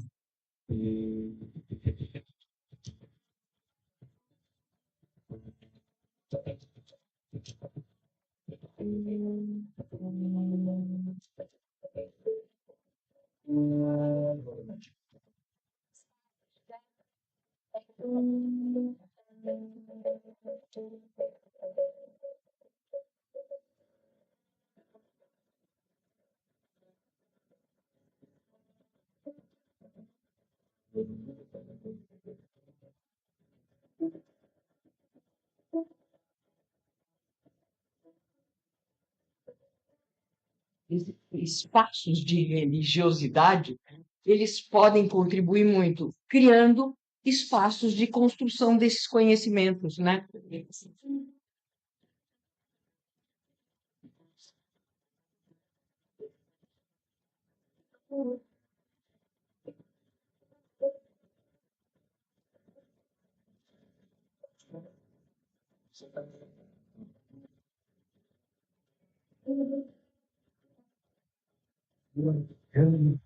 Fazer novidades.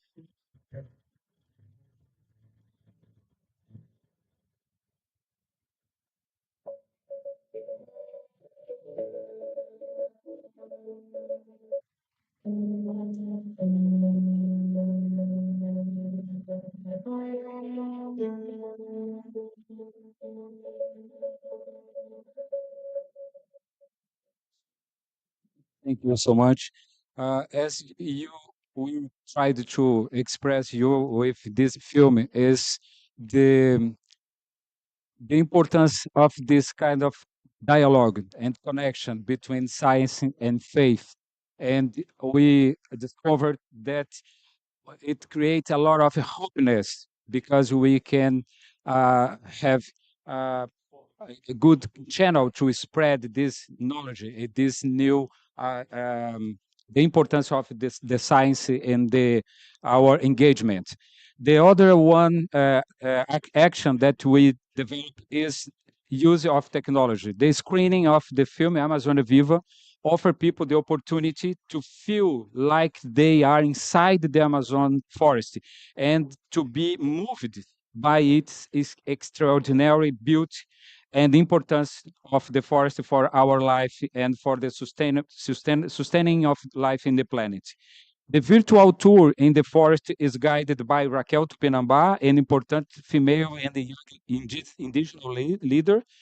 Since its launch in December 2022, around 4,000 people from all social segments have already had this experience, and the feedback we are received is wonderful. We conduct a scientific evaluation with a research from the J. Paul Laboratory who concluded that the film Amazonia Viva not only moves people, but it also influences people to take concrete actions in defense of the Amazon and the indigenous people. To give an idea, one of the results of this study shows that the percentage of people who made cash donation to help indigenous people in the Amazon increased by 50% after seeing the film. We have the program, the training program. The training program offer online lectures on theology, caring of natures, climate change, and forest conservation, and the other topics, with participation with religion leaders, theological scientists, and social leaders.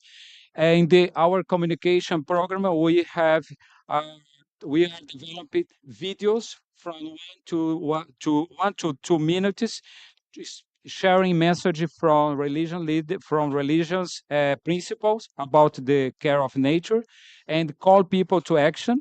And the action program that Brazil has offer people uh, how to create a program in their communities. And one of these most interesting program is the CO2 neutral emissions from religion institution. We developed a calculator, and its calculator shows people how is the amount of the emission from their institution, and how many trees they need to plant to absorb this CO2.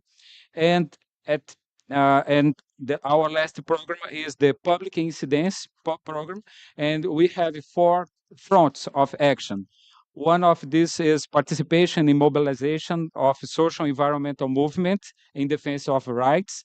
carry out interreligious campaign to reduce fires and deforestation, participating in the public debate about the forest, and the formulation of public policies, proposals of policies for the government. And here in COP28, we offer the government some important proposals, including reduction of producing and consumption of fossil fuels. So we would like to invite you to participate tomorrow in our next event. We will be in the UNEP Pavilion tomorrow at 6:30, at 40:30, to present the video Amazonia Viva in 4D. In this experience, you will see, we will experiment how to be inside the forest and how to smell the forest. And all of you are invited to be with us tomorrow. Thank you so much.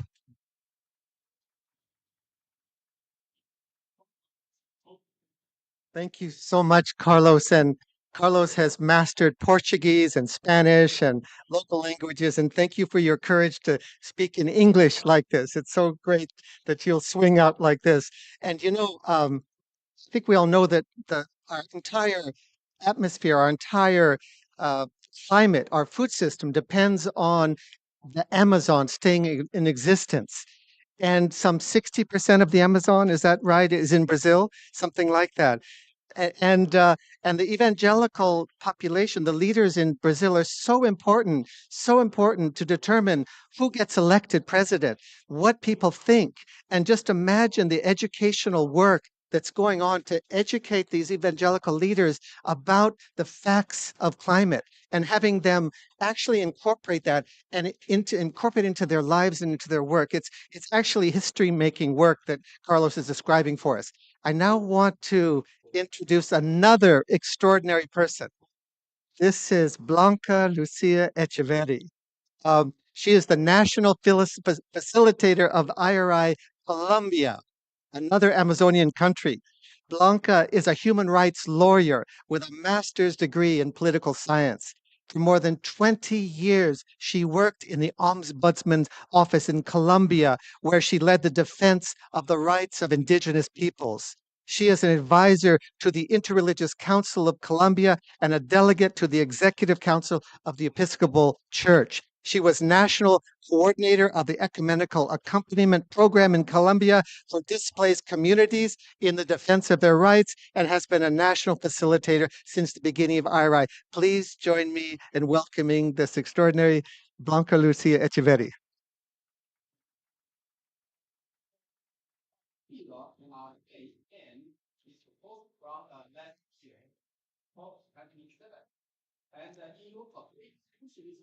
El plan de acción de IRI Colombia se diseñó a partir del enfoque territorial, pues requeríamos obtener una regionalización que nos permitiera la creación y el fortalecimiento de la plataforma de diálogo interreligioso, cultural y científico sobre la cual se fundamenta la misión de IRI en los municipios más afectados por la deforestación y en consecuencia por la pérdida de diversidad biológica. Esta regionalización nos permitió focalizar las acciones de incidencia en las entidades territoriales relevantes y priorizar los municipios en donde se instalarían capítulos en función de la dinámica de las tasas de la deforestación. IRI Colombia's action plan was designed based on the territorial approach, as we needed to obtain a regionalization that would allow us to promote the creation and the strengthening of the platform for interreligious, cultural, and scientific dialogue on which IRI's mission is based in the municipalities most affected by deforestation and the consequent loss of biological diversity. Regionalization, in turn, allows us to focus advocacy actions on relevant territorial entities, prioritize municipalities where local chapters would be installed based on the dynamics of deforestation rates.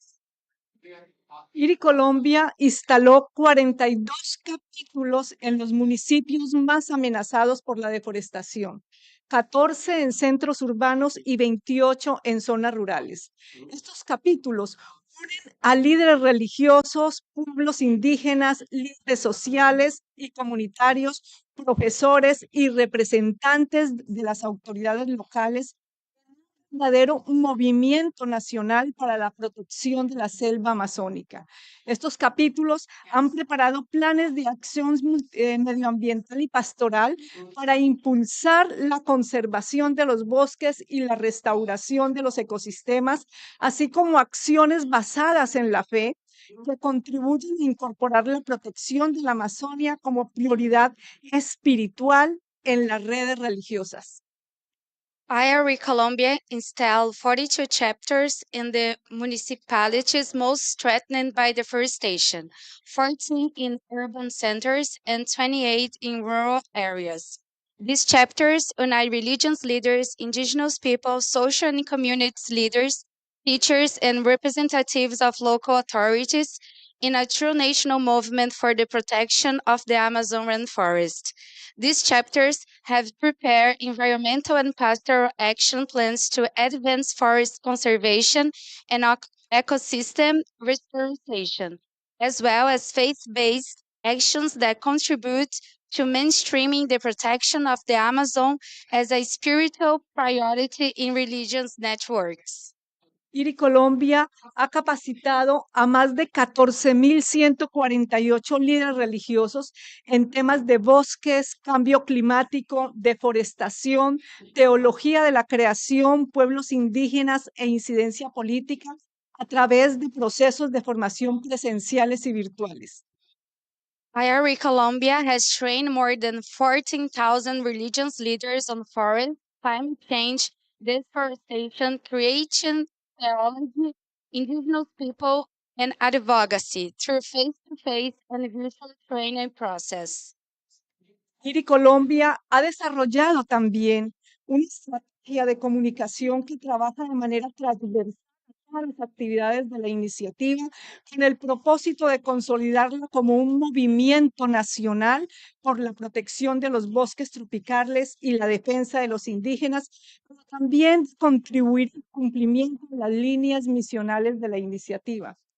Nuestras campañas de comunicación en redes sociales han alcanzado más de 800,000 personas. Nuestros videos de sensibilización han sido vistos por casi 250,000 personas. Nuestras cuñas radiales han sido escuchadas también por casi 250,000 personas y producimos de manera periódica un boletín y una revista con el propósito de mantener informados sobre nuestros avances a todas las personas que de alguna manera están conectados con IRI Colombia y de consolidarnos como una amplia red de defensores del bosque tropicales.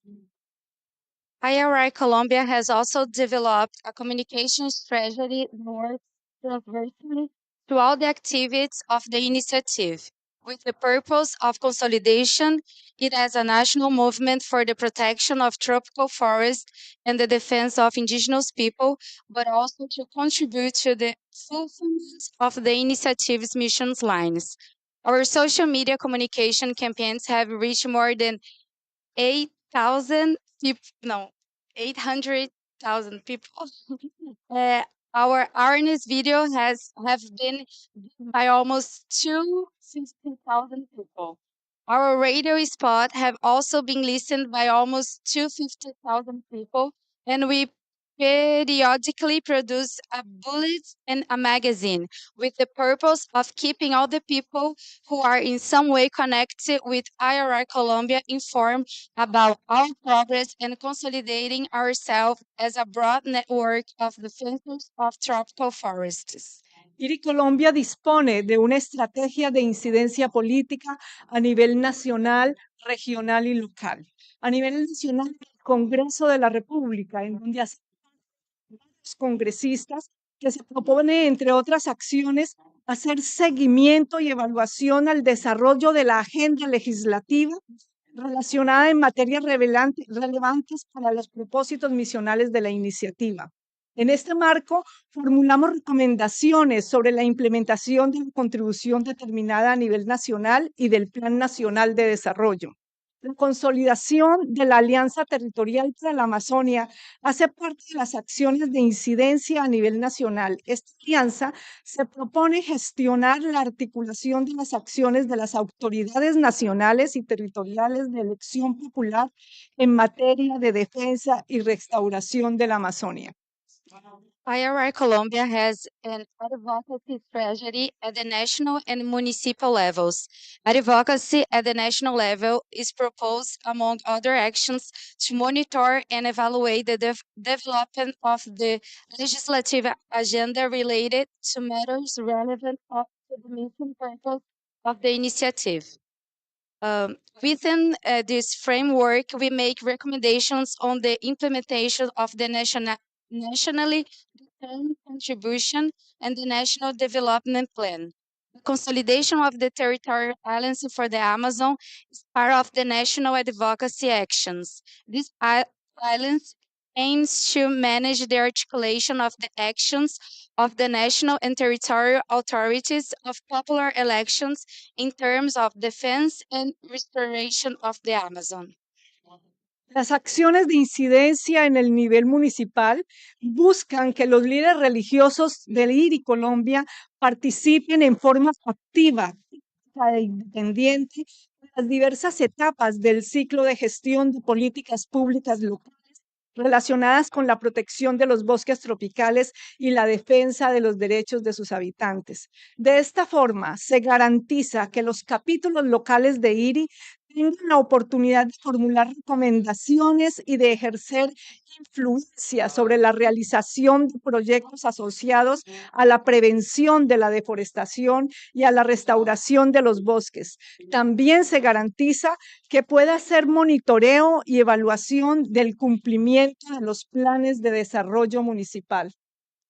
Advocacy actions at the municipal level especially seek to ensure that IRI Colombia's religious leaders participate actively, critically, and independently in the various stages of the management cycle of local public policy related to the protection of tropical forests and the defense of the rights of their inhabitants.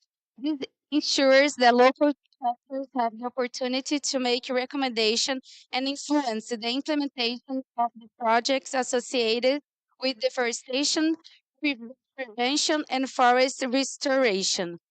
Also guarantee that they can monitor and evaluate compliance with municipal development plans. Recientemente se realizaron en el país elecciones de alcaldes y gobernadores. IRI Colombia llevó a cabo una serie de debates y conversatorios con estos candidatos para examinar los impactos que la deforestación del ecosistema amazónico y la pérdida de biodiversidad producen en sus regiones y para analizar las propuestas de políticas que los candidatos se proponían adoptar e implementar con los propósitos de mitigar esos impactos y contribuir al logro de las metas de la Política Nacional de Gestión Integral de Recursos Hídricos y de la Política Nacional de Cambio Climático. Se realizaron 16 debates en los que participaron 9 candidatos a las gobernaciones y 53 candidatos a las alcaldías. A estos encuentros acudieron más de 1.500 personas y fueron vistos por más de 53.000 personas gracias a la transmisión en vivo a través de nuestras redes sociales. Elections for mayors and governors were held in the country. IRI Colombia conducts a series of debates and discussions with its candidates to examine the impact that deforestation of the Amazon ecosystem and the loss of biodiversity produce in their region, and to analyze the public policy proposal that the candidates propose to adopt and implement in order to mitigate those impacts, and to contribute to the achievement of the goals of the national policy for the integrated management of water resources and the national climate change policy. A total of 16 debates were held with the participation of 9 gubernatorial candidates and 53 mayor candidates. These meetings were attended by more than 1,500 people and were watched by more than 53,000 thanks to live broadcasts through our social network. En el marco de esos debates y conservatorios, IRI Colombia suscribió con los candidatos el acuerdo programático Una nueva oportunidad de esperanza para la Amazonía. Los acuerdos fueron firmados por 56 candidatos, entre quienes se encuentran los 3 gobernadores electos y 11 alcaldes electos. Estos asumieron los compromisos de hacer que el cuidado de la selva amazónica constituya una prioridad y política de los habitantes de la región y de sus autoridades, y de incluir sus planes de desarrollo, estrategias, programas y proyectos que contribuyan a poner fin a la deforestación y a detener la pérdida de su biodiversidad biológica. Within the framework of these debates and discussions, IRI Colombia signed the programmatic agreement, a new opportunity for hope for the Amazon with the candidates. The agreements were signed by 56 candidates, including the 3 governors elect and 11 mayors elect. They made commitments to the Amazonian forest an ethical and political priority for the region's inhabitants and the authorities, and to include in the development plans strategies, programs, and projects that contribute to ending deforestation in the Amazon and halting the loss of biological diversity. Precisamente, una de las primeras actividades que realizaremos en los primeros días del 2024 es un taller de inducción de los nuevos alcaldes y gobernadores para la formulación de los planes de desarrollo con enfoque de acción climática que regirá 2024-2028 por 4 años. Para, primero, prestar asesoría a estas nuevas autoridades territoriales para que logren incorporar en los planes de desarrollo que deben preparar a partir del próximo 1 de enero. Segundo, los principios y disposiciones de la justicia ambiental, del derecho fundamental al ambiente sano y de la Amazonía sujeto a derechos en los términos que ordenó nuestra Corte Suprema de Justicia. Y tercero, los principios y directrices en materia de gobernanza del agua, soluciones basadas en la naturaleza, adaptación y mitigación del cambio climático, creación de núcleos de desarrollo forestal y biodiversidad y lineamientos de infraestructura verde vial. Y cuarto, respuestas creativas e innovadoras de los desafíos que ofrece la urgencia de la deforestación de la Amazonia y restaurar su diversidad biológica y conectividad de los ecosistemas. Precisely, one of the first activities that we will carry out in the first day of 2024 is an induction workshop for the new mayors and governors for the formulation of the development plans with a focus on climate action. First, we intend to provide advance to these new territorial authorities so that they can incorporate in the development plans that they must prepare from January 1st. 2, principles and provisions of environmental justice, the fundamental right to healthy environmental and the Amazon subject to rights in the terms ordered by the Supreme Court of Justice. Third, principles and guidelines on water governance, nature-based solution, adaptation and mitigation of climate change, creation of forests, biodiversity hubs, and green road infrastructure guidelines. Innovate responses to the challenges posed by the urges of halting deforestation in the Amazon and restoring its biodiversity and ecosystem connectivity. Muchísimas gracias a todos y gracias a Mayara por ser mi voz. Thank you very much.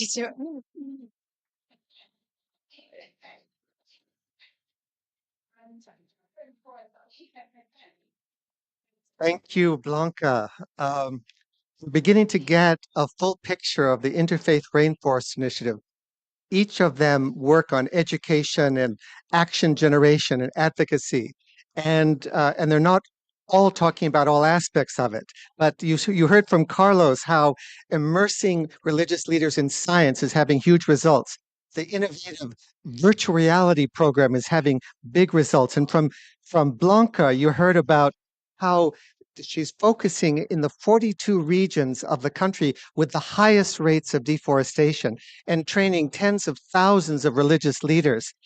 We also heard about how they're influencing political decision makers at the local level to have them prioritize forests. And you heard about how the communication strategy is reaching hundreds of thousands of people. So now we're going to move away from the Amazon for a few moments, as important as that is. And we're going to go around the world to the Indonesian region. And it's my great pleasure to introduce Dr. Hayu Prabowo. He is the national facilitator for the Interfaith Rainforest Initiative in Indonesia. Dr. Prabowo is chairman of the Environmental and Natural Resources Board of the Indonesian Council of Ulama, MUI. He has spearheaded and advanced environmental initiatives on eco-mosques, Muslim-friendly ecotourism, clean water and sanitation, education in Islamic schools, and the passage of environmental fatwas. And he'll talk about fatwas. It's the Islamic rule, it is Islamic law rulings on mining and on protecting endangered species and preventing the burning of forests. And now he's working on a fatwa on climate change. So join me, please, in welcoming Dr. Hayu.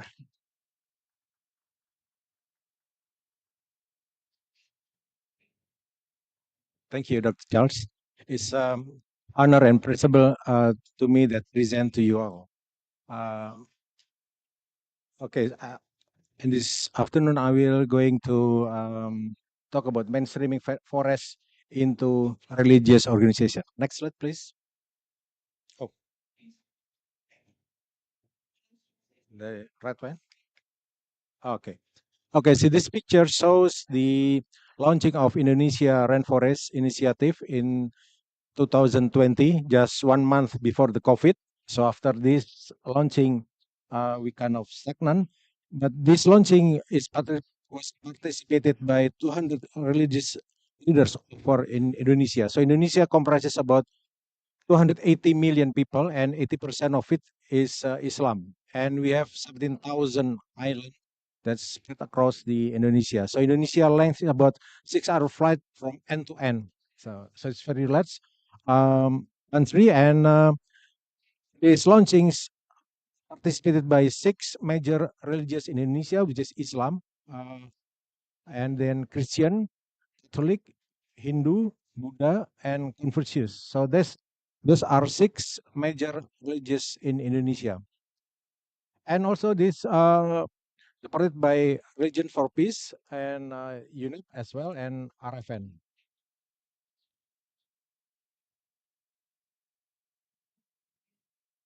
Okay, I will going to show you the Indonesian RI.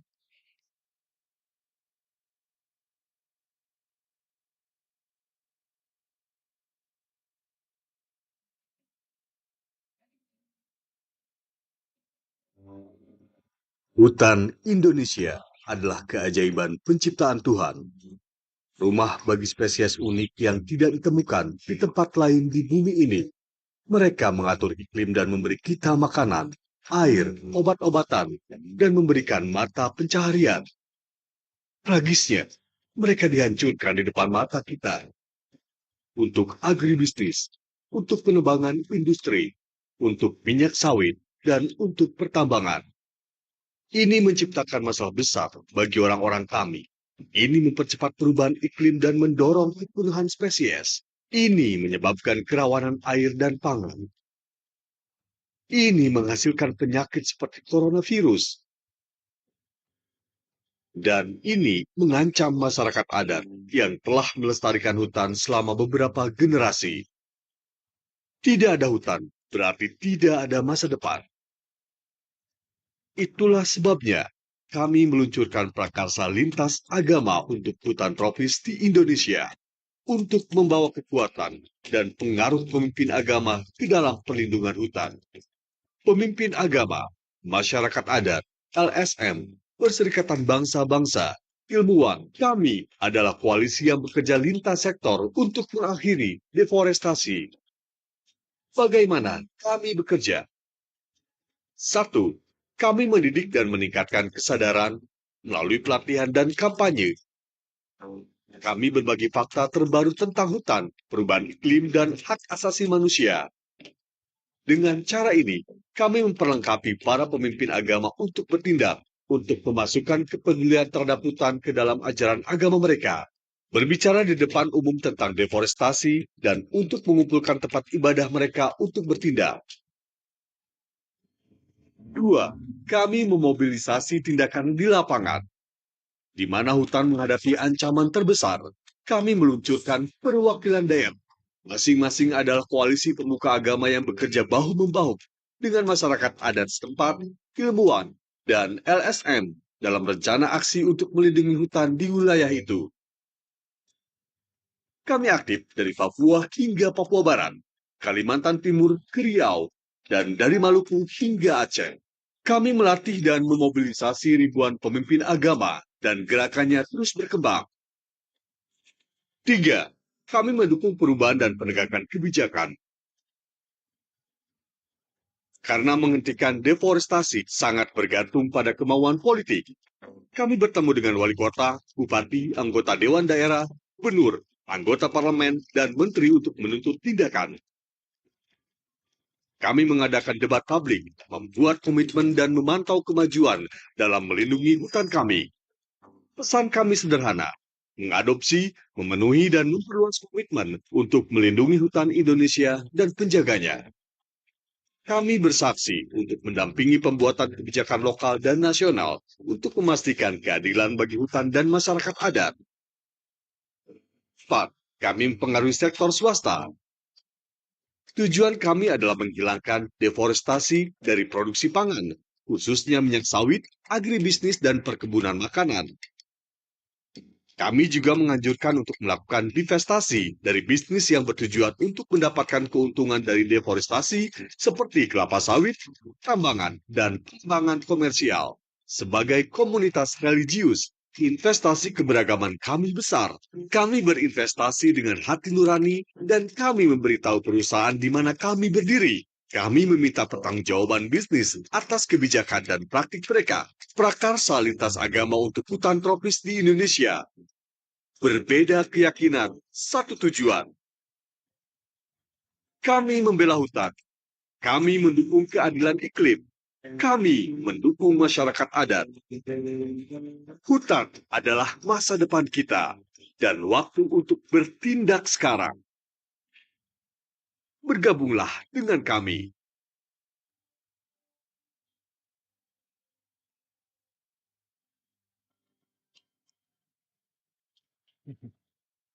Oh, okay. Will you please the slide? So then, how we are going to do that to educate people? So firstly, that we need to combine the science and the religions. So one of the function of religious leaders is education. So on the left side is the books of the science of the climate change, science of the book, science of the rainforest, science of the COVID. But on the right side is the religious guidebook, which is combination of the science uh, within the religious language. So we made we wrote the 12 or 6 sets of book, which is 12.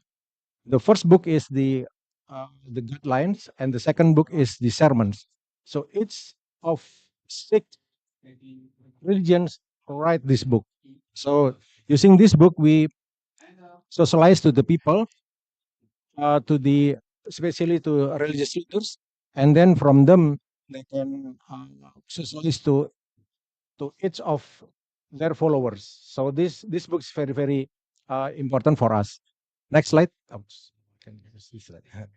So people is currently lazy to read the book, so we made a video, 5 minutes video of each book, um, um, provided by the each of the religious leaders within RI. So this uh, video and the books can be accessed in our website. And this the 6 chapters that have been launched in Indonesia.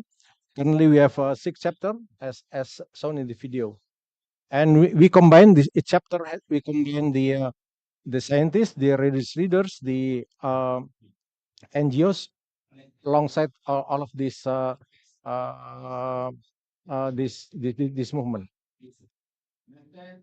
And in addition to the of our program with religion and science, we also have done the environmental journalism workshop.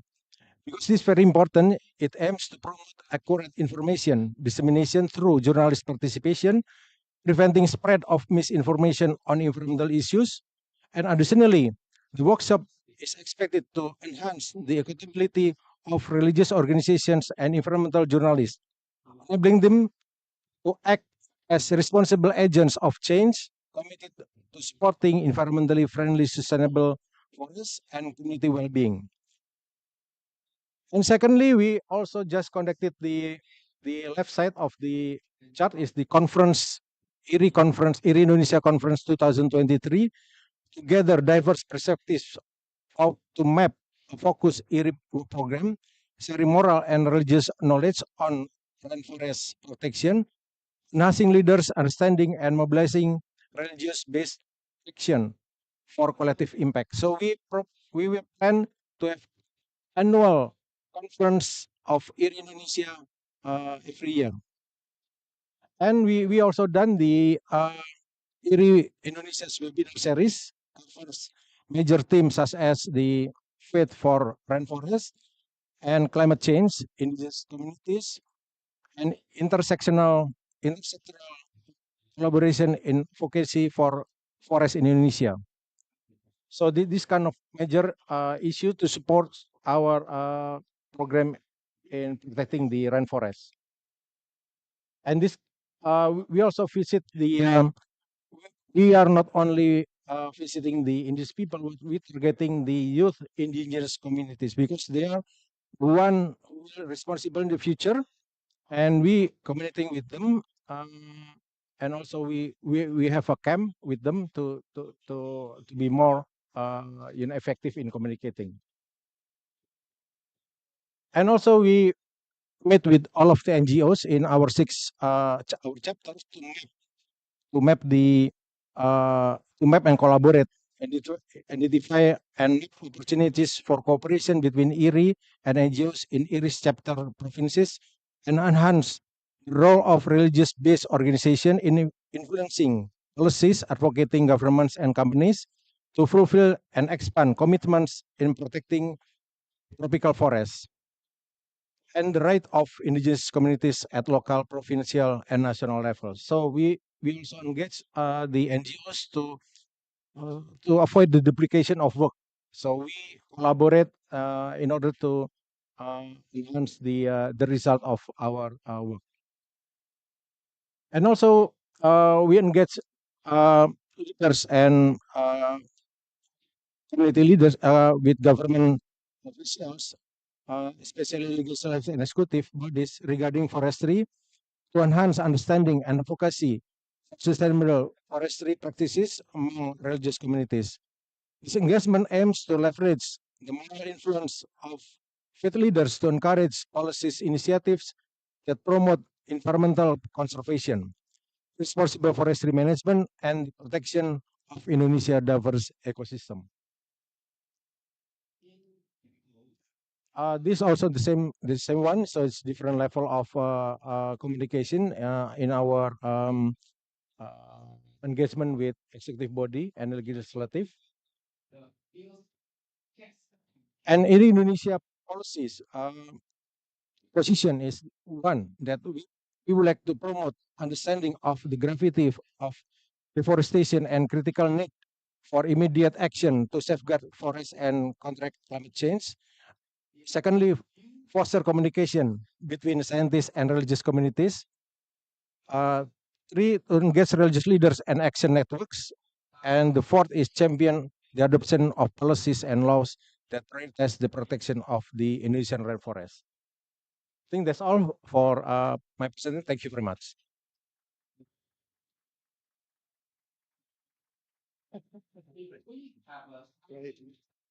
Thank you, Dr. Hayu.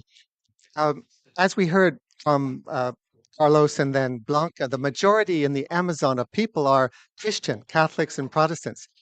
By contrast, in Indonesia, the majority is Muslim. So we've seen that difference. We also heard that in Indonesia, they produce these science books for the religious leaders, as well as the religious texts that show that nature and forests are prioritized in these religions. There are 6 formal religions, as we heard in Indonesia. And the other innovation we heard about is the training of journalists. Very important to train journalists in these issues and the indigenous youth. So now our final speaker will put some more attention on the issue of indigenous peoples. Perhaps the greatest innovation of the Interfaith Rainforest Initiative is the kind of reconciliation and the healing of the relationship historically troubled for 500 or 600 years.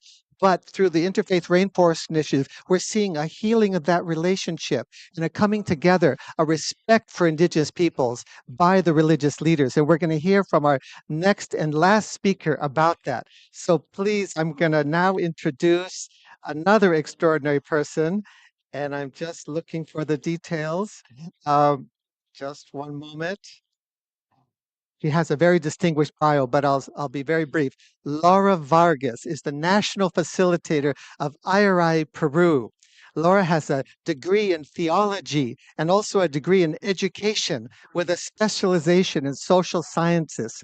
She participated in the preparation of the Synod of the Amazon and serves as secretary of the Interreligious Council of Peru, the Religions for Peace branch there. And she's done that since 2008. She has a host of other positions. She's an amazing person. Please, Laura Vargas, join us now, our final speaker.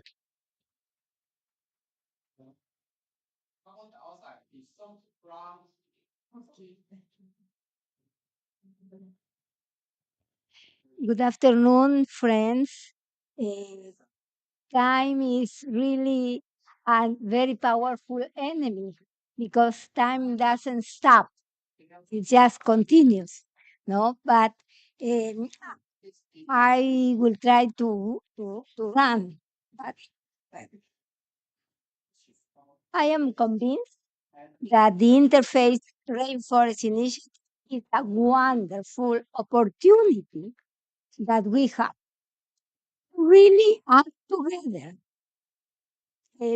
Come all religious traditions in our country working together with different allies in the protection of the tropical forest and the indigenous people, who are the heirs of a long tradition of more than 7,000 years of care and protection of the Amazon forest. The gravity of the moment and the urgency to act to confront the very serious climate emergency that we're experiencing have been forced for action. The reality is forcing us for action, opening conscience and hearts to respond to it. Without forests, the planet will be a desert. The people and the land cry out for a change. It is a cry of anguish to stop the suicidal destruction in which we are all immersed. Facing this reality, our faith, we are people of faith, proposes to us as a key word change. We have to change lifestyles. We have to change our ways of thinking. We have to change the way we organize ourselves and relate to others and to Mother Earth. We cannot continue and live the same way as if nothing happened. We need radical changes at all levels so that the future is possible for everyone, but especially for the generations to come. We believe that the final word of history is life and not death. In the care of all life lies the germ of a new paradigm, and this is the paradigm of care. The IRI does not work only from a desk. We walk in the middle of the peoples, especially the indigenous population, listening to their cries and their hopes, looking together for solution to the serious problems they have. In these 5 years, we have created 6 local chapters, carry out very direct and concrete work in the regions. And I have to get to that thing. No, this time is very short. I would like to highlight our best practices and the commitment assumed by faith communities in them. Each reality, even in the same country, is unique, and therefore we must act accordingly. As Blanca has mentioned, every time we have an electoral process, we try to act and call the people that are running for the election hear us and to sign their compromise that if they are elected, they have respond to what they have signed. And that's very important because we believe that in this way we are creating what we call environmental citizenship. And I thank Blanca because this idea came from Colombia. Thank you so much. No? But one of the main topics that we confront and we accompany is the company of the indigenous communities. Peru has in the Amazon region 53 different indigenous groups or indigenous nations because they don't want to be called tribes, they want to be called nations. No? And we are convinced that we have an influence to influence the local, the regional, and the national politics as a central aspect of our advocacy and is one of our objectives, along with rising awareness of reality and mobilization, because as the saying goes, what is not known does not exist. We have established a very good relation with some of the ministries and also with the presidency of the Republic. And we believe that it is very important to build bridges and understanding and open doors for laws that will be at the benefit of the forests of the indigenous population. In that sense, we work with the Ministry of Justice, the creation of a mechanism to defend and protect environmental defenders.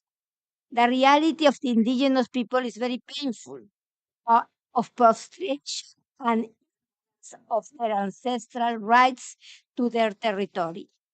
The serious environmental crimes that affect them destroy their territories, making their lives very difficult.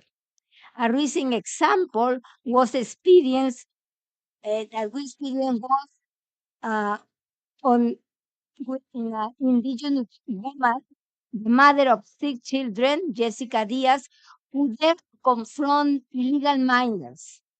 Her own community was in complicity and illegality, and illegally they expelled her because she did not agree to sell her land, which is the only inheritance for her children. She fought as a lioness. They beat her badly, but thanks God, the local indigenous federation supported her with a lawyer, and Iri opened the contacts with the authorities of the Ministry of Justice, and she was already recognized as an environmental defender. Under the mechanism that was created 2 years ago, that means some protection is being done for her, if she has some protection for her life. But as they always say, the indigenous population, if they have a paper that says that they are an indigenous leader and they have a protection from the ministry, and they always say it's very well known that papers do not face ballots. No.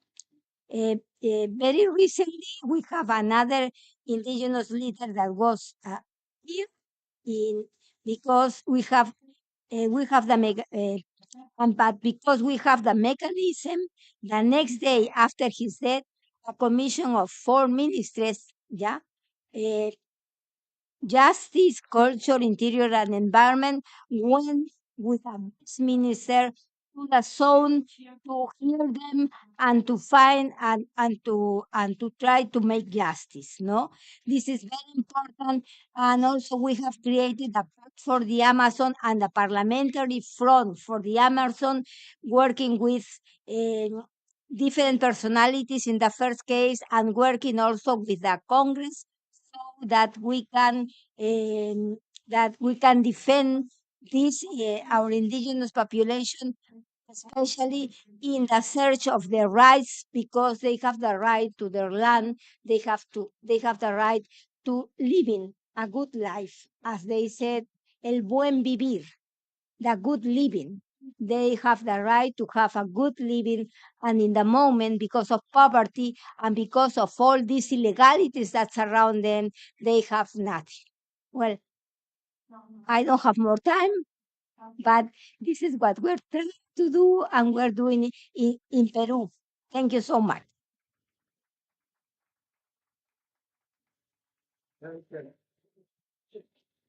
Thank you so much, Laura. And again, just wanted to emphasize that point, the connection, the support, where religious leaders are exerting their moral authority on behalf of indigenous peoples, their political power, their economic power. It's a very powerful result of these people here. So to conclude, I want to thank this panel of leaders who are influencing and educating and mobilizing millions and millions of people around the world. And I wanted to also thank the SDG Pavilion. There's no question that the protection of tropical forests is absolutely essential to achieve the SDGs, the Sustainable Development Goals. You can't achieve the Sustainable Development Goal of climate, on water, on forests, on land, on food, on poverty, on human rights without protecting tropical forests. And that's what this initiative is all about. Thank you so much for your time, for your attention. Thanks to all of you around the world participating with us.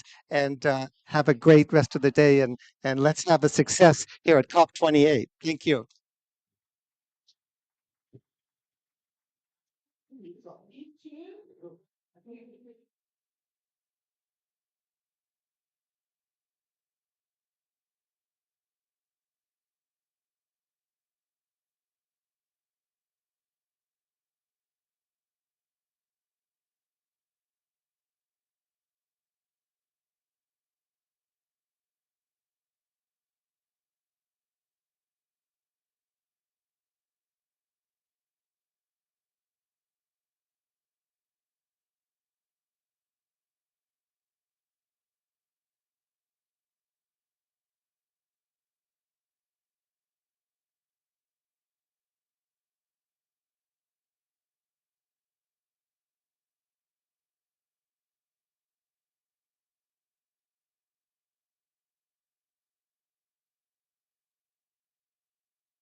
Hello?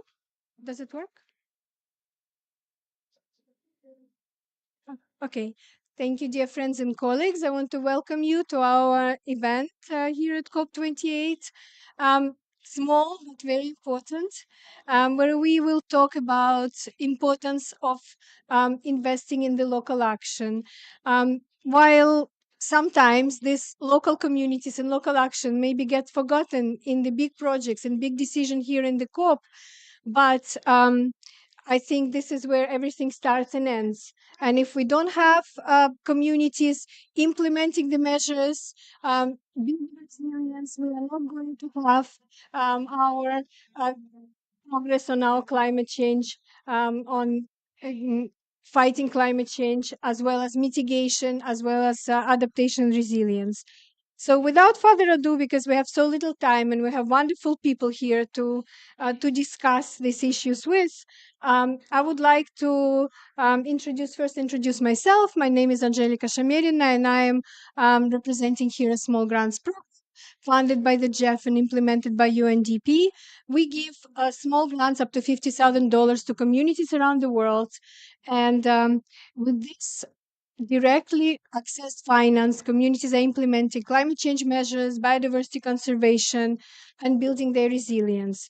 What we want to talk about today is how this investment in the local action, how can it promote and foster the implementation of both SDGs, and we're here in SDG Pavilion, and Paris Agreement and climate change measures, because as we know, everything is connected, particularly on the level of local communities is connected. It's very difficult. Well, we have the luxury to have silos. Local communities don't have this luxury. So they work together on everything together. Biodiversity, climate change, they are on the front line of interrelated crises.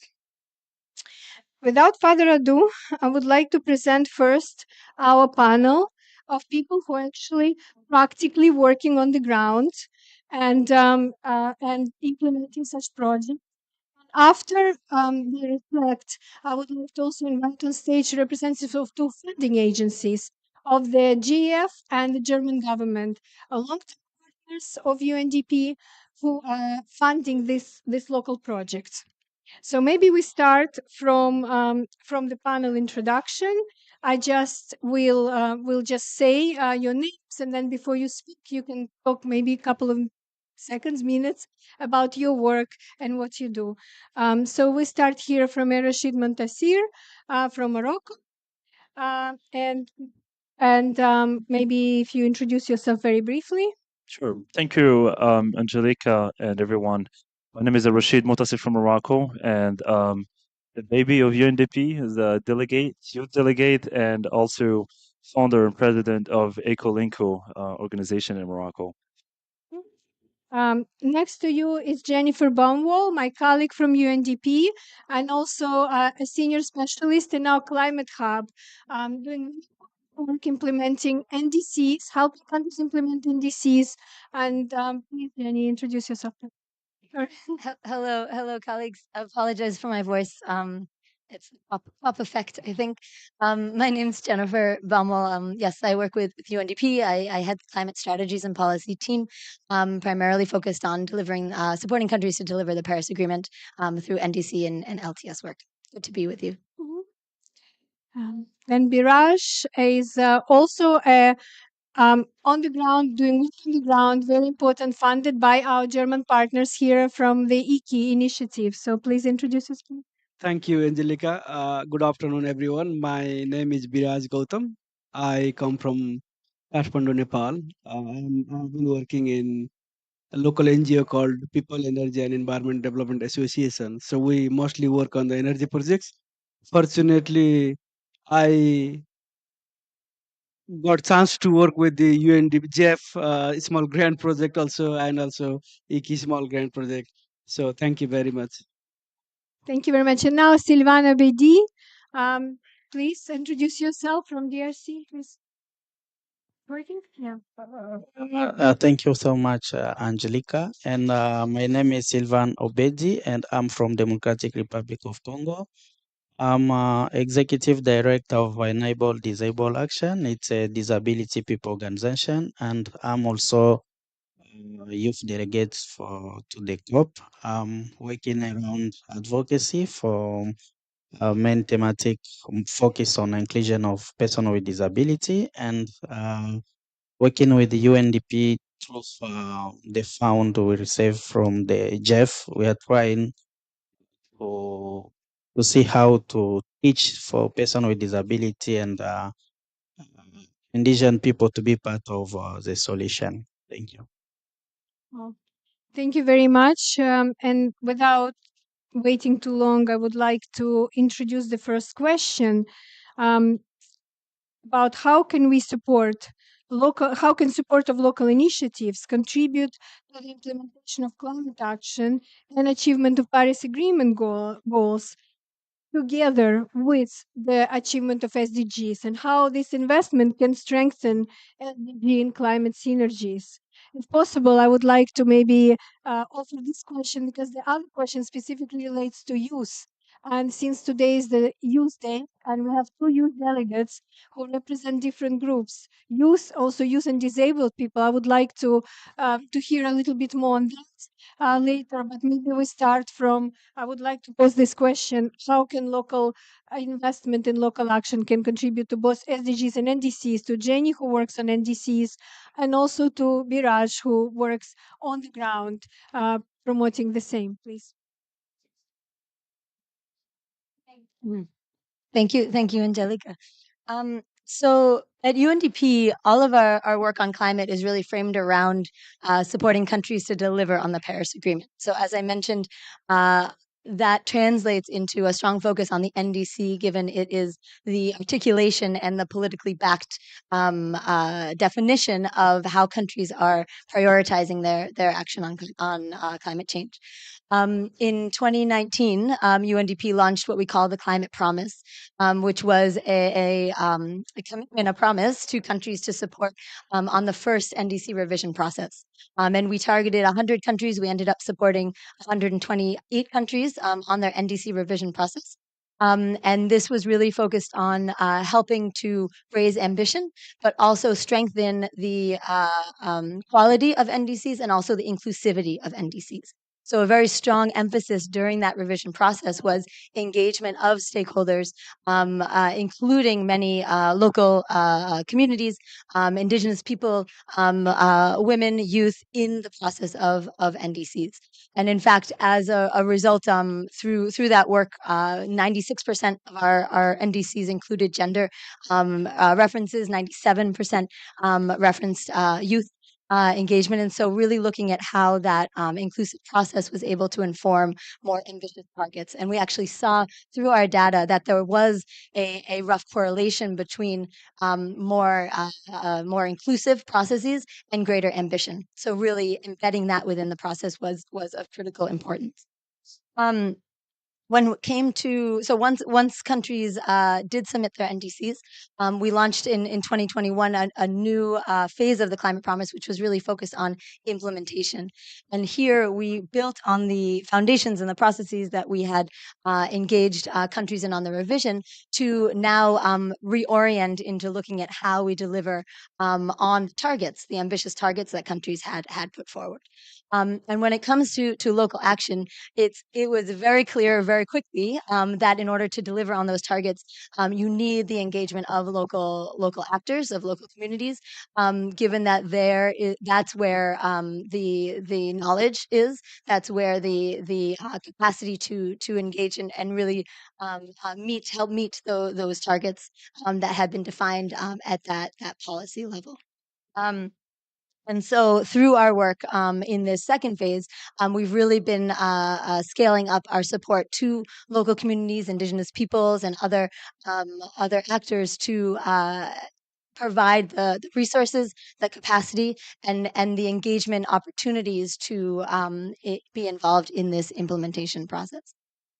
we have, as Angelica referenced, a long history through the SGP as well as other programming in engaging local communities. We have mechanisms for channeling resources and support. And so we were looking at ways to leverage that in an effort to help deliver on these NDC targets. Most recently, we were piloting an approach through support we received from the UK government, really focused on delivering on forest and land use targets, in leveraging these systems and mechanisms and providing grants to local communities and Indigenous people to help deliver on specific aspects of their forestry and land use projects. And so this has been quite successful. We've seen several countries. There are 4 countries that we're piloting this with, but really looking at how we can use some of those mechanisms that already exist to orient towards the NDC and help to realize these national targets. And as Angelica referenced, really making this link between what communities are already doing on the ground in the local communities and can be further enhanced through access to resources, access to capacity building, really making that strong link between what's happening at the local level with first the national, but then of course the global as well in terms of helping to deliver this collective goal on Paris Agreement. So yes. Thank you so much, Jenny. And that's what UNDP is, how UNDP is trying to integrate both of those important priorities in their programming. But how does it look on the ground? Maybe Viraj can comment in particular on the barriers that local initiatives face on the ground, connecting both social and climate outcomes and furthering those goals. Thank you, Angelica. So maybe I start from some examples like we are doing from IKI Small Grant and also from the JEF Small Grant program. So first I start with in IKI Small Grant we are doing promotion of electric cooking in Nepalese households. So since until 2018, so we had like severe power cut, so there was no so much of electricity, but so we were working in the micro hydro sites where there was a lot of energy wastage because of the low demand in the households. We did some research and then we thought like so people were using biomass for cooking, and so in Nepal it's a very big problem because of the indoor air pollutions and all these things uh, which is the like many SDG, which supports like any many SDG targets. So we are doing research and we had like several research on behavior, on technology, and all those sides. So then, so we were in like kind of not so going on. So then, so IKI Small Grant supported us to scale up. So that also generates lots of knowledge to show, to demonstrate to the other stakeholders. Now, so whatever we are implementing has been very useful to other stakeholders to uh, directly learn from our activities. So that's like one example how small scale support can lead to bigger change. Another example is like, so we're working in the a very high altitude around 3,000-meter cold arid regions. So where water is very scarce and also during the harsh climate, people uh, don't get hot good water, and also this is the like alpine ecosystem, vegetation's grow is very less. So in that situation, like we supported the local community to establish the solar powered uh, heating water facility so that community can use for the various benefits. But then so unfortunately this year there was like, so it's a arid region, there were lots of precipitations, nobody were thinking, and so the facility washed away. So then the local organization we face like it's like maybe 10-15,000 dollars, like we need to work on that, but so we don't have money, neither the villagers can. So it was giving good benefits, so people are enjoying and all these things, and suddenly like there is no access to resources. So and like for last 3-4 months it's not working well in the community. So that's why like, so this is another challenge is like so there are opportunities we are with the community, we can bring the tailor made projects, we are with them, and we also support not only the initial investment, also go with them when there is problems. So because when we are working with the technology gives problems, then we are there and we helps fixing all these things. Like the projects who mostly promotes like initial investment and don't remain there for the longer time. But in the same time, so when there is a some investment required again in the bigger investment, so then we don't have access to that resources. That's why like some good things that local organizations like us we are doing, and also we are facing some sort of problems. So that's what I wanted to highlight at this time. Well, very important. I think a few important points. One, it's a synergy between IKI small grants and SGP, where SGP provides seed funding and then IKI small grants the next stage. However, what we see is also lack of access to larger investment. And here we still need to work on how we enable communities, how this initial investment with SGP and then with IKI, and then maybe another missing link where we can to enable communities to access larger funds and more sustainable. The important thing is that this funding doesn't go from project to project, but rather becomes sustainable. And then on the policy side, we've also suggested how do we enable this finance flow, right? On the policy side, we need to include, and we need to emphasize inclusion. So that's two very important points. I want to continue now to our two youth delegates because there was another youth delegate came. Hopefully, we'll make intervention.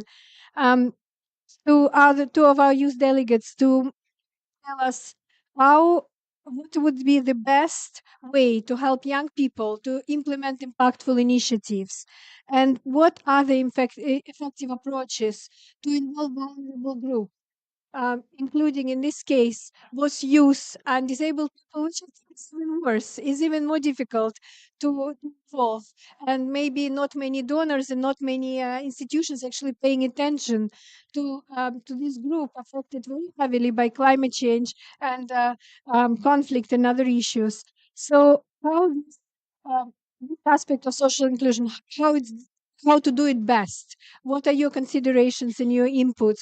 Both of you participated already in several initiatives and have already some, I'm sure, have already done some thinking on that. So perhaps we start from Rashid. Thank you, Angelica. It's a very important point that always reminds me of, I'll say it again, what the humanity learned from the World War II. To what extent it involves everyone in the path of development. And so, if there's one thing that the humanity learned after the World War II is to bring capacities together, is to bring people together in order to figure out their own needs, their own real challenges and ideas and projects for the future. And so that is exactly our role as young as youth in our communities, is to bring our communities together, is to bring the members in one place and discuss their top priorities. And so before that, it also touches on the reality of building project proposals. And so when we sit with community members, the first thing we hear is that we tried our best. We did our project proposals. We submit our project proposals to government, but there is no funding. And when we sit with governors themselves, they go and they say, we do have the fund for this, but there is no way we're going to fund these projects for one reason. And that reason is these project proposals are the same. They are the same challenges, they're the same project ideas, they're the same even statistics and data. So basically, what community leaders do is they copy paste other community challenges, and they don't even put an effort in forming real project proposals in order to benefit from plan, from funding and from everything.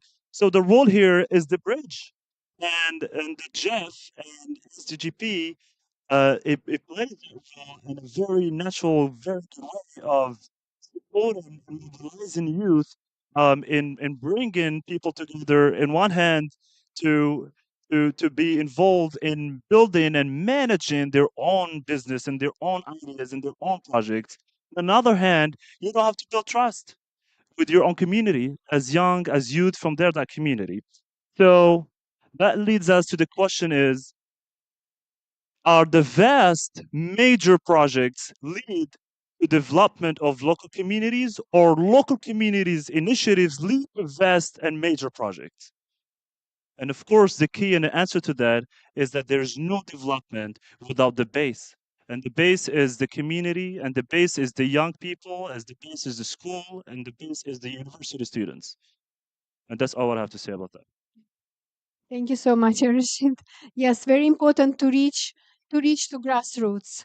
How do we do that, and how do we learn by doing, so that those proposals are not some copy-paste, or not that we have innovative ideas? How do we enable communities to express their needs through the frameworks that exist, which are not always very friendly? And that's what something we do, and that's something I want to call for our friends, our donors, also to invest in capacity building, but not just vague capacity building, but actually learning by doing, and helping communities to express their needs.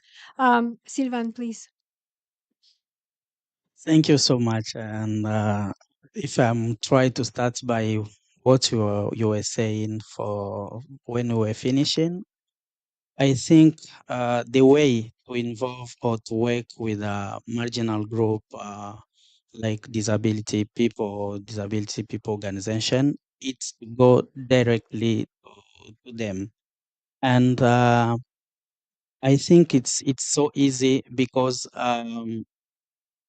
disability people organization are organized and they are making action in the ground. I may start first speak about the grants which we receive from Jeff and what we are doing with this. So the small grant which we receive from the Jeff, which you can call it small, but it's big grant for us, and we are doing much with that. So the problem with the small grant program which we receive, uh, the work which we are trying to do it to teach people with disability and indigenous people how to make eco-friendly briquettes from recycled biodegradable family waste. And with this, we are trying to combat or to limit deforestation, which is caused by cutting down tree in the National Park of Virunga. I told you I'm from DRC and in North Kivu, and we are living really in Virunga Park. And Virunga is still being attacked by human, and they are going and cut tree to try um, to have from that to do chocolate. So now the solution which we are doing is to think how to use that waste to fabric the briquette.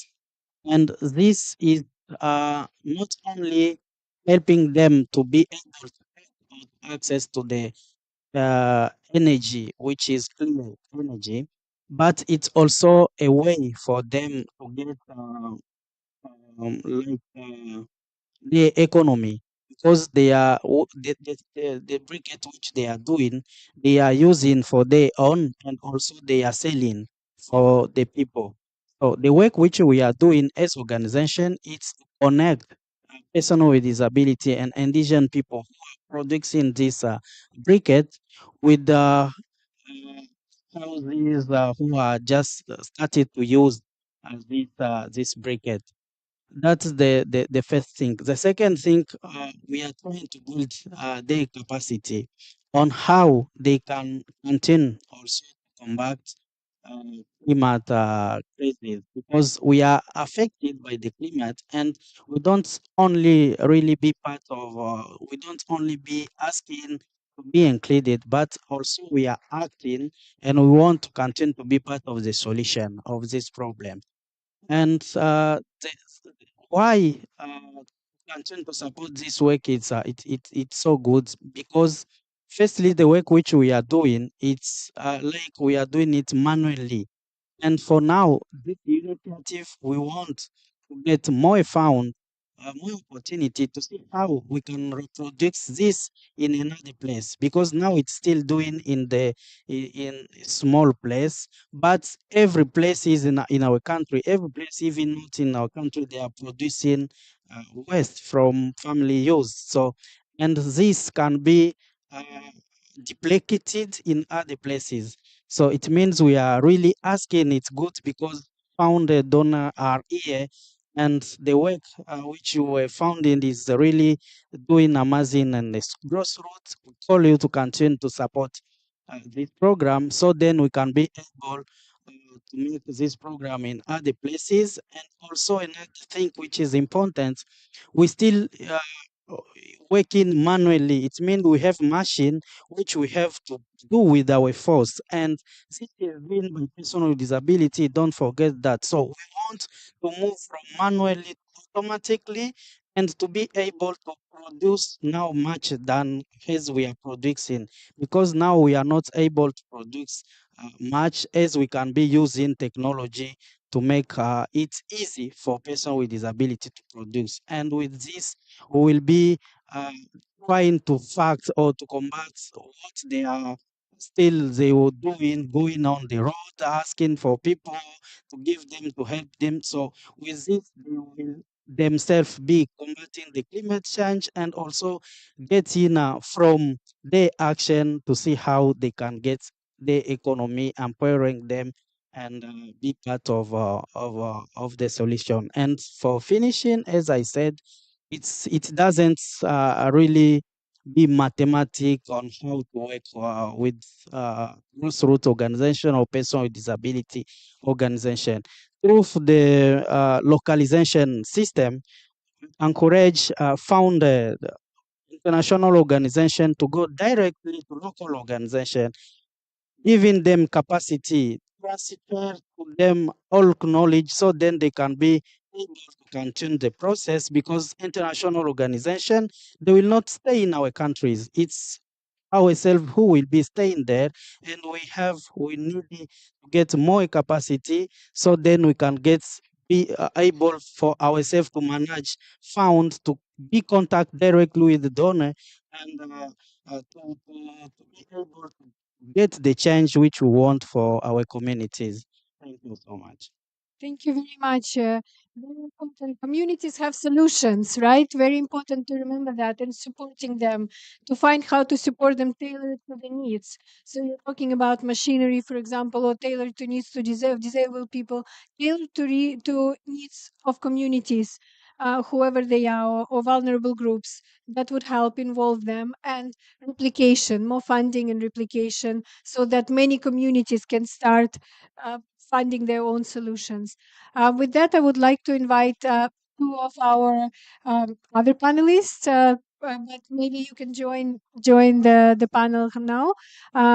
This is Gabriela Richardson from the JEF and Maria Mott from the German government. Please introduce yourself. And I would like to ask you to reflect on what you've heard from us, the UNDP, who are implementing these programs, and also from our communities on the ground, the frontline people who are facing these challenges. What is your reflection? What do you think? How we can do it better? How we can support them better? Thank you. Whoever wants to start first, Gabriela. Okay, I will start. Thank you so much. Can you hear me? It's such a pleasure to be here. Again, my name is Gabriela Richardson.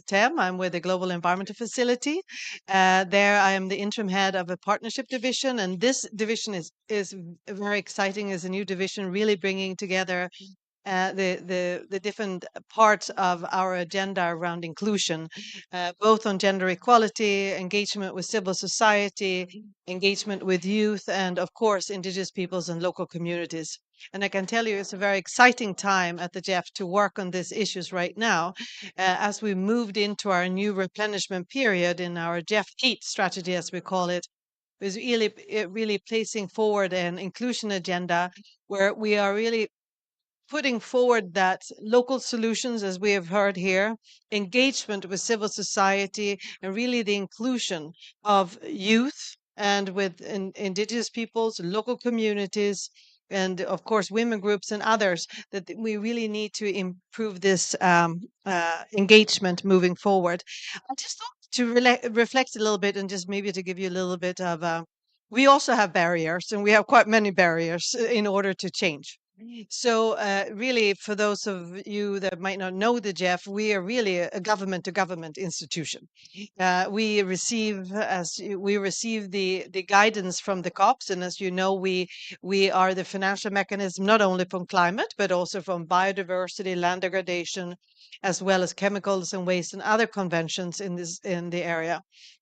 But basically we get the guidance. We have our council that decides, and when we are getting money through our replenishment period replenishment process, finances goes directly out to countries, or is held in trust for countries to come up with projects that they have to prove and then work with the implementing agencies, which UNDP is one.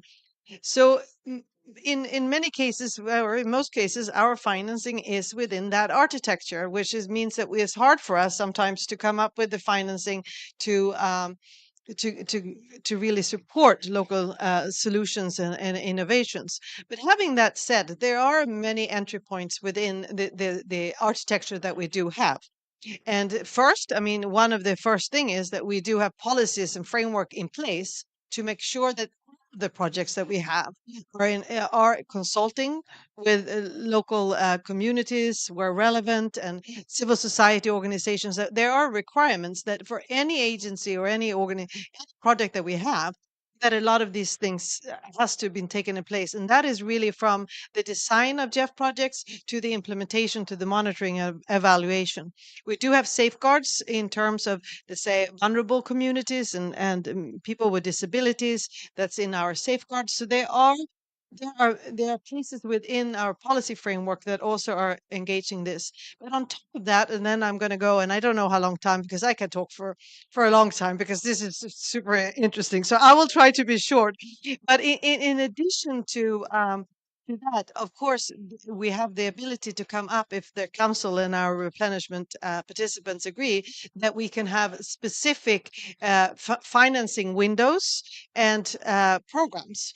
And there we're super happy that we've been able to have the small grants program in partnership with UNDP for over 30 years. And this actually came from the beginning, which really shows that the Jeff, as we started, really placed the engagement and the support to civil society at a really high level, because we actually did that as we were founded 30 years or so back.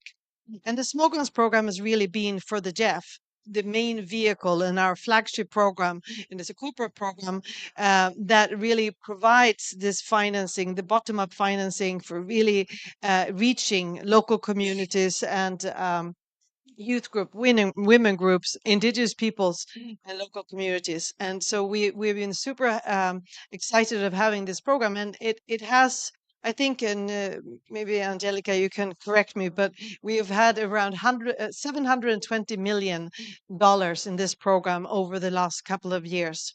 And it's, as we've said before, it really has, and it also covers almost all of the countries that the Jeff is in. Yeah, but the problem is, it might be a lot of money in it, but when you divide it to all of the countries, it seems a little bit small. I can understand, I can see that. But the program really have served a really important vehicle. And as we moved in now in our Jeff 8 replenishment, we're working to both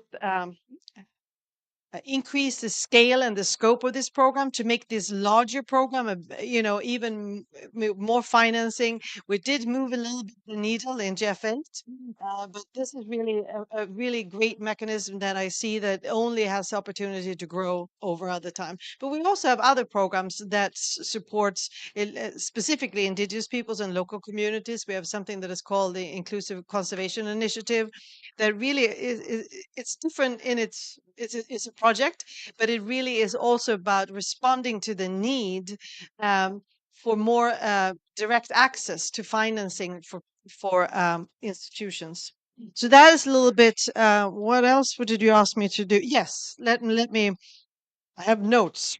Um, other things that we're doing within I wouldn't say constraint, but within the architecture that we are working in is that the coming up with new initiatives and partnerships to really do more in terms of getting both financing out, but also starting to work on the big important issues that is on um, capacity building. So we have launched a number of new initiatives, and here, of course, and as being here at this COP to really see the engagement of youth here, we have started engagement a lot, focusing quite a lot with the youth caucuses of the convention. So here we've of course engaged with Jungo, but we're also starting to look at the others, the Jibin on biodiversity and language degradation. We really would like to work and support these important groups that really are, as and I think that you said it, that's coming with the ideas and from the ground up, and that's really important to create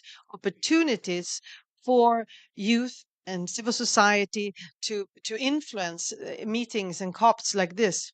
And that's one area. And the other area I was thinking, and I think I can't remember who said it. Someone said something about um, what was it? Yes, is this scaling up? And I think that yes, you can get an SGP program or grant. But one of the things that we have to really look at is how do we think about so many projects that the Jeff finance in countries. We finance so many large programs. And how do we make sure that within these projects, so we don't, it's not just a dedicated window for financing for small grants, but how do we in the projects really ensure that they build on local solutions, they support local solutions, and they really respond to the needs of the ground. So there's still work to do. I mean, there is some good examples all over the place, but I think that is how do you there's a lot of financing in there. So if we just focus ourselves on a separate program, that is good. There's good financing, there's direct, but we need to also look across the board. But again, for the Jeff, the small grants program, really, we're hoping to really further scale it up, get more financing in there, and more opportunities in it. So I will end there. But like I said, I could probably talk a little bit longer. Thank you.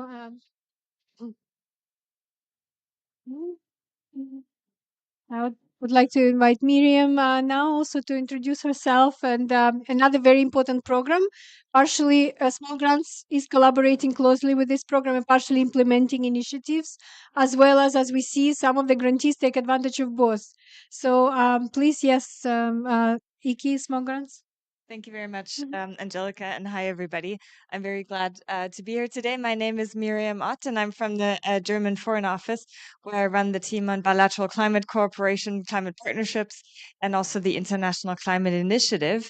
And it is my pleasure to represent here today not only the Ministry of Foreign Affairs, but also the German Federal Ministry for Economics and Climate Action, who are jointly funding the IKI Small Grants program together. So it's my pleasure to be here. I was last year at COP27, I was already on the panel talking about IKI Small Grants, and we were also talking about the Jeff Small Grant program, and kind of understood, or that's when I understood at least, how neatly they fit together also in terms of the funding volumes provided to allow countries to sort of or local organizations to sort of graduate from very small projects with the Jeff Small Grants to sort of IKI Small Grants, which provides a little bit more funding, and then to IKI Medium Grants. So there is, I understand there's still gaps, and I understand there's especially still gaps from the then medium grants to then the big projects. So still a long way to go, but I thought that was quite a nice, quite a nice connection. So thank you very much for having me again today, and thank you to the panelists for all these wonderful insights and the experiences from on the ground and from the engagement on the ground.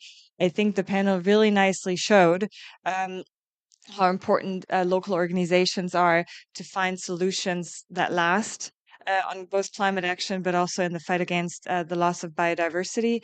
I think it really nicely showed, and that's also my experience. I lived in Kenya for a few years and also worked on climate action there, and that's also my experience from on the ground. How important it is to engage the local stakeholders that have the trust from the local organizations and from the local people that understand the local dynamics, that speak the language, that know how to navigate systems, and that really understand what local communities need and what local communities can contribute.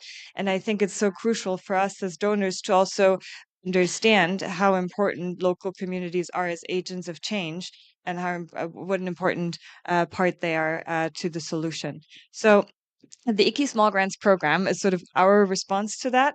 It's been, we've had 4 calls for proposals so far, and we've received over 2,000 applications for project support through those 4 calls. And we've only been able to support 120 organizations and projects in 52 countries. 120 organizations and projects, that's quite a lot, but the numbers show the number of applications versus the number of proposals that we have been able to support, how big the demand is, for access to finance and also to capacity support. So we are also, like the Jeff, looking to definitely continue the program and to further scale it up. One or just a few things that I think make IKI Small Grants special. One thing we do, and that actually takes up quite a lot of the funding as well, is to not only provide funding to local organizations, but to also connect that with capacity building for local organizations to deal with all the paperwork. I know it's bureaucratic. We have to respond to our finance ministries and stuff. So we sort of need these processes, but we're also providing support to build that capacity to deal with these processes. So I think that's one thing that makes the IKI Small Grants special. Another thing is that the IKI Small Grants um, directly fund programs, but what the IKI Small Grants also do is work with institutions in partner countries to set up their own calls for proposals to then fund countries, sort of, sorry, to then fund projects within their countries themselves. And I think that's also a really great way of doing things, because one challenge that we've been having with the IKI Small Grants is that the calls for proposals and the project proposals are so far only in English. We've had long discussions about that, and we know it would be better to also offer calls in other languages, especially French, Spanish, but also other languages. But that for us the challenge is really the capacity in the team. You know that the IKI Small Grants is implemented by GIZ. It already takes up quite a lot of, as I said, quite a lot of money for the GIZ team to go through the proposals, to the capacity building, and then also having people that go through the proposals in several different languages would be an additional challenge. But we're still thinking about better solutions to that. But then if you have funding institutions in partner countries that then have their own calls for proposals, of course, they can work in local languages and therefore access even smaller organizations, which we think is also great for enhanced impact. Now, going forward, I could also talk about examples that we've had, but I think that we've heard enough great examples here. But just going forward, a few words. I hope you didn't follow German news. I assume you didn't. But we are having some budgetary issues passing our budget for next year, but they will be solved. It's fine. But that's why we haven't been able to commission the next phase of the IKI Small Grants, but we will, and it won't be that long. And then there will be more calls for proposals. So check it out on the IKI Small Grants website. You'll find all the details there. We will continue to fund projects in all 4 funding areas of the International Climate Initiative, which is mitigation, adaptation, forests, and biodiversity. So we look very much forward to that, but I can't go into more details as of now. Thank you very much. Thank you very much. Well, exciting prospects for more funds, but also important point about localization. This is something that well, SGP is doing, but this is something that also costs money.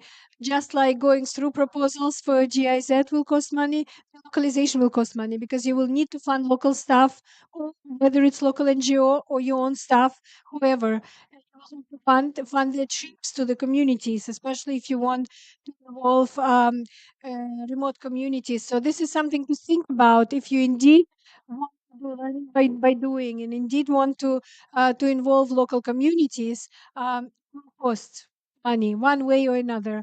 But this is important investment into sustainability and actually raising these communities to the so that they can present their solutions. So we have a few minutes. Any reflections from the floor, please? Yes, please. Wow, it's an active audience. That's good. We have two. Okay, great. Three. Okay, okay. Start the gentleman first, and the lady in the front, and then there's two people. That's it. All we have time for. Okay. Yeah. Merci. Bonjour tout le monde. Je me présente, Mamoudou Ndong Touré. Je pense que vous parlez français un peu. Alors, nous sommes une association donc villageoise de développement au cœur du Sénégal qui s'appelle Diaoulé d'abord. Donc, nous avons. Ouais. Okay, go The on. gentleman represents the village development organization from Senegal, but I didn't catch your name. I'm sorry. Okay, yeah. Donc, nous sommes bénéficiaires donc, du SGP, qui a permis de mettre en place donc, une ferme agroécologique adaptée au changement climatique au profit des femmes. Donc, dire que ces femmes-là n'avaient pas d'activité, aujourd'hui, elles ont commencé à travailler grâce à la subvention en clôturant la ferme, en mettant des panneaux solaires photovoltaïques. Je voulais traduire, bien je Oui. continue. So they are beneficiaries of grantee partners of SGP, and they organized an agroecologic farm with the climate smart approaches, climate smart agroecology, not agriculture, and the solar power as well. Ok, merci beaucoup. Donc aujourd'hui, elles ont une activité qui leur permet d'avoir des revenus donc à la fin de chaque semaine, parce que l'activité qu'elles font, une fois qu'elles ont l'eau, donc elles peuvent produire. Maintenant, pourquoi j'ai pris la parole, c'est un peu aussi pour faire le plaidoyer, parce que les montants, c'est vrai, c'est de small grant, mais on peut même dire de little small grant, si bien que quand on veut passer à l'échelle, ça pose problème. Donc moi, le plaidoyer que je fais, c'est qu'on puisse quand même augmenter l'enveloppe. Merci. And they are explaining how they developed the farm and were able to obtain the revenue, and how this little small grant made the difference, and they are making advocacy for increasing the envelope. So first, sorry, first the lady here. Yes, thank you very much. Good afternoon, everyone, and thank you to the panelists. My name is Joy. I'm from Nigeria. I'm a social entrepreneur and a renewable energy researcher. Also, the co-founder of New Digit Technology. We provide renewable energy for small businesses and rural communities. And also, one of our other projects is skill and capacity building for displaced women immigrants. So, my question is that how do small businesses like mine access this grant? And secondly, what stage of development or businesses do you give this grant to? Okay, Thank you. maybe we'll give responses a bit later. So first, there's three more people who would like to take work. And I wanted to also ask Zinaba to comment. This is our other youth delegate from Mali, right? Okay. Thank you, and thanks for the panelists for the wonderful presentation, and also thank the representative of the Minister of Foreign Affairs from Germany and their presenter. I'm called Musa Usman Damba. I'm from Bororo Indigenous Pastoralist Community of Cameroon, and we represent an organization called Boskuda, which means Bororo Social and Cultural Development Association. We represent about 2.5 million people in Cameroon, all pastoralists. I wish to, first of all, thank Jeff Smallground I think many of my community members were able to access and benefit from this ground. There is a grant I think we received basically from Boskuda is a solar energy installation in one village called Mobi in the east region of Cameroon. And one of the things that happened, we're not expecting part of the result that we got is the improvement of result in GCE level, advanced level this year in that locality. But this was not the objective or the expected result of that ground. But due to the provision of light energy, children were able to read and were able to pass their exam. So I want to thank you for that. But we also want to, like my friends have just said, we need to access more funding, and especially for our youth. I'm a father. When I see this youth growing up and coming up to take up the leadership, we have been struggling to get here. I feel extremely happy because I see them like my own daughters, and my daughter was here and she left last week or early this week. So I see them the same, and they need our support because they are the future, and they are the people who will face the reality about the climate change, which we need to tackle now. And tackling it now, we need the resources. We need the mind to change. So thank you again, and we are hoping for, as my friends have just said, maybe the package should be increased. And also we were hoping the German parliament should do fast to approve this budget for this ground. Thank you very much. Yes. Thank you very much. There's a lady next to you that was asking, and then the gentleman. I just wanted to say one good example of SDG and climate connection, right? Access to renewable energy, improving educational outcomes. This is something we want to see, something this pavilion is also about. Yes, please. Yes, so l'idea diciamo from Cambiamo, we are based in Spain, but we are working on inclusivity and for women and gender constituency. Just on the last day of the COP week, first week, I was in a side events on loss and damage, and a person from indigenous community from Colombia was saying that the GEF needs to open the application as well to ancestral knowledge. I mean, maybe they are not able to build up a proposal like we used to do for European proposal, for UNDP proposal, and so on in a written way, but more on another way. We need to as well to discover their ancestral way to propose what they need to fund it. So I would like just to explore how much GF is ready for that. I know okay, it's more costly, maybe more complex to evaluate, but maybe we need to evaluate to evolve as well in this sense, and to open and understand and asking how to co-design together with the target groups their way to ask it. And then she was pointing out as well the fact that the GF is very oriented to some kind of issues in climate change, but not all for all territories. For example, in the case more on the Amazonians, but not on some other territories. So how we can flexibilize more this found. Much the last question and one comment. Bonjour tout le monde, c'est Maguette Diaw du Sénégal, président de l'Association nationale des APAC du Sénégal, ANAPAC Sénégal. L'Égypte a aidé la mise en place des officiels des APAC. Les impacts, c'est des aires de conservation communautaire avec des règles éditées par les populations elles-mêmes.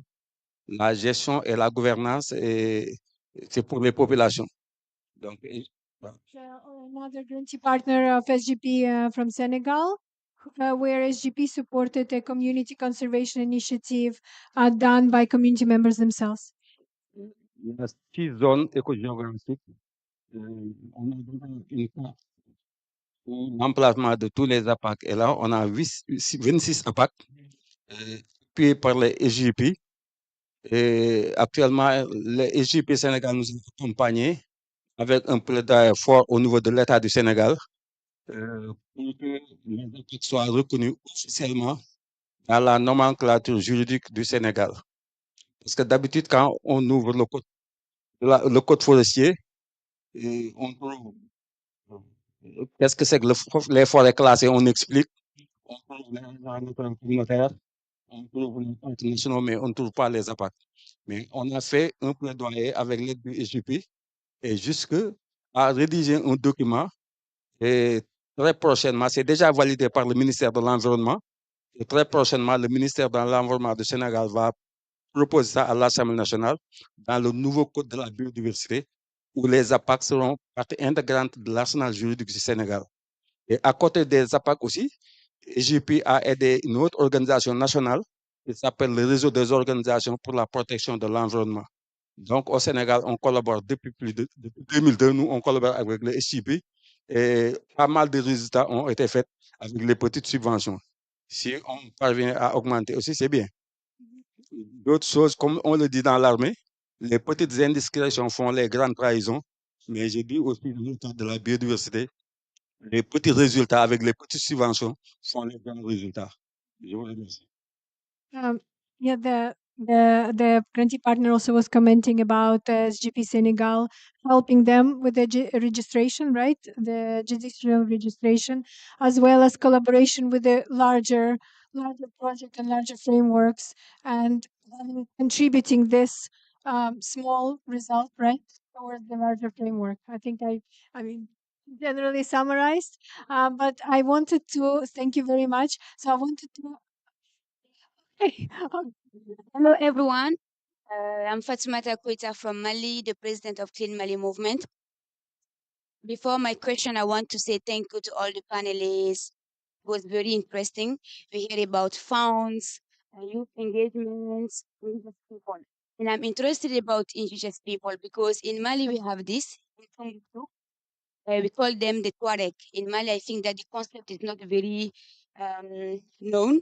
So I want to know, I don't know if someone can answer, what kind of strategy do you use to involve and encourage indigenous people? How to include them?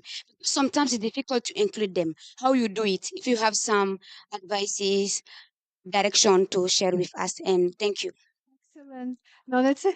Excellent. So the questions, one is on entrepreneurs and how can they benefit from the funds. Two questions on involved in indigenous people, how we can expand so that both geographically and include traditional knowledge. Before I pass to the panel for the last 2 minutes of, of comment, I wanted to also ask Zenova just to say 2 minutes, 1 minute, basically, is our youth delegates. Today is a youth day about your experience of being involved also with this grants, not our small grants, but UNDP. Sorry, UNDP grants initiative. Yes, please. Uh, Thank you, Angelica. I want to speak or in English, in French. Sorry. Ok, ça va. Merci. Bonjour à tous. Zainab Banaraben, Youth for Climate Champion. Je suis très contente de voir mes camarades et Rachid, Sylvain et tous les autres sur les différents panels ici. Alors, de mon expérience, je suis présidente du réseau des jeunes sahéliens pour le climat au Mali et c'est à travers ce réseau d'ailleurs que nous avons mis en place un projet d'éducation environnementale et qui a été lauréat lors du Youth for Climate passé à Rome.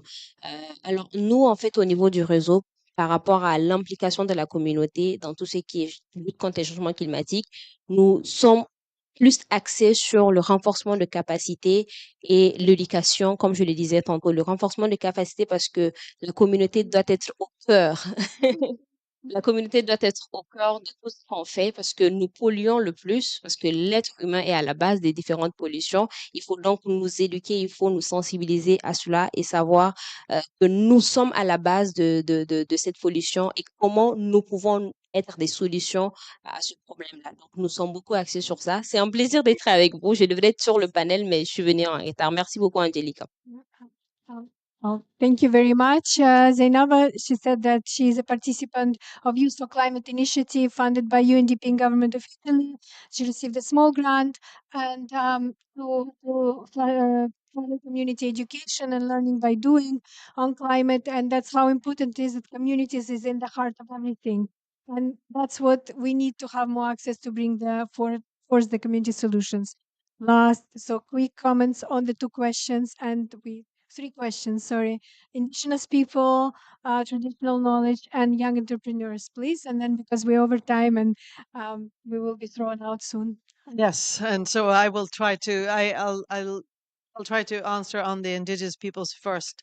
And you referenced the loss and damage fund, and when you started talking about it, and the Jeff is not engaged in the loss and damage fund, so I am assuming that it wasn't what you were referencing. But in terms of supporting indigenous peoples, like I said, we are recognizing that there is a strong demand for financing for indigenous peoples and local communities. We did, as I mentioned before, we did launch a program a couple of years back that is called the Inclusive Conservation Initiative, that basically is providing financing. It's about $20 million, $21 million program, and that is really again trying to or the objective is to get financing to indigenous peoples, but not only to them, but to have indigenous peoples design the programs, be part of the programming and the grant making and all of that. So we are starting to have good what do you call it, good practices. Clearly there are much more that we have to learn, so that is very important. And just to link a little bit to your question, there is one thing of having, specific programs that really are providing financing, and then there is, as I said before, there are requirements within all of our projects. And one of the things that we have is what we call environmental and social safeguards. Within those, we have a specific called minimum standard on indigenous peoples, which really stipulates that the free, prior, and informed consent of indigenous peoples in the development implementation of Jeff projects. So if a project is situated in a place where indigenous peoples live, uh, habitat, then, and if there's any changes, that this free, prior, and informed consent is required. So there are a lot of things, and we have principles and all of these kind of things. So I know that I have to stop. On the private sector, you probably have some better good practices on that. Discuss on indigenous. Yes. Yes. Private sector, anything or Maybe you have some good examples of Oh, that that because in the yes, in the portfolio. Well, through the grants, we do involve small entrepreneurs with the community social enterprise. We can talk about that on Nigeria particularly. We work with the shea butter production and some other. But maybe Miriam wants to comment on any of these two questions, two topics raised. Yes, thank you just very briefly adding to that.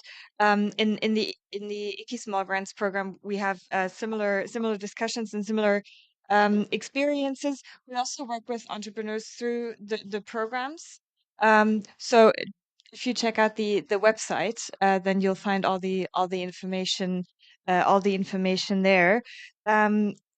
Using traditional knowledge is very important to us, also in the program. I mean, that's a big reason why we work with local organizations. And what we also do is try and learn lessons and share knowledge between the different projects. So we hope that contributes to that as well. Indigenous people, I think, indigenous in that sense, obviously indigenous people can also apply, but I think there the challenges of language barriers come in again, but we're trying to work on that as well through the International Climate Initiative and also German Development Corporation. We also have other funding programs where we specifically target also indigenous people and local communities. We're working, for instance, with Brazil at the moment on setting up a program in the Amazon and other regions of Brazil, other biomes in Brazil as well, working specifically with indigenous communities. So that's a very strong focus for us generally. Thank you very much. It's implemented by SGP and UNDP as well. That's from EK initiative. Okay, I want to say goodbye. I'm so sorry we ran over time. They will not let me use Pavilion again. So that's, thank you very much for coming. I'm very happy you found us, and we'll we'll be in touch and continue supporting and working for local communities.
All right. Hello and good evening, everybody. My name is Dragan Radic. I'm head of the SME unit at the International Labour Organization. I'm based in Geneva. So welcome to this event organized by the ILO, SEED, and UNEP on how SMEs can transform the economy for people, planet, and profit, which is kindly hosted here by the SDG Pavilion. So in recent years, what we've seen is that circular economy model has increasingly been considered a very useful, if not necessary, way to respond to environmental and social challenges. What we also see in the meantime that a circular economy transition may represent actually the largest labor market shocks towards a green and sustainable future. The ILO data shows that a circular economy can deliver positive net job gains, but still more than 70 million people's jobs worldwide will have to be shifted into the new industries, new tasks, driven altogether by new skill sets. So what we also know, unfortunately, that not all circular economy jobs are green jobs, right? And in fact, millions of people are working in unsafe, unclean, informal, and indecent working conditions while reducing, reusing, and recycling materials back into the economy. While a growing number of countries and regions have adopted circular economy policies, it is really of concern to us that many of these policies are only the environmental policies. And what about the social angle? We are very keen to see that, right? So bringing SMEs in the just transition is really critical in to limit job losses and to optimize employment while achieving the transition to green economy. So today with us we have an excellent panel to discuss how can SMEs adopt circular economy practices and help transform the economy for people, planet, and prosperity, whilst also contributing to the delivery of the SDGs. So let me now introduce the panel. So on my left, we have, I'm going to try to pronounce that properly, Begin Zuzanskova? Begin Janzakova from Unison Group, who is the coordinator of climate change program in Kyrgyz Republic, right? Okay. Then we have Martin Heibel. Okay, good. I got it right. Communication manager at Interreg Next Med program. Okay. And then we have Arab Hobalach, who is a SEED executive director and former chief SCP, which stands for okay, sustainable consumption and production from UNEP. Okay, we got it right. And of course, last but not least, Rafael Jara, managing director and co-founder actually of XAPA. Is it XAPA? Perfect. Not bad. Okay, good. So let's start the panel discussion now, and I'm going to start perhaps with you actually. And Begin, the first question I'd like to ask you, it's really linked to your country context and in the context of multi-sectoral involvement in so-called green vector in your country. Would you share a couple of successful examples of Unison Group work with SMEs, please? Thank you very much. So first of all, maybe I can share some context about the Unison Group. So in overall, Unison Group is an alliance of organizations that work on sustainable environments and energy since 2002 on the level of lawmaking, policymaking, analysis, and practices. Unison is one of the leaders who are working on the sustainable development goal in Central Asia, and we put collaboration and partnership into the center of our group, and in that manner we are working with state agencies, international organizations, local and regional NGOs, and youth as well. And we as a Unison, we implemented the variety of projects and programs with impressive results. So one of them is project Pareto. So Pareto is promotion energy resources efficiency in the Kyrgyz tourism industry. So the main object of this project is promote energy security and sustainable growth through advancement of sustainable production and consumption and energy resource efficiency among small and medium enterprises in Kyrgyzstan. So what mainly we are doing within this project is the raising awareness consumers among small and medium enterprises, building capacity and technical readiness for tourism in small medium enterprises, promoting private sector initiatives aimed in developing green and circular economy, and we are creating also green finance products. So for this. Day we have already worked with local HoReCa aspects and with bank financial institutions, with private sectors and individual households. So for today, I think that we involved over 300 private sector, and we raised capacity over 1,000 of people, and most of representative of the restaurants and the cafes and hotels. They build their technical capacity, and now they are more eager to use sustainable consumption and production. They are applying the energy efficiency technologies in their own organizations. So, except of that, we have also Project Kirsev. It's a Kyrgyzstan Green Economy Financing Facility. So this program supports a wide range of projects to improve comfort in home and increase competitiveness among small medium enterprises. So currently we are on phase 3 that covers adaptation to climate change, energy in water saving, and for this day we covered, I think, over 3,300 projects that actually made a huge impact on CO2 emissions. So for today, we have saved energy over approximately 200,000 megawatts and over 166 cubic meter water. That's actually creates like huge tons of CO2 reduction. So I hope I answered. Yeah. Thank you. Some very concrete examples. I might get back to you with some further questions. But let me now quickly go to Martin, who is communications manager at Interreg NextMed program. Can you tell us a little bit more first, Martin? What is that actually? Yeah, so a bit the acronym tells it for itself. We are the biggest transnational cooperation program funded by the European Union across the Mediterranean area. We work with 15 countries, all the way from Portugal to Cyprus, all the way from Algeria to the Middle East.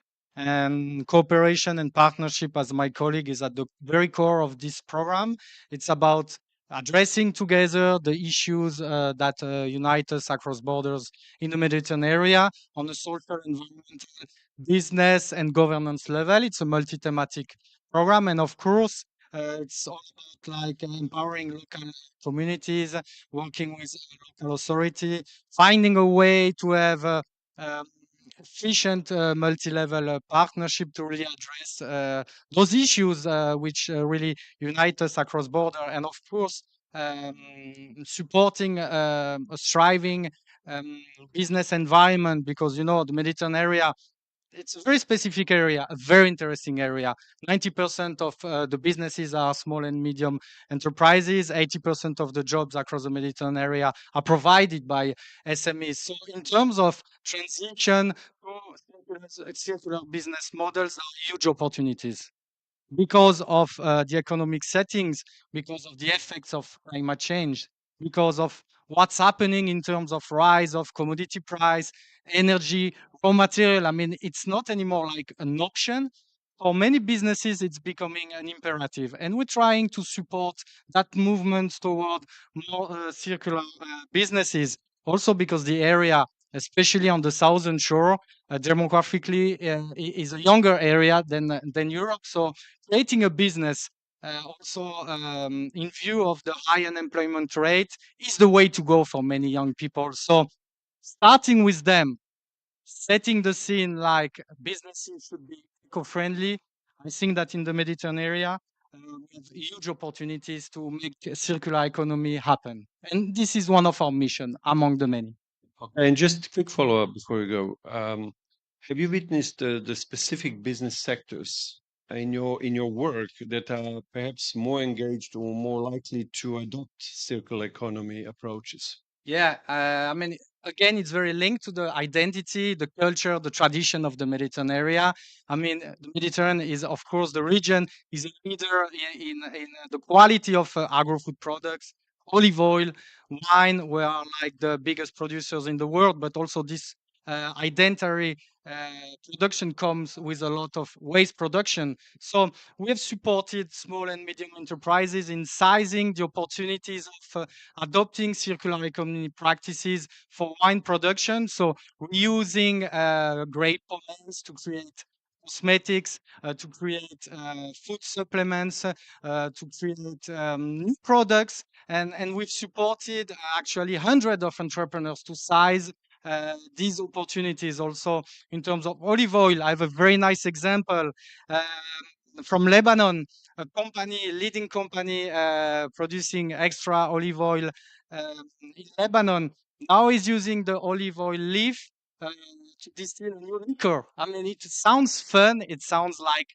very like short story, but you need to inspire at local level. So really, we want to have that success stories that we can show to the community and to say, yeah, circular economy can happen starting from a very like bottom-up approach. I can tell you about the textile and the fashion industry. We know the impact of the fast fashion in terms of carbon footprint. I mean, it's an industry that is producing worldwide 10% of CO2 emissions. So also here we can make a difference, and we are supporting again. It's a sector where there are almost only small SMEs, and we are supporting them like in upcycling raw materials, using materials to create new fibers. We have these beautiful projects where actually some entrepreneurs are creating fully vegan leathers out of banana peels. Again, interesting stories, but we try to foster that movement toward the circular economy more structurally. Recently, we've funded a very nice project in the construction sector. Again, a business that is really impacting our planet. 50% of material extraction is coming from the construction sector. So we have these very, very interesting projects where actually demolition waste is taken to build new aggregates to create, and they've been used to create the concrete for an experimental road in Tunisia. And this has been taken by the Tunisian Ministry of Environment. So we're also trying to link, let's say, the communities, the entrepreneurs with the political level to create that positive momentum. Again, it's about, in my opinion, it's all about showcasing success stories and to show that it can happen. Okay, I'm Thank sure you. we get plenty of great examples. Thank you very much. Arab, let me get back to you and go to you now, actually. So, could you tell us a little bit more about your organization, SEED? It has been around for 20 years, right? And maybe just then to tell us what is it that you concretely do when it comes to circular economy, with SEED. Yeah. Perfect. Thank you very much. I'm glad to be reconnected back to the Mediterranean, where half of my career was there. I established the Mediterranean Commission for Sustainable Development and reconnected to Kyrgyzstan and to Unison under the Switch Asia component, and Unison is really doing a great job. Now, coming to SEED. SEED was established in 2002, so a bit more than 22 years ago. Probably the first global initiative of its kind focusing on small and medium enterprises. At that time, it was very innovative, and nobody ever expected that it will survive more than a few years. It has been here for 21 years now, and what we can proudly say is that SEED, working in almost 48 countries with thousands of small and medium enterprises, we have just demonstrated very simply that it makes good sense to work with small and medium enterprises from an economic, environmental, and social perspective. The three has to be linked.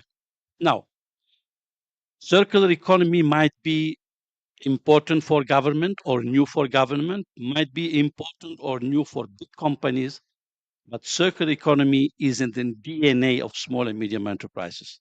So we don't want to teach them circular economy. We need to see how to follow their activities, listen to them, and see eventually where we can enhance resource efficiency, improve some of their activities to make their circular economy more proactive and more beneficial. So these are not the companies or the entities where we need to educate them about circular economy, but working with them to enhance it. How we do it? In SEED, our approach is, I would say, simple to the sense that we call upon small and medium enterprises according to a certain number of criteria that are all related to social, environmental, and economic. So the three are always integrated. And the ones that we select, we don't just give them an envelope of 5,000 or 10,000 or maximum 15,000, which is good but not enough. But what we do really is invest time with them.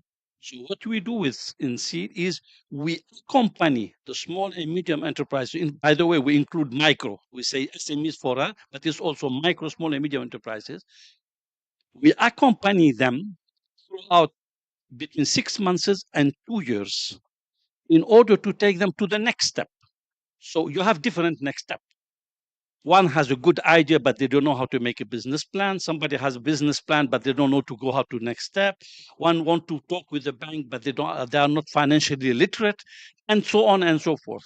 And we link them to the policy ecosystem, which is absolutely, vacant in a sense that you hardly have public policies focus on small and medium enterprises with implementation means. You have policies, you have titles, but when it comes to implementation, is very tough. So our work is, in addition to working directly and technically with small and medium enterprises, we look for opportunities to link them with the policy framework, to bring the policymakers to understand what the SMEs want, and we link them to the financial sector in order to make the SMEs more financially literate so they can talk with the people, they understand each other. But at the same time, also, we make the banks semi literate, entrepreneurship literate. So this is something, this bridge is extremely important for us. And in order to make sure that the government and the banking system understand that small and medium enterprises need different approach in terms of funding, in terms of procurement system that they are not doing yet, worth doing it. We need to demonstrate it further with them. And that's what we have been doing for 20 years. Now we dream of scaling it up. So it seems to me,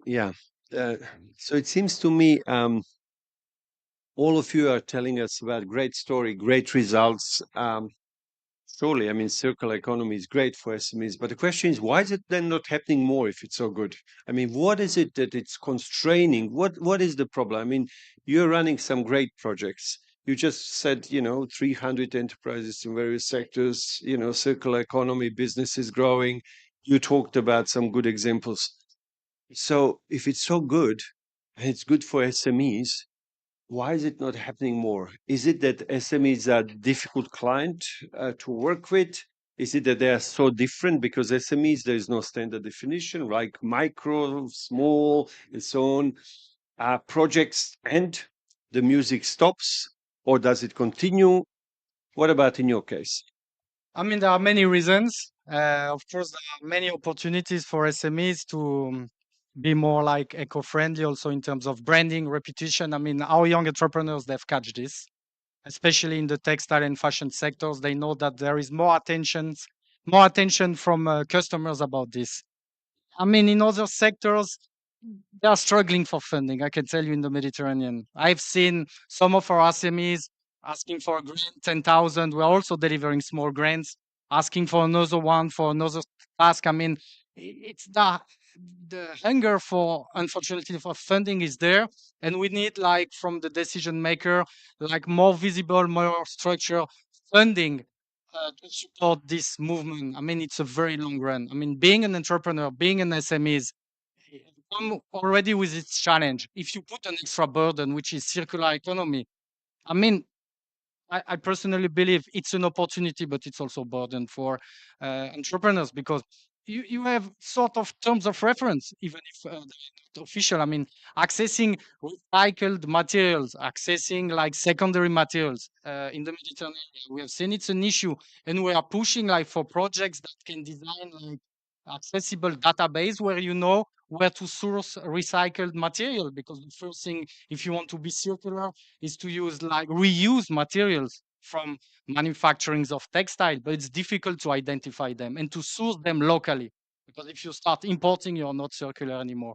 So there are a lot of challenges that come to that, but one of our recommendations that comes from a project is really also to work on the tax incentives. I mean, products that are deemed fully circular, they could have like a reduction of tax, and also we need to work on the consumer side. I mean, we need to show compassion to our entrepreneurs who are into this endeavor of being more eco-friendly. I mean, customers need to know that, and they need to engage more. I mean, we also need to work a lot on the awareness within accelerators and incubators community. They need to deliver that green businesses program, but it's not the case already. I mean, they accelerate businesses. It's a part of the job, but now they should really engage into that into a structured way. So there is a lot to do. Being an SME comes with a lot of challenge, but I think we're putting on them maybe an extra challenge, but it's a rewarding journey. But we need ourselves, the funding agencies, the government, really to reward them, those who take the leap. Yeah, can I add to that? Sure. Yeah. There's one side that is extremely important. The fact is that they are not a priority to governments and to the big institutions. Otherwise, they would have been more visible. So circular economy, as I said, it has been proven, is really working at the level of most of the small and medium enterprises, because it's a matter of survival for them. The problem that those unseen champions are unseen, and no one is really putting accent on them. And if you look at the circular economy strategies that have been developed, including the New Deal, by the way, by Europe and so on, and by the UN, you see a reference to small and medium enterprises almost like a note. It's not the main focus. And the same goes with government. So they have demonstrated how we can achieve resource efficiency and circular economy by necessity, which is for me the best to sustain and build resilience. But the spotlights are not on them. They are on the big companies. They are on the governments. We see them here. They are still missing. We don't really consider them seriously. So this visibility that need to be promoted by the ones who have the power, which are the big companies and the governments, is not being done because they don't know how to work with SMEs, and they consider it, as you said, complex. They are too different and so on. And they like are scared, or they don't know how to do it. But it's a matter of moving on. And an important element why we are not really seeing them, because their funding of 10,000, 15,000, if you go to the bank, they don't get it. And the bank did not understand that you can have 1,000 times $50,000 given to an enterprise. It will have much better effect than giving 1 billion to a big company. This is not yet in their culture. Yeah, that's true. That's true. I guess also the challenge is that SMEs have no voice. I mean, they're not well represented by employers or by business. It's very difficult in many countries. But yeah, but let's go to you now, Rafael, because we're talking a lot about money, finance, banking, and so on and so forth. So could you tell us a little bit more how to embark SMEs in circular transition, but from the perspective not necessarily of SMEs, but from the commercial bank side? Yes, sure. Maybe just to present who I am and what we do. Sure, So yes. yes, so I'm the managing director and co-founder of CEPA. We are a mission-driven organization, and we provide lots of open source content on sustainability matters. We work in consulting with corporates, financial institutions a lot, investors, and public authorities and development institutions, mostly on human rights, business and human rights, sustainability, climate, circularity, and sustainable finance. And the other thing we do, and that's quite also useful for our discussion, is that we organize smallholder programs in India and Africa, so in several countries, in Indonesia, Sri Lanka, Philippines, Ivory Coast soon, with the project starting soon. And we organize smallholder programs with a coalition of corporates, public authorities, governments, for example, in Sri Lanka, and with the French and Sri Lankan governments, academics, and we help thousands of smallholders for each program transition towards sustainable practices with impact on revenues, access to capacity building, access to digitalization. And we do that by bringing technical assistance, using also low-tech digital solutions, and bringing innovative impact finance. So, well, to answer your question, so I think the first thing is that the focus, as you said, is really not on real SMEs, meaning first, the focus is really not on global south SMEs. And even when it is, it's about formal SMEs, and we know that most of them are informal. Nevertheless, even in the formal economy, being engaged in a circular transition makes the SMEs more bankable. Why? Because it's not only about environmental performance, it's not only about social performance, and we know that it can create lots of local jobs. These two aspects are very important. Today, a significant part of bank loans granted to SMEs are sustainable linked loans, meaning that the interest rate is dependent on the ESG performance. But it also impacts the economic performance by being less dependent on, let's say, international supply chain sourcings, by decreasing the cost. It enables to also create new products and address new markets, as exactly Martin was saying about textile, for example. So that's the first thing. Second is that there are many barriers for SMEs to adopt transition towards circular economy. We know that there are cultural barriers linked to lack of knowledge, lack of awareness, lack of risk appetite. There are some technical, some economic and financial barriers, complexity barriers also, because it was rightly mentioned, it's not always easy to find the good products. But all of this needs to be treated in a very SME-centric approach, combining, let's say, access to knowledge sharing, which is very cheap and, let's say, high cost to impact potential, and for the transition which need investment, to be able to accompany the investment by the commercial banks and or other type of financing. That's typically what we do with the smallholders we work with. For example, in rice production, we help them value the byproduct of the rice straws to get additional revenues. And for cooperatives which need, let's say, investment plans and access to finance, we organize inclusive finance to help them invest and transform and strengthen structurally their activities. And maybe the last thing is that from a commercial banking perspective, there's a huge potential in circular economy. I agree that it's still very far from being, let's say, implemented at scale, but there are many examples of potential innovations that can lead to tremendous financial potential and tremendous amount of assets under management. Example, economy as a service economy. If you think about how it can help foster circular economy, this transition towards a service economy. For example, tomorrow you wouldn't buy your heater. You would ask your heater specialist or your plumber to give you a heater as a service. Of course, this plumber, he will not uh, he will not pay the 400 heater of his 400 clients.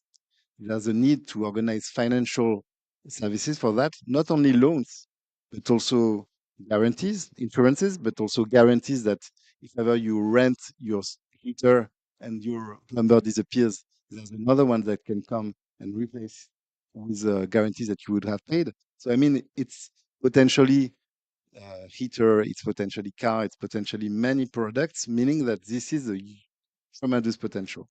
That's just an example, and we could go also to cooperative approaches, a new, let's say, length scope approach adopted, adapted to circularity, such as we start to see it in methanization process in agriculture, for example. Thank you. I'll get back to you. I think that's an important point. I mean, there is, I think, difference in banking and risk appetite between global north and global south, no, of the banking sector. And it's quite hard for the commercial banks because we work as the ILO, right? A lot in a global south. It's very hard for commercial banks to actually loan to small businesses, for a number of reasons. I mean, we take it for granted, but many small businesses, they don't keep books, they don't keep basic accounts, right? They don't have collaterals, and then unless the government chips in a lot and comes with some guarantee funds and pushes for lending, it's very difficult for small businesses to actually get some finances. But that's okay, we can get back to that. Let me go back to Unison Group again. Okay, so you provide a range of capacity building services, right? Awareness raising activities. So how can you ensure that those efforts that you so much put in, are really effective in supporting the active participation and the implementation of the circular economy in your country? Thank you for your question. So, capacity building and awareness raising is one of the main basement of every successful initiative and projects and programs. So, first of all, Unison is fostering collaboration between government agencies, international organizations, NGOs, as my colleague said, to make the knowledge sharing peer-to-peer learning. And secondly, we are using practical application into the case studies. So Unison integrates real world case into training agenda, or we are using training in the agenda to implement this real world case. So for example, Unison has one of the greenest office in maybe in Kyrgyzstan or maybe even in Central Asia. So we applied a lot of innovative technologies, green technologies, and we are often we are holding a tour or excursion. We're inviting all organizations and students mostly to demonstrate them how actually these innovative technologies work, how we're applying, how it works, how many CO2 emissions we're reducing, and this is our actual technical preparing or capacity building of technical issues within within of organization. So Unison is has rich basement within the research within tools within within research. So we usually when we are doing any research, we are putting into the website, and we are making sure that we are providing access to relevant resources and guidelines and tools that facilitates the practical implementation. For example, whilst we are preparing some legislative documents, we are also sharing about our experience, and we are ready to share about our experience not only in our Kyrgyzstan but also in Central Asia. So maybe that's why most of Central Asian countries know about our organization. And next one is continuous learning. So our our team are always continuously working, and we are making sure that all our knowledge are institutionalized within our organization. And last one, especially within the capacity building, we are making sure that uh, this our knowledge aligns with existing policies and regulation, because it's one of the main part of every training agenda. Right. And my quick question to you, and then I'm coming to you. Who pays? Who pays for this? Because when you work with SMEs, there's fundamental question is, okay, I can't access the finance. We know that that's number one problem. But then when you deliver the service, if it's for free, sometimes it's considered maybe not so valuable, or it is toll on my time. And so I'm just wondering, do you charge for the service or is it paid by the project? How does it work? Well, within our projects like Perezza or Kursef, our consultations, sharing our knowledge is for free. So as for excursion and uh, eco tours, is the same. We are want to empower youth and experts and in overall our population. So that's why we always stay open mind and open our doors and making like sharing our knowledge. Great. Thank you, Martin. Now I'm back to you. So you have this great experience. You're the expert of Mediterraneans now, right? Arab. Okay, but tell me. It's more Mediterranean than I am. Okay, yeah, Arab can chip. Isn't born Mediterranean actually. Okay. Came. Arab, I'm sure will chip in. But when you look at it now, what would you say are the key factors to boost this green entrepreneurship that we're all talking about here in that particular region? And what kind of opportunities are you offering to accelerate that through your projects? I mean, I already discussed some of them previously. I mean, of course, the access to funding, but structure, sustainable and very visible is essential, because usually we are like dealing with uh, micro enterprises. So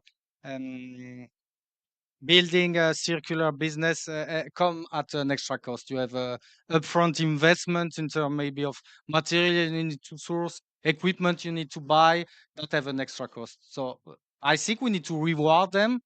Again, we need to show them support.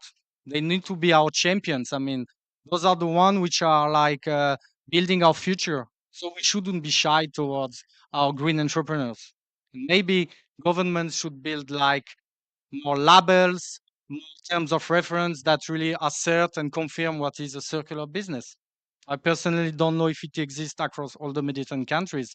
What I feel is that our entrepreneurs, our SMEs, especially in Mediterranean countries, in southern countries that are willing to take that approach, a bit feel isolated. I mean, at central level or even at regional level, there are no policies for supporting them.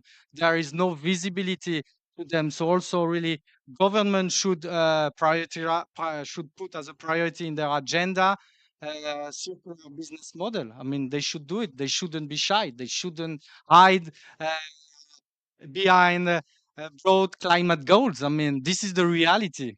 This is the reality on the ground. These are people creating wealth, environmental wealth, economic wealth, jobs, social wealth. I mean, they should be our champions, but we should support them again. They are too isolated. I mean, they come to us as EU funding agencies because they don't feel that there is this support in their countries. And so again, circular economy is not a priority enough. I mean, we are not putting enough emphasis on circular-based products. Again, we are putting emphasis on fossil fuel-based products. I mean, why don't we say that this is the way to go? And we need that people with us. Really, it's a cultural change, because in the Mediterranean, I think we have the creativity, we have beautiful ideas, we have people who are really motivated. I've seen, I mean, the entrepreneurs, the SMEs coming with crazy ideas that need to pass a reality check. I mean, the Death Valley in the circular economy maybe is bigger than the Death Valley in the tech sector. There is a Death Valley, but once there is a reality check with the business idea, they get the right support, they are on track, in my opinion, really, to deliver these huge environmental positive benefits also for communities, because usually this SMEs, local SMEs, they rely on women, on local communities, so they're creating this very positive ecosystem against around them. So support, visibility for them is essential. Yes. Please, yeah. Because you said I'm Mediterranean too. You know, entrepreneurship is in the DNA of the Mediterranean people. It's in the history. But what we need now, because of the evolution of the economies and the requirement, the first thing we need to do with the small and medium enterprises, and many of them, is to help them put their house in order. They have a good idea, they do their business their way, and so on, and to confront it to modern economy, to go to the banking system and to the market, they need to be better organized. They need to have the right books. They need to have an improved management system that will value their business and so on. So this is something that is, for me, I mean, I have been in Africa, in Asia, in the Mediterranean, entrepreneurship is so much in their DNA. If we help them to put better their house in order in terms of booking, efficiency management, it's already a big step. The other one is, as I said earlier, the government do not give them, I'm sorry, a damn of interest. And it doesn't need much. So this incentive is completely out. They let them. Okay, they know how to do business. Let them do the business. They don't make an effort to improve their business. And they mainly focus on big companies. And last one, you know that there has been, they launched, I think, a couple of weeks ago, and I have been in a couple of events here, what they call a MENA SME Climate Hub. Okay, for the MENA region. I know the people who do the SME Climate Hub. I'm very closely working with them. Now, they started immediately with the big bank, one of the biggest in the region, the Abu Dhabi Bank. And they started by big tickets, talking about already about millions and billions. I told them, you call it SME Climate Hub, and you only talk about millions and billions. Who has access to that? I mean, you need to change your mindset in working with the small and medium enterprise. And you need to have special guichet for small and medium enterprises. Otherwise, your title as a MENA SME Climate Hub only will go for the big ones, and then you expect that it will trickle down from the big companies to the small ones. What happens? All right. No, that's very clear. I mean, you can speak from experience, I can see. All right. And maybe just Arab, I mean, we're going to wrap up quickly, and I want to go back to you, Rafael, as well, just because we are in this house of SDGs, right? We are in the SDG Pavilion. Just very briefly, how SMEs can contribute to SDGs, and can they really, considering all the challenges? Okay, very well. If the governments understand properly the value of partnering with SMEs, the first thing they will do is get the right data for their SDG targets. Most of the countries are falling short in providing the right data for that because they don't have it from the ground. They look on the statistical office and they don't have the right data. As I said, I have been working very closely on the SDGs. If you look at the 2030 Sustainable Development Agenda, I think it should be the last paragraph of a preamble before listing the SDGs. It says very clearly, and the implementation of the SDGs should be adapted to the national and local context and so on. That's correct. They seem to have forgotten about it.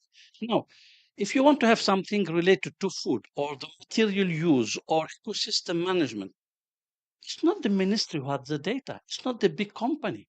It's the small company there. So if we help them to put their house in order and to put the right data, then you will have the right information that you will need to show how your targets are progressing and so on and so forth. In the context of seed, and we made recently, I mean, a review, a survey with all the companies we have been working. Basically, they cover almost all the SDGs and they provide you with the right data when it comes to employment of women and youth, efficiency in the material, food security, resilience in cities.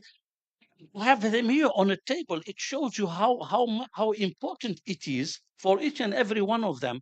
And what is interesting with the small and medium enterprises, now that we talk about resilience and just the transition and so on, if you want to look for jobs for women and for youth, it's the small and medium enterprises. It's the micro one who has it. It's not the big companies. Yeah, that's where the jobs are. Okay. So, I mean, SMEs will provide you with the right information you need in almost all SDGs. So, if the countries are reporting to the HLPF and they want to have good reports, let them sit with the SMEs and get the data. All right, let's move on. Rafael, any final words from you also? Because I'd like to give the opportunity to my colleagues there. Yeah, just maybe to react on what's been said, it's true that regenerative economy is absolutely essential if you want to promote, as the concept has been coming more and more trendy, regenerative economy. There will be no regenerative economy without circular economy. And about the fact to be able to collect data and strengthen the SMEs before getting them access to finance. Would like to give an example. That's exactly the approach we have.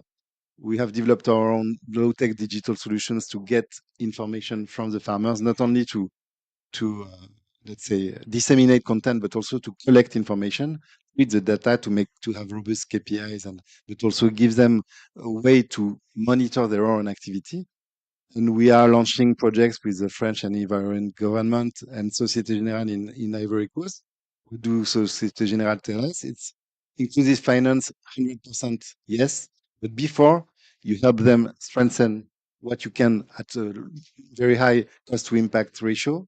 You start with knowledge, you start with training, capacity building, etc. And then we can come and give the investment plan resources that you will help them define, not from the very start, but once we have made part of the way, then the big banks can come, and of course you can use blended finance. Taxonomy will help also to, let's say, allocate funds towards less expensive interest rates. That's of course key, but all of these approaches need to be um, taken together in a strategy, but a progressive strategy. Yeah. Excellent. We need strategies. We need also even more so implementation of the strategies, and even more so we need money for those strategies as well. A couple of people here also. I mean, it's very late, and I really admire you, colleagues, for staying with us so late. Are there any questions or comments for our panelists here? Yes, please.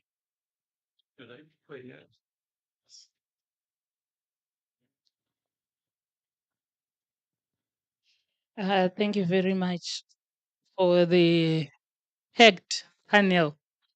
I really learned quite a lot. My name is Chaturu Kasilosius. I'm from Zimbabwe. I'm the Deputy Director responsible for SDGs. Right.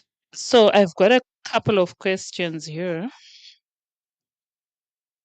At the very onset, you indicated that the circular economy is dominated by SMEs.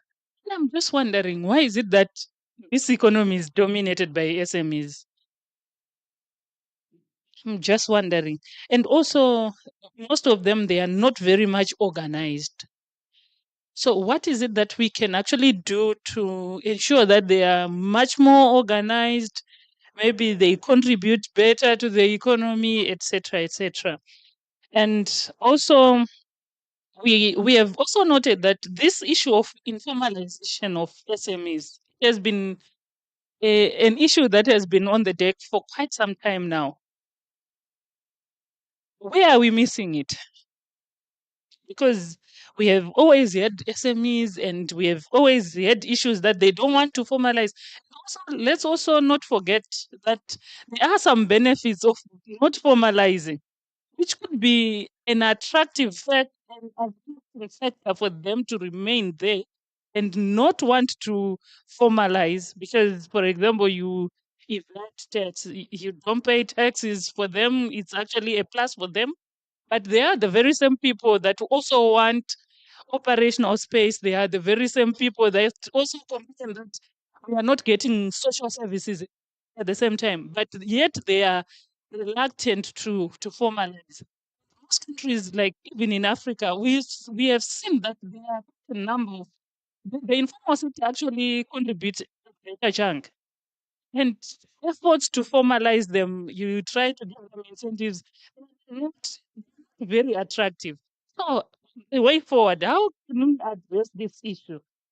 Then maybe finally, okay, let me just conclude by just saying, so as we move forward, these SMEs and the circular economy, because it's actually an emerging economy, we want to establish it on a more formalized structure rather than to have it in the informal sector and start to complain again. So, what efforts are we putting in place to ensure that we have formalized business in this economy? Thank you. Wow, fantastic. Excellent. I'm happy to actually have a go at formalization after I hear from my panelists because you have raised a very sharp question. Why is it that we are talking about circular economy with small businesses, and is it really that it's designed for small businesses, not for large? I mean, you could even ask the question, what is the definition of circular economy? I don't think there is actually standard definition in the world what the circular economy is. I know there is not one because I've just read the brief from Donor Committee of Enterprise Development, and they said that there is no standard definition. So, when we are talking about circular economy, if you're starting a business and if you're entrepreneurial, really, you could start from thinking in advance. Okay, I'm going to go in a garment manufacturing. So, which raw material I'm going to produce my garments? Only from organic. Why? Because I'm going to sell better. But not only that, because I can then take away garments, recycle them, resell them, and under that branding, capture the market even more. But here we are talking about startups. Then you have sophisticated SMEs that need to re-engineer completely their production. Now, we are not talking, when we are thinking about circular economy and re-engineering, we are probably talking about those medium-sized enterprises engaged in global value chain, like furniture manufacturing, Vietnamese factories that we see working with for IKEA, for example. Re-engineering there might be then more appropriate. But the question is, what are we really talking about? Are we talking about collection of plastic bottles and very poor working conditions of informal workers who don't have a great jobs and very poorly paid, and middlemen takes it all? That I've seen also.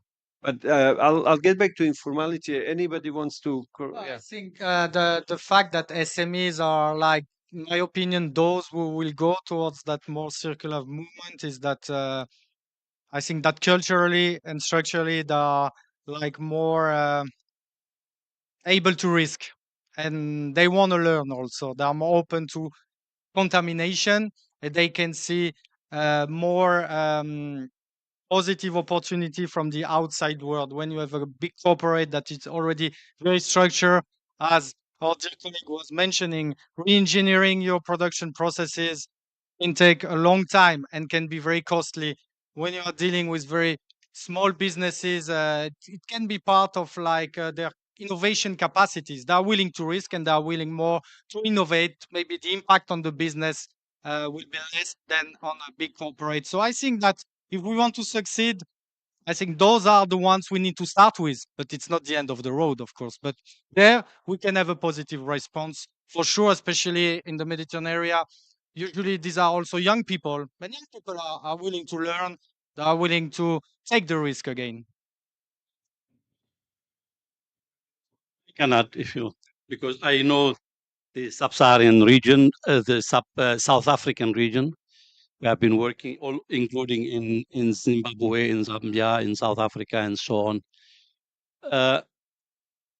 The first, I will not get into the semantics of circular economy, but I will just approach it to reply on two elements: resource efficiency and responsible consumption production. For me, I will put as a definition, but I don't want to get into semantics. resource efficiency, if you work with the small and medium companies and you show them that by better managing their resources, they will save 10, 20, 30%, that will help them to go to next step of funding. They will use it as seed money. It's something that they can use as a very strong argument when they go to the donors.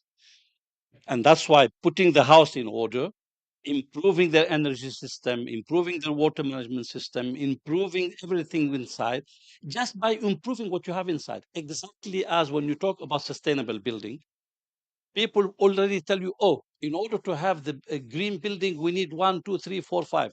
I will always tell them, wait a minute, put your house or your office in order, and you save 30% of energy without any investment. That's exactly what you can do at small and medium enterprises, much easier than you can do it with a big company. The informal sector, let's not make this, I mean, you will get to that. I personally leave them where they are as long as you can improve their work. It's something that you can do because effectively there are pros and cons in being in this package or in the other one. So leave what we have, just improve what we have, and then we see next step. Sorry, just very briefly, two things. First, it's true that starting to collect and provide data to others is the first step towards formalization, and it's true that it's the same, by the way, for individuals. As we know, lots of significant part of human beings have no identity, legal identity, and it's not always that they have interest to have one. So that's first thing, but you could still engage through capacity building or through free to use tools into a better efficiency, as was said, into a circular approach without the formalization, which also will give access to finance. But you can start with, let's say, free to use tools, high cost to impact potential.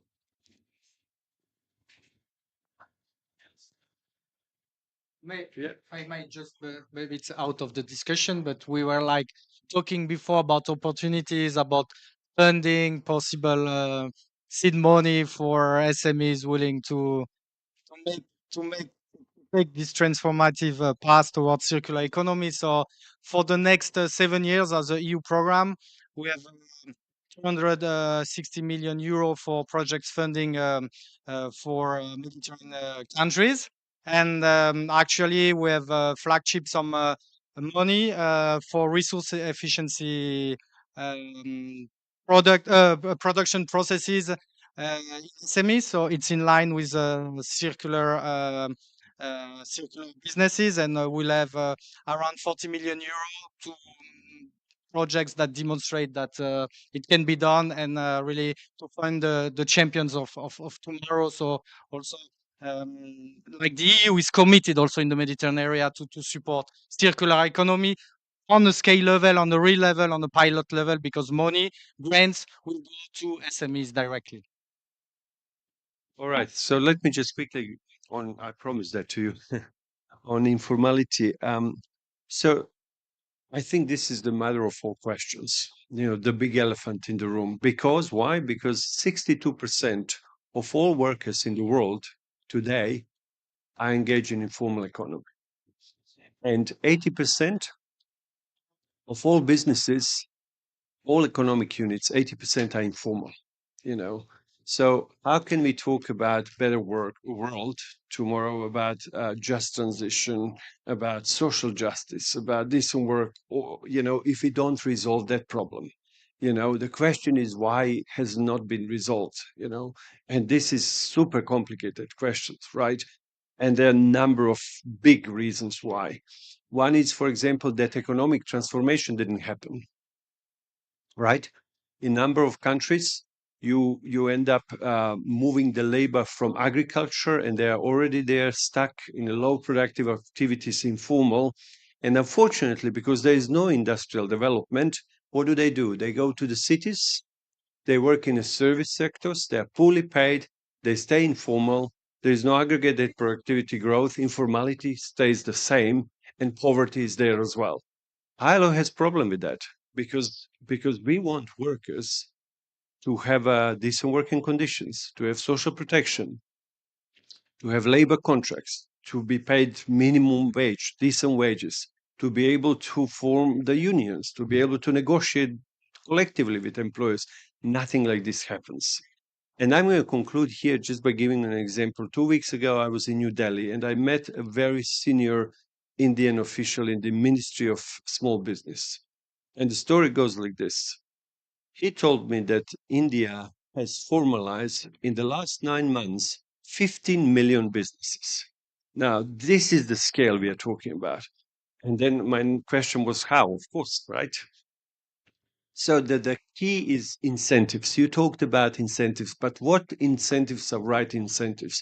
Many times, the projects are formed. Oh yeah, let's actually come up with this idea to make the registration for informal business easier. Forget it. This is not a key issue. The key issue is either I don't see the reason why. I'm not productive. If I formalize, I start to play the games with the big boys and I cannot survive because I have to pay taxes, I have to pay workers properly, right? So productivity is huge constraint. But what I discovered out in India, what was the key driver? Actually, it was access to finance. Of course, the private sector, the private banks said, no way we're going to lend the money because these guys have no business plans, they have no books, they have no collaterals. Hugely risky. Don't even charge 30% interest rate. I won't get that money back. But the government said, hang on. But what if we were to come up with a guarantee scheme where we would actually cover 75% of your losses? Private banking sector said, fine, let's do that. Big marketing campaign, I assume, because how would the SMEs know, micro firms? 15 million in 9 months. This is BBC story, people. This is big deal.